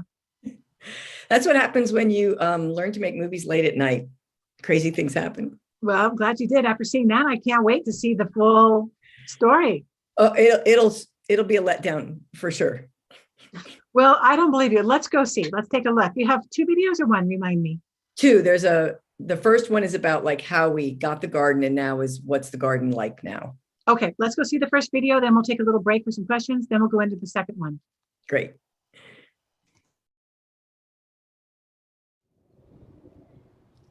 Hi, my name's Jamie. Welcome to my garden. I'm super happy that you're here, and I'm excited to show you our baby garden. Even old people can have young gardens. I waited for years after taking classes in California flora and fauna as part of my biology degree to give back at least a small plot of land to the California flora and fauna that was here before we stopped letting it be here. We finally did buy a house in 2016 in May in the flats of East Oakland. And when we bought it, there were lots of things that had to happen to the house as well as the yard. The front yard or yards were basically full of 50-year-old juniper mounds, and the back of the house was full of concrete, delightfully painted red, and dilapidated fences, stumps, painted concrete, rocks, pretty bad. So we had to do a lot of things to the house. And in 2016, the year we bought it, I first decided to clear all the weeds in the back and the juniper in the front. We then simply cardboarded over the dirt, the stumps of the weeds that were left, sheet mulched it with cardboard from our packing boxes, as well as from Monahan's Paper in Oakland. Great place to buy rolls of cardboard. We then covered the cardboard in bark mulch and let it be for quite a while. We then had to get a deck so that we could get into the yard, since the only way to the yard was through the laundry room downstairs. So we finally got that done and had our first party on the concrete. Later that year, in November, we finally planted 2 of the front beds, the right and the mid, that we had removed the juniper from in the front yard. That was all we could afford that year, and then 2017 rolled around, and I finally finished the left side of the front yard, where I added a little flagstone path and a berm, since when you got out of your car, you walked right into the garden out of your door, so we needed that little path there. In 2018, we finally replaced the street tree that was a hideous dying mess, and I finally planted the left front bed. We also, in May, destroyed a bunch of mega weedy trumpet vines and all kinds of hideous things that were growing up and over and through the fences that we left, and tried to repair some of them. Finally, in the end of 2018, we had enough money to remove that concrete. Yes, it did take us 2.5 years to get here, but hey. And in December, we finally started the makeover. In the new year, we began by replacing one entire fence, the long length of the yard, almost 85 feet, the whole thing, and that was pretty fun. We drew out the beds. I kind of did the design, and I had a woman named Robin Storm at the time helping me, but she literally like a month or so later had to move to Maine for a family emergency, and it was me and some guy who was helping me finish. Not the best way to go, since some of the issues that I had later were from lack of expertise in the original layout. Anyway, we lined the beds with moss rock, added a ton of compost and mulch, several yards. And then during the winter, we saw that water was an issue, and so decided to incorporate a swale on the bottom left portion of the yard to keep the water in and to not develop lakes as well. By April, we had finally finished the raised beds and a little doggy play area. Finally, in May, the hardscaping began. And by June, you could see that there were actually things growing in the garden. Totally wrong time of year, and yet it was what it was. And so some of the plants did not make it through that summer, but a lot of them did. I planted as I went, so some of them got planted in February, April, little bits here and there. And then time goes on, and I am having strange die-offs in places, etc., and not really understanding what was going on. The irrigation seemed uneven. Things were not as they should be in Mudville. I would go and replace them. Many of my plants I've gotten from East Bay Wilds. Love them. Finally, in July of 2020, I finally find Donna Bodine. And over the next 8 months here, she has helped me unbelievably. She traced and replaced a lot of the existing drip lines and unearthed it all and found it and fixed it. And we now have 4 separate zones, one for the trees, one for the veggies, and one for the north and south sides of the bed.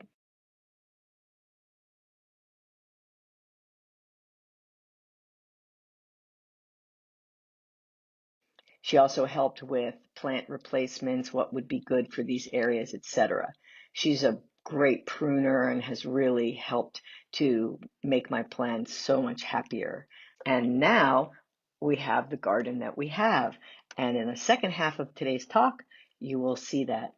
If you have any questions about where I got any of my materials, what some do and don't be's, I'd be happy to answer them. All right, and talk to you in a minute.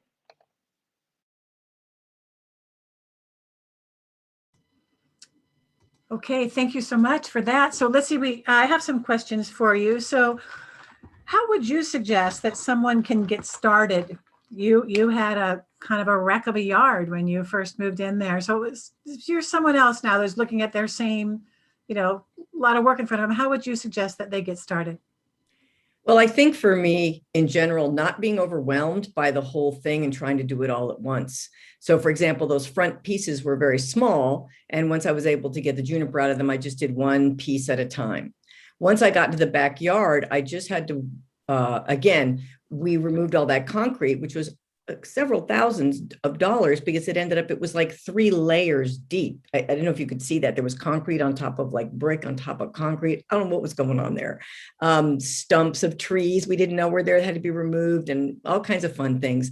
So we did that. And then I was like, wow, I'm broke. So I just carpeted it with cardboard and then went and got tons of mulch, covered it, and left it like that for a year. I just did one thing at a time. I think if you just chew off one thing at a time, it's a lot less daunting. Mm-hmm. And then how about the swales and the berms? Like, can you tell us, like, why did you decide to create those berms and the swales, and the drainage also is interesting?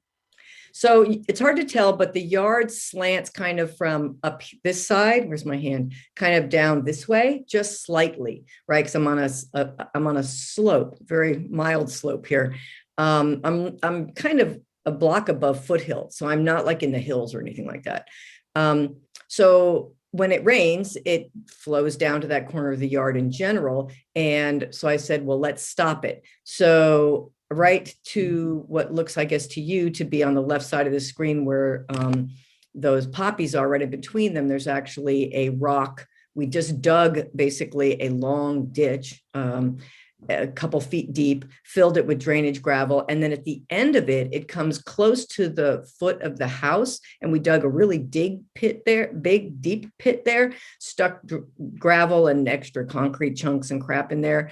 And then it comes right up against a perf pipe that goes along the side of the house. Not a true French drain, but drainage for the yard. So it slows it down. It collects a lot of water in there. And then when it gets totally overfilled and up to the top, then it kind of drains out in that pipe. And I haven't had a lake since, though we haven't had a very wet winter since either. So, and then because of all that concrete on the ground, I figured that ground had to be compacted like mad. So instead of rototilling and just ripping it all up, we just poured I can't even tell you, truckloads of compost on it.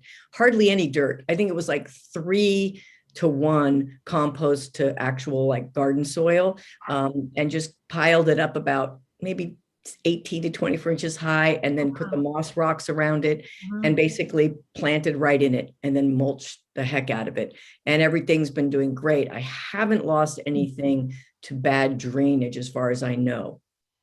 Okay, let's ask one more question and then we'll go on to your second video. So Gretchen asked, you said you made some mistakes due to inexperience. What are some things you would do differently if you were to do this again, knowing what you know now? Well, I would have been more careful about where the sun is at different times of the year and my neighbor's tree. So like where my the raised beds are for my vegetables actually should have been on the other side of that path, and the garden should have been on that side of the yard. Well, what can I tell you? But it's okay. It's not the end of the world. They get a little afternoon sun. So that's one thing. Number two, when you do the original layout, get someone who understands how to do irrigation. So, because that can turn out to be a real pain if it's done wrong the first time. Literally, Donna was like on her hands and knees, we're going around there. And she's like, so where do you think this one goes? And I'd go over to the thing and I'd turn on valve 1. Is that it? So you don't want to go there. You want to get someone who knows what they're doing, especially with irrigation. That I totally, completely, wholeheartedly say do that. Okay, good. Why don't we go now and watch your second video? We'll take some more questions afterward. Okay.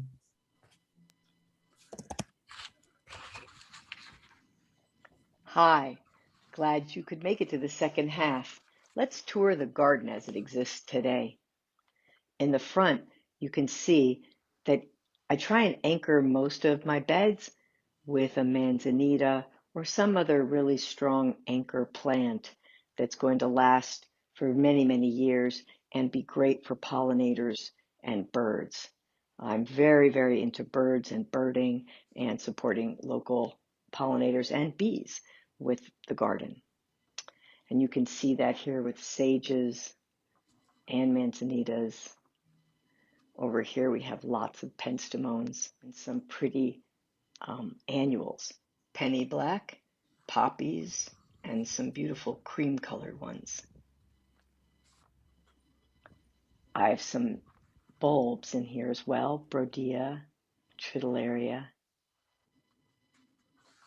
and of course lots of buckwheat, because buckwheat is fantastic, beautiful, and very important for many local pollinators.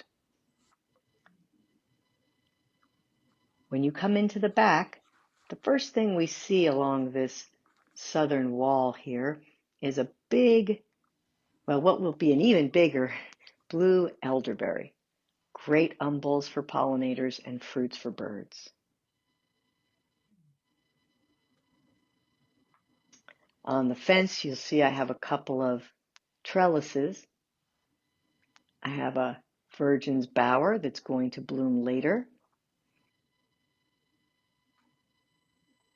And a small Dutchman's pipe that is going to be really big by the end of this season.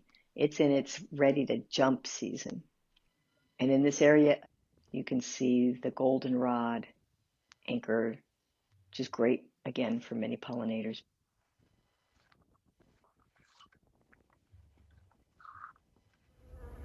Here's another great anchor, a ceanothus. And you can tell they are absolutely loved by bees and pollinators of all kinds. Great friends of manzanitas.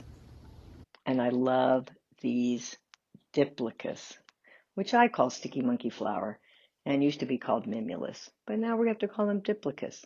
I love them. I have several different ones in the garden. They're beautiful. The hummingbirds love them.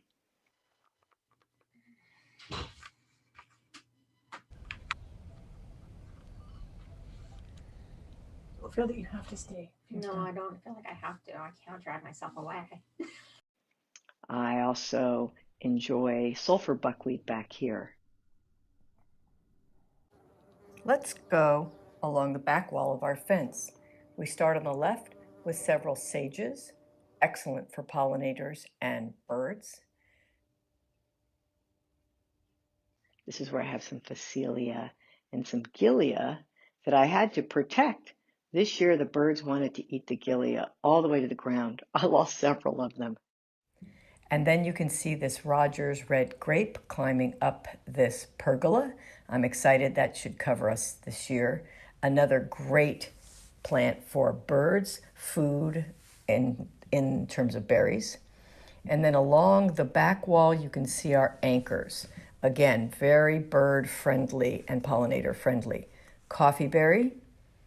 Then we have a prunus, a toyon, and then a baccharis in the corner. And underneath that, the understory is made of eucharas, which are loved by not just hummingbirds, but many other birds. This back wall was home to a ruby-crowned kinglet this winter, which was great to watch. We then come up the north side of the yard, and you can see I again have echoed with our sticky monkey flower. You can see some blackberries. We eat those not for the birds. And then the echoing continues with lupin, ceanothus, a manzanita, a little coyote mint, and a daisy that will pop up here later. Again, having things that bloom at different times of year is really great for pollinators and birds alike.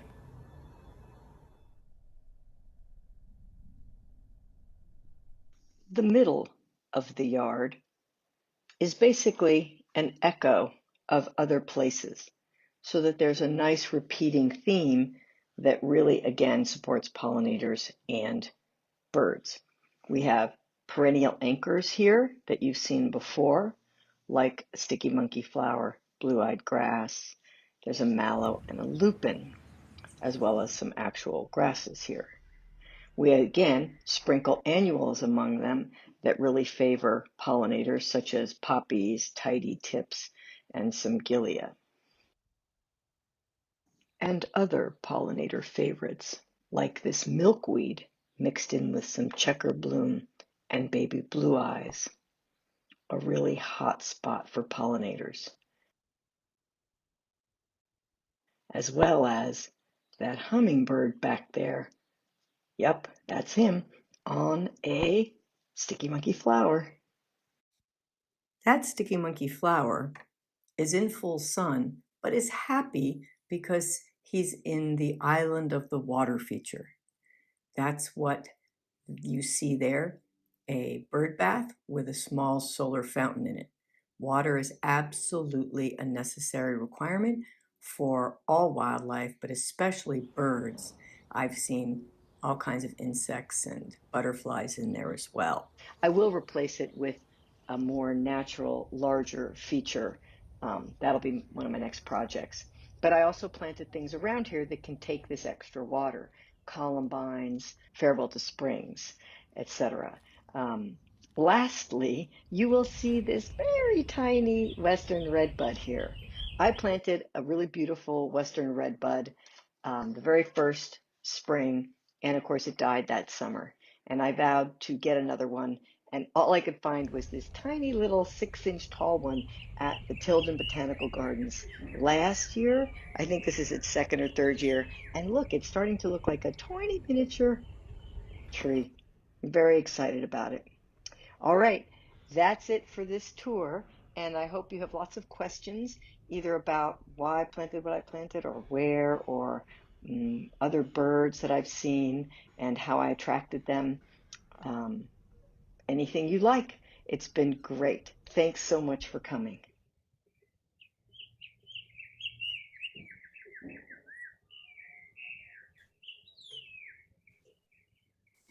That was fun, Jamie. That was great. Thank you so much. So let's see, we had a number of questions. So somebody asked, what's worth spending money on and what's worth doing yourself? I think anything you can do yourself and don't have the money for is worth doing yourself. Though I almost always end up hiring some folks to do things like lug the rocks from the front to the backyard, because I'm like an old woman, baby garden. And I'm just not picking up rocks like that anymore because it's just too hard on my hand.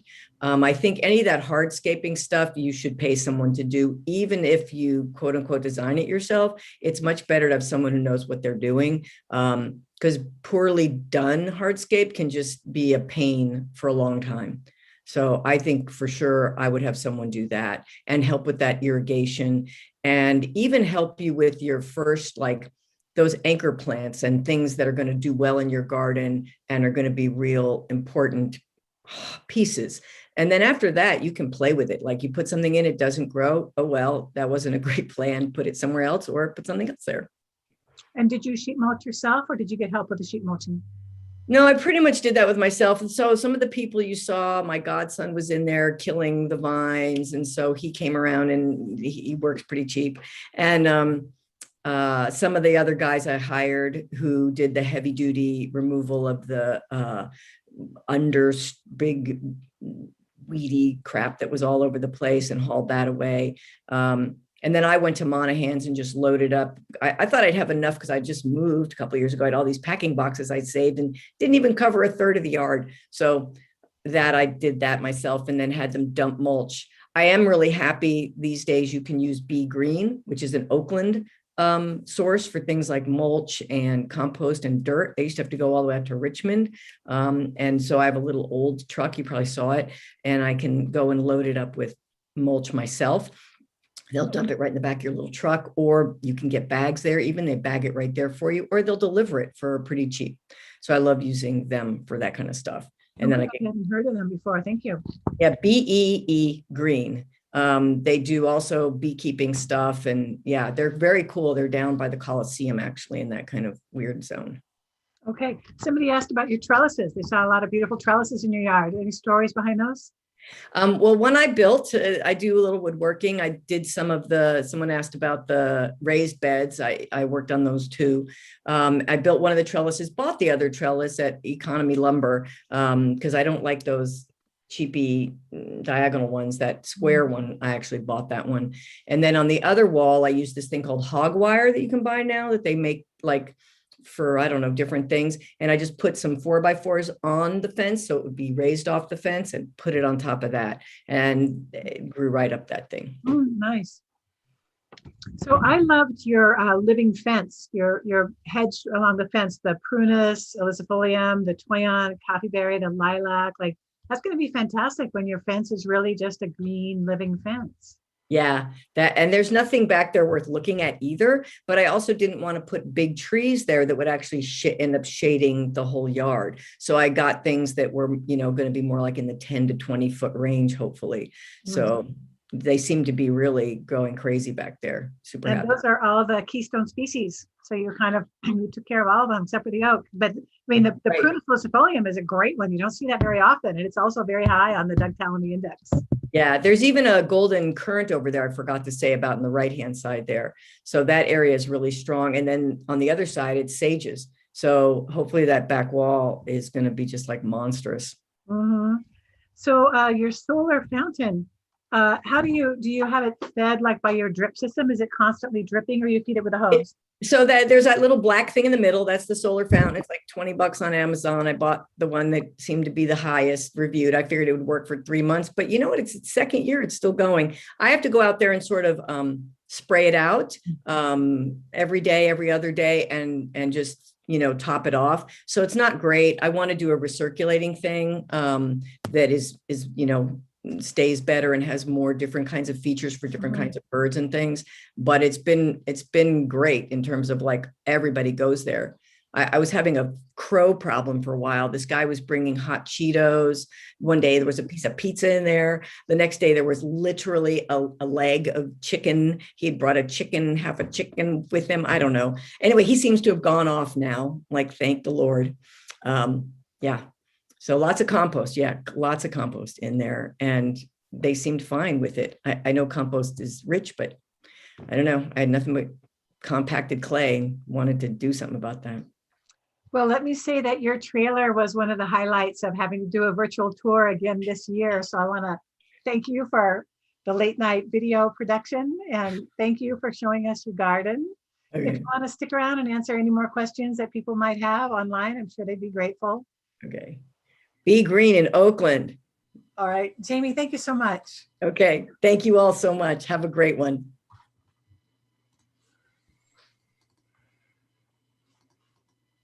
Okay, we have, one more. Let me say that the last day of the tour is next Sunday. That's May 23rd from 10 to 3. And the Green Home Tour is coming up on June 6th and June 13th. The Green Home Tour will kick off with a visit to my and my husband's home. We just did a lot of remodeling and installed a number of green features like solar panels and a heat pump for heating and cooling air. We have an induction range we'd love to show you. You can register for the East Bay Green Home Tour here at eastbaygreenhome.com. You need to have a separate registration than the garden tour. So we will be going now to Marty Mertens' garden in Berkeley. So this is our last garden of the day. And Marty's garden, some of the plants in this garden were installed almost 20 years ago, but it was just in 2019 that Marty planted more than 100 species of California natives in this garden that she designed jointly with Andy Liu. And this last year, she has planted many more plants. Keystone plants in Marty's garden, on which many species of butterflies and moths can lay their eggs, include wild cherry, currant, sages, lupin, and manzanita, to name a few. So let us go now. Let me say that Marty has seen more than 30 species of birds in or above this garden. And let's go now and see Marty Mertens. Hi, Marty. How are you? Hi, Kathy. I'm fine. Good. So thanks for showing us your garden today, Marty. You're welcome. I'm so glad to be here. All right. So I know you've been working with native plants for a very long time, haven't you? How long since you've had your before this, your other native plant garden? How long have you been gardening with natives for? Well, I started back in 1992 as a volunteer at the Tilden Botanic Garden. And there were some amazing people there. Wayne Roderick was working as a volunteer, and there were a lot of plants named after him. S. and Jacques Anderson, who started the volunteer program there, were very inspiring people. So that was a real revelation to me, finding about all the different species. We worked on propagation every Thursday morning in a little volunteer chalet. I fell in love with native plants then. Well, it shows in your garden. Should we go take a look at your first video? Okay. So Marty has two videos, a front and a backyard. We'll look at the front yard first.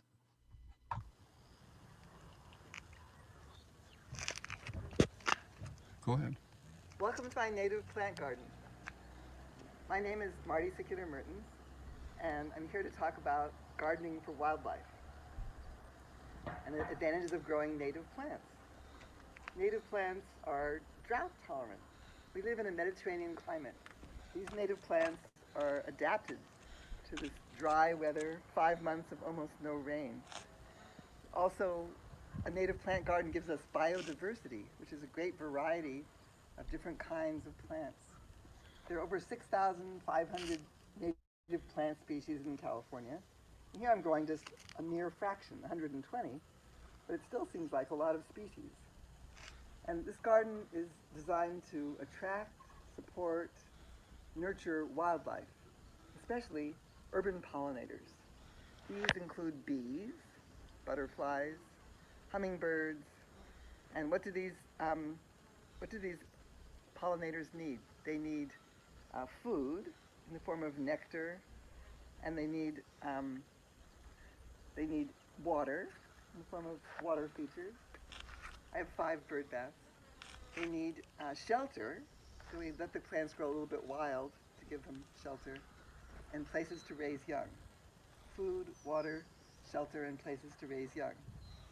So I'd like to talk about some of the plants that provide these for our wildlife. This is a ceanothus. It's an interesting variety. It's all white, and its name is snow flurry. And I often find it buzzing with bees of all kinds.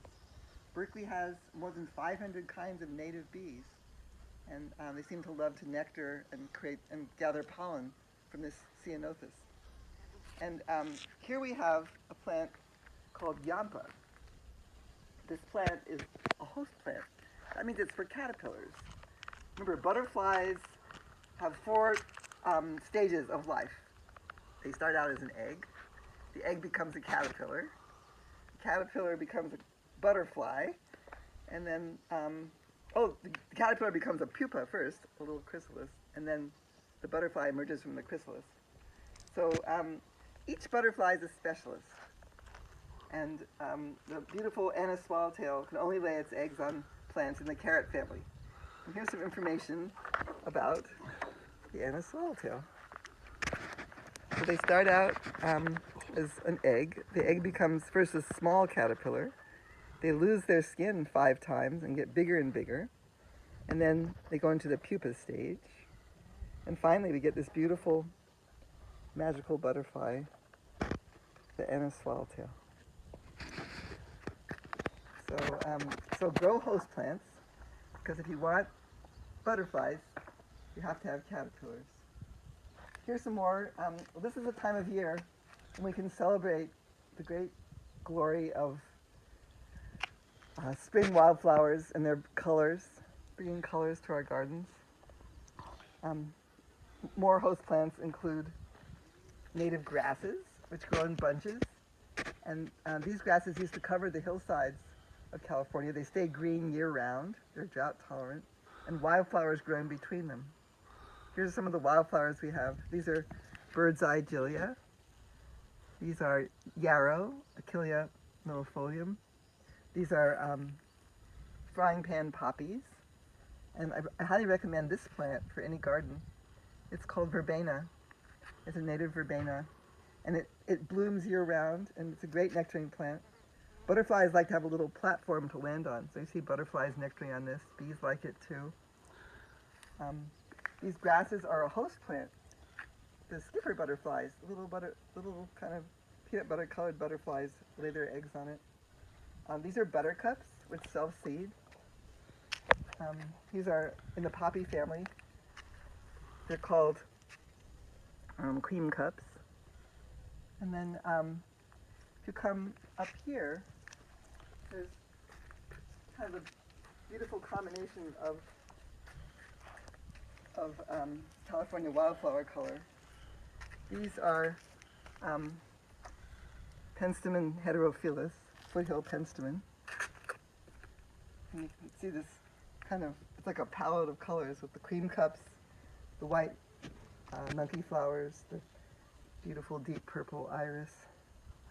And then it's always exciting this time of year because you look at the buds and then one day they just all burst open. So here we have a plant called bush anemone, or Carpentaria californica. And if you focus on these lovely buds, in a few days they're all going to burst open. In fact, there's one just starting to open down there. They're going to be a pure white. And here's a native mallow. You see the flower. It's a beautiful, large, kind of lilac-colored flower. And there are a lot of buds. This plant just volunteered here. Somehow a seed dropped down in an unlikely spot between 2 rocks, and I let it grow, and it turned out to be a native mallow, which is nice to have. So here we have food for urban pollinators. Urban pollinators are our best shot at wildlife. We can create a patchwork quilt of habitat gardens, and we can make even wildlife corridors if we get enough people to grow native plants, which bring back the insects, which bring back larger insects, which bring back the birds. And here's another form of food for birds. This is a manzanita. It's one of the keystone species of any native habitat. Beautiful urn-shaped colored flowers in the spring. And now this time of year we have these berries. Manzanita means little apple, and the native people use them to make a kind of a drink by drying them, grinding them into a powder, and adding water. So one wonderful thing about native plants is that you get a lot of nice, really nice scents. And so the plant there, it's kind of off green color, is called California sagebrush, and has a beautiful scent. It's a quintessential scent of the American West. And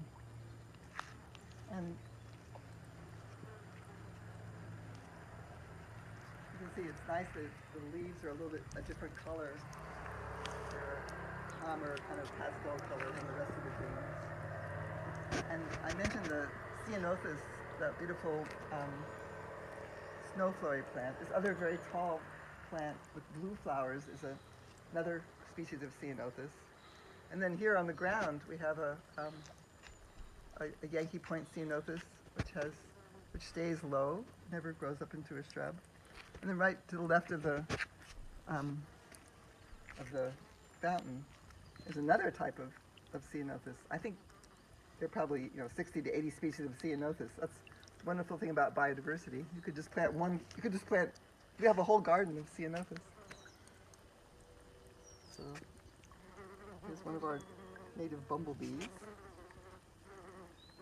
Yeah, finding pollen. So yeah, I enjoyed showing you around the front garden, and now I'll be ready to answer questions, and then we'll go to my backyard garden, which is a shade garden and quite a bit larger. See you in the backyard. Okay, thank you, Marty. So we had some questions. So what kind of soil do you have in your garden? Well, it's I have a lot of native conifers, so it's actually very rich soil to begin with, because over many years, it's like a forest floor. The pine needles have composted it, but I did add a lot of soil amendments from American Soil in Richmond. My favorite is it's called Walt Whitman. Mm. It seems to be, it acts like a sponge. It soaks up water and keeps the plants moist. So it's really, I haven't lost a lot of plants when I use that American Soil, Walt Whitman. And it also makes the soil rich. And I find that my native plants actually do like the richer soil, or they perform better with a richer soil. Mm-hmm. And what do you do about watering when you're installing plants? Like, what's kind of your watering regime for new plants? Well, I try to only plant in the rainy season, and that's been kind of challenging this year because there hasn't been enough rain. But I don't start planting until the first rains come, and then I rely on the rains to keep the plants alive. So do you supplemental water? Do you water? During the rainy season, I don't usually have to water. I just water each plant in as I plant it, just with a watering can and water around in a circle. And then the soil will be pretty wet when I start from the rains. And then I plant December, January, February, and then when the rains stop, I do have to water by hand every once in a while. But the fog causes a drip that waters my garden. Because you're in the Berkeley Hills, so. Yeah, we're at 1,000-foot elevation, and whenever it's foggy, we get condensation. And it's rainy in my backyard. Okay. And someone asked where you got your plant signs. Oh, yes. I ordered them from a company. I should have the name down. It's a company that Kathy told me about in Rochester, New York. I think it's called Precision Signs. But I could put that up later on the website. Okay. Lovely, very nice signs, and they're fairly affordable. Each sign costs $3 or $4, I think. And your front garden is a sunny space. What was in there before you started planting your natives? Well, I think it was mostly juniper. Yeah, not uncommon. Okay, why don't we go and take a look at your shady backyard now? Okay.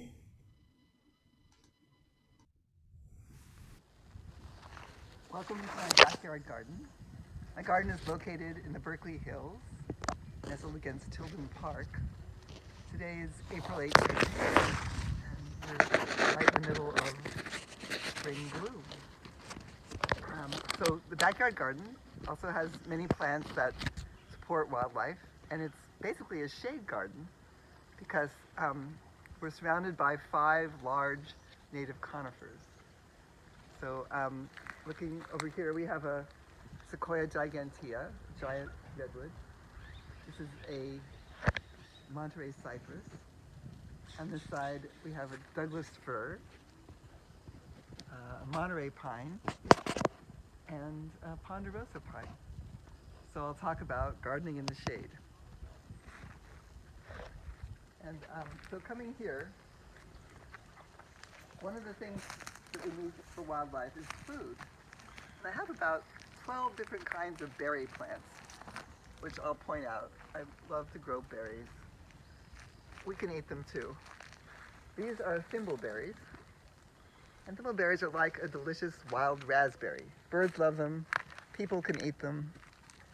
And these thimbleberry plants are leafing out, and they'll go into bloom soon. And the berries are ripe in the summer. This is an elderberry.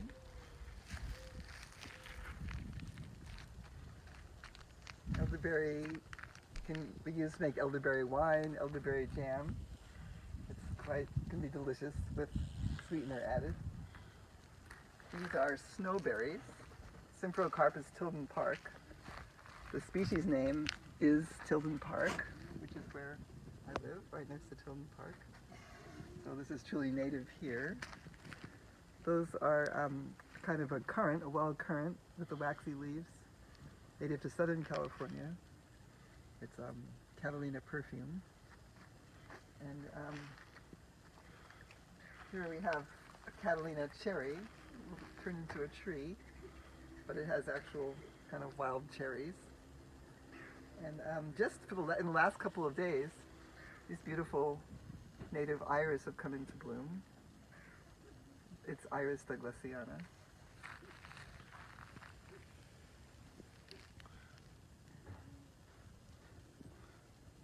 Here's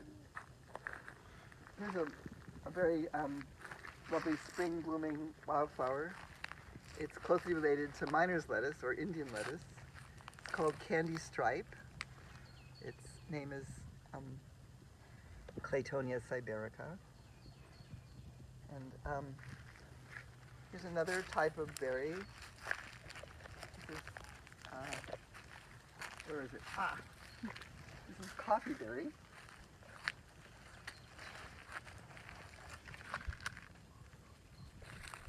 And what are some other plants that love shade and flourish in the shade? This is a great plant for the shade. It's called fringe cup, and it's unusual. It not only likes shade, but it likes dry shade, which is very good. Many plants that like shade need to stay wet, and that's hard to do in this dry climate. See, so for excellent ground covers in the shade, this is called redwood sorrel, Oxalis oregana. And right now it's in bloom. It's got lovely green leaves, and it spreads by underground runners. So it's taken over this whole area. It's a fairy land-like ground cover. And see this beautiful color of the underside. It's an adaptation that helps it grow in the shade. So another shade-loving plant is called coral bells, or Heuchera. This is Heuchera maxima. Here's a very delicate little member of the lily family. It's called false Solomon seal, and it dies back to nothing in the winter, but comes up quite heartily in the spring. So other plants that do wonderfully in the shade are Aquilegia formosa, or columbine, bleeding heart, or Dicentra formosa. So these little hearts, each one has a little drop of blood on it. And this beautiful fairy bells. They're hard to grow in a garden, but these are doing beautifully. And then, so in this back garden, we have plants that love the shade. We have plenty of flowers, nectaring plants for butterflies, birds, bees, hummingbirds. Here's a little squirrel. Oh, there's a California towhee right over there. So birds are attracted to this garden. I've counted about 35 species of birds. 35 species of birds found here in the garden. Here we have, on the bird feeder, we have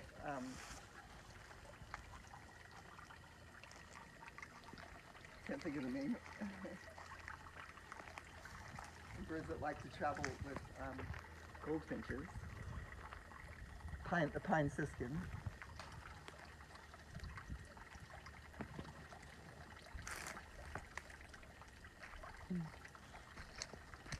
So the birds really appreciate bird feeders. They love the bird feeders. They love seeds on the ground, and they love the water features. They're constantly taking baths. So over here, in the sunnier part of the garden, we have another host plant. It's really a fascinating host plant. And this is the host plant for the beautiful pipevine swallowtail. And I saw one here today. It has a heart-shaped leaf, and it has very strange flowers that look like this. It's called Dutchman's pipevine because it looks like a meerschaum pipe. So here are the small caterpillars from the eggs. Here's the pupa stage, which is a chrysalid. And then this beautiful butterfly, it's black with blue iridescent kind of hairs on its back. So I hope that I'll get caterpillars this year. Then I guess we'll wind our way up into the upper part of the garden. You can see, oh, this is a lupin. This is a great plant, both as a host plant and a nectaring plant. I love the leaves, the way they're called palmate. It's like the palm of your hand. This is trillium, which is it's a gorgeous flower in these sets of 3 leaves. And so from up here, you can look out over this part of the garden is kind of in development, but it has Ribes sanguineum glutinosum, Ribes sanguineum glutinosum, which is a wild currant. And you can see the Douglas iris just coming into bloom. So gardening in the shade can be an advantage. There are many plants that love the shade. And thank you so much for coming to my garden. I'll be available to answer questions after this video is done. Maybe we can look at 1 or 2 more plants up here. Here's a little hillside of monkey flowers, mimulus species. And up there, beautiful California poppy, our state flower, Schultzia californica. So thank you for coming to my garden. It's really been a pleasure to show you around in this beautiful spring. Looking out over the coastal range of California. Thank you, and hope to see you in person next year. Thank you so much, Marty. I hope to see you in person next year too. So we had some questions about oxalis. Do you want to explain about the difference between the yellow oxalis from South Africa and our own local native oxalis? Sure. Well, you'll find redwood sorrel growing very heartily in coastal redwood forests. So it grows under coastal redwoods all along the coastal range in California. And it's it's the same genus as the invasive species, but it's a different species. So its whole name is Oxalis oregana. So our own native oxalis, we do have a native oxalis here, which grows naturally in the redwoods. If you went over to Muir Woods, you would see it. You can see it over here as well. So the common name is redwood sorrel, and the yellow flowering oxalis, and that is a kind of a pinkish flower, doesn't it? Our own redwood sorrel. Yeah, white to pink, yes. Yeah. And then the yellow flowering oxalis comes from South Africa, where it doesn't have its enemies here, so it just takes over here. It can be eradicated, and the trick to getting rid of the non-native South African oxalis are to pull it as soon as you can tell it's oxalis, before it's had a chance to make those little brown corms, or to sheet mulch very heavily over it, like several layers of cardboard, and put wood chips on top. And then by the time it finally works its way up through those, it's kind of weak and frail, and it gives you an edge. Don't you think, Marty? Have you had success controlling oxalis in that way? Yeah. It is hard to get rid of. It grows by underground kind of runners. Hard but not impossible, viewers. Take heart. Yeah. So, Marty, what birds have you seen in your garden? I know you've said more than 30 species of birds. What have you seen that's been of interest to you? Well, just yesterday, I saw a black-headed grosbeak. Oh, wow. They actually have a beautiful song. And I listened to it yesterday. It has trills, it has gorgeous notes, and it sang for a long time. It was really special. Sounds like it. One of my favorites, the spotted towhee, beautiful bird. We have large flocks of lesser goldfinches. The lesser goldfinch is the smallest finch in Northern California, and possibly the smallest finch in the world. It only weighs about, I don't know, they said, 4 ounces. It's a very, very small bird, but very pretty with the bright yellow breast in the breeding season.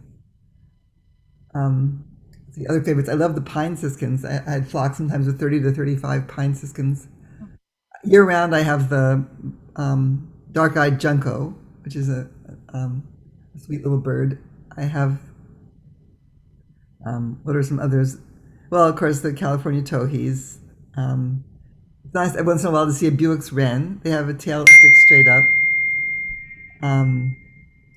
Let's see, what are some other nice ones? Well, of course, I have, the jays, both the scrub jay and the Steller's jay. And once in a while, we get a predator. We get a kestrel, even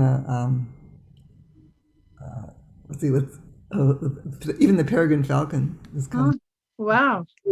Of course, Cooper's hawks, because once you have that many birds, I have a large flock also of band-tailed pigeons. Beautiful large pigeon, and there's a flock of 30 to 34 that come all together, and it's quite amazing to see them. I know they're the closest living relative to the passenger pigeon. Oh, wow. Interesting. Yeah, which I was able to see. I was able to hold in my hands a dead passenger pigeon at the UC Zoological. Oh, wow. And I just thought it's just a very beautiful bird, actually. And I thought I was sad. I read a book about them. What? I just read a book about the passenger pigeon with my daughter. You did, yeah. I did, yeah. It was so interesting. They're a beautiful bird, but it's nice to see the band-tailed pigeons because they're a close relative. Well, I have time for one more question, Marty, and that is, what can you suggest that people could do now to begin changing their own gardens? What would you suggest if someone's sitting here watching and they're thinking, I want to do something different? Well, I don't know. I think I might start with a bird bath or two. It's such a dry year, and I find all the pollinators are coming to my bird baths, including large groups of bees are kind of sucking on the water, and all kinds of insects. So you can get a very inexpensive bird bath. That's a nice thing to start with. It's intimate. Pick one anywhere in the garden. They like it in the sun. Also, we'll do some research on host plants, because butterflies are looking for places to lay their eggs. So, plant a few native grasses, just a few. You usually need 3 to 5 plants for the butterflies to be able to find them. But native milkweed for monarchs, yampa for the anise swallowtails, pipevine for the pipevine swallowtails. Good to plant host plants, and it's nice to just start with a couple of these keystone plants. You can always start with a manzanita, even if you have a small space. Start with manzanita, start with the ceanothus. start. Those are really great anchor plants. Okay, well, I am going to say, Marty, thank you so much for showing us your garden. It's beautiful, and I hope we can have you on the real life tour next year. You're welcome. I really enjoyed it. Thank you. All right, I'm going to now share my screen and let me thank our major sponsors one more time: the Alameda County Flood Control and Water Conservation District, the Contra Costa Clean Water Program, and the Contra Costa Water District. I'd like to thank our community sponsors for supporting the tour. And let me say thank you to you for sticking with us through this long day. And I hope to see you next Sunday. That'll be the last day of this year's virtual Bringing Back the Natives Garden Tour. All right, thank you very much.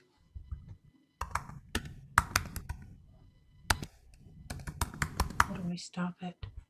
How do I stop it?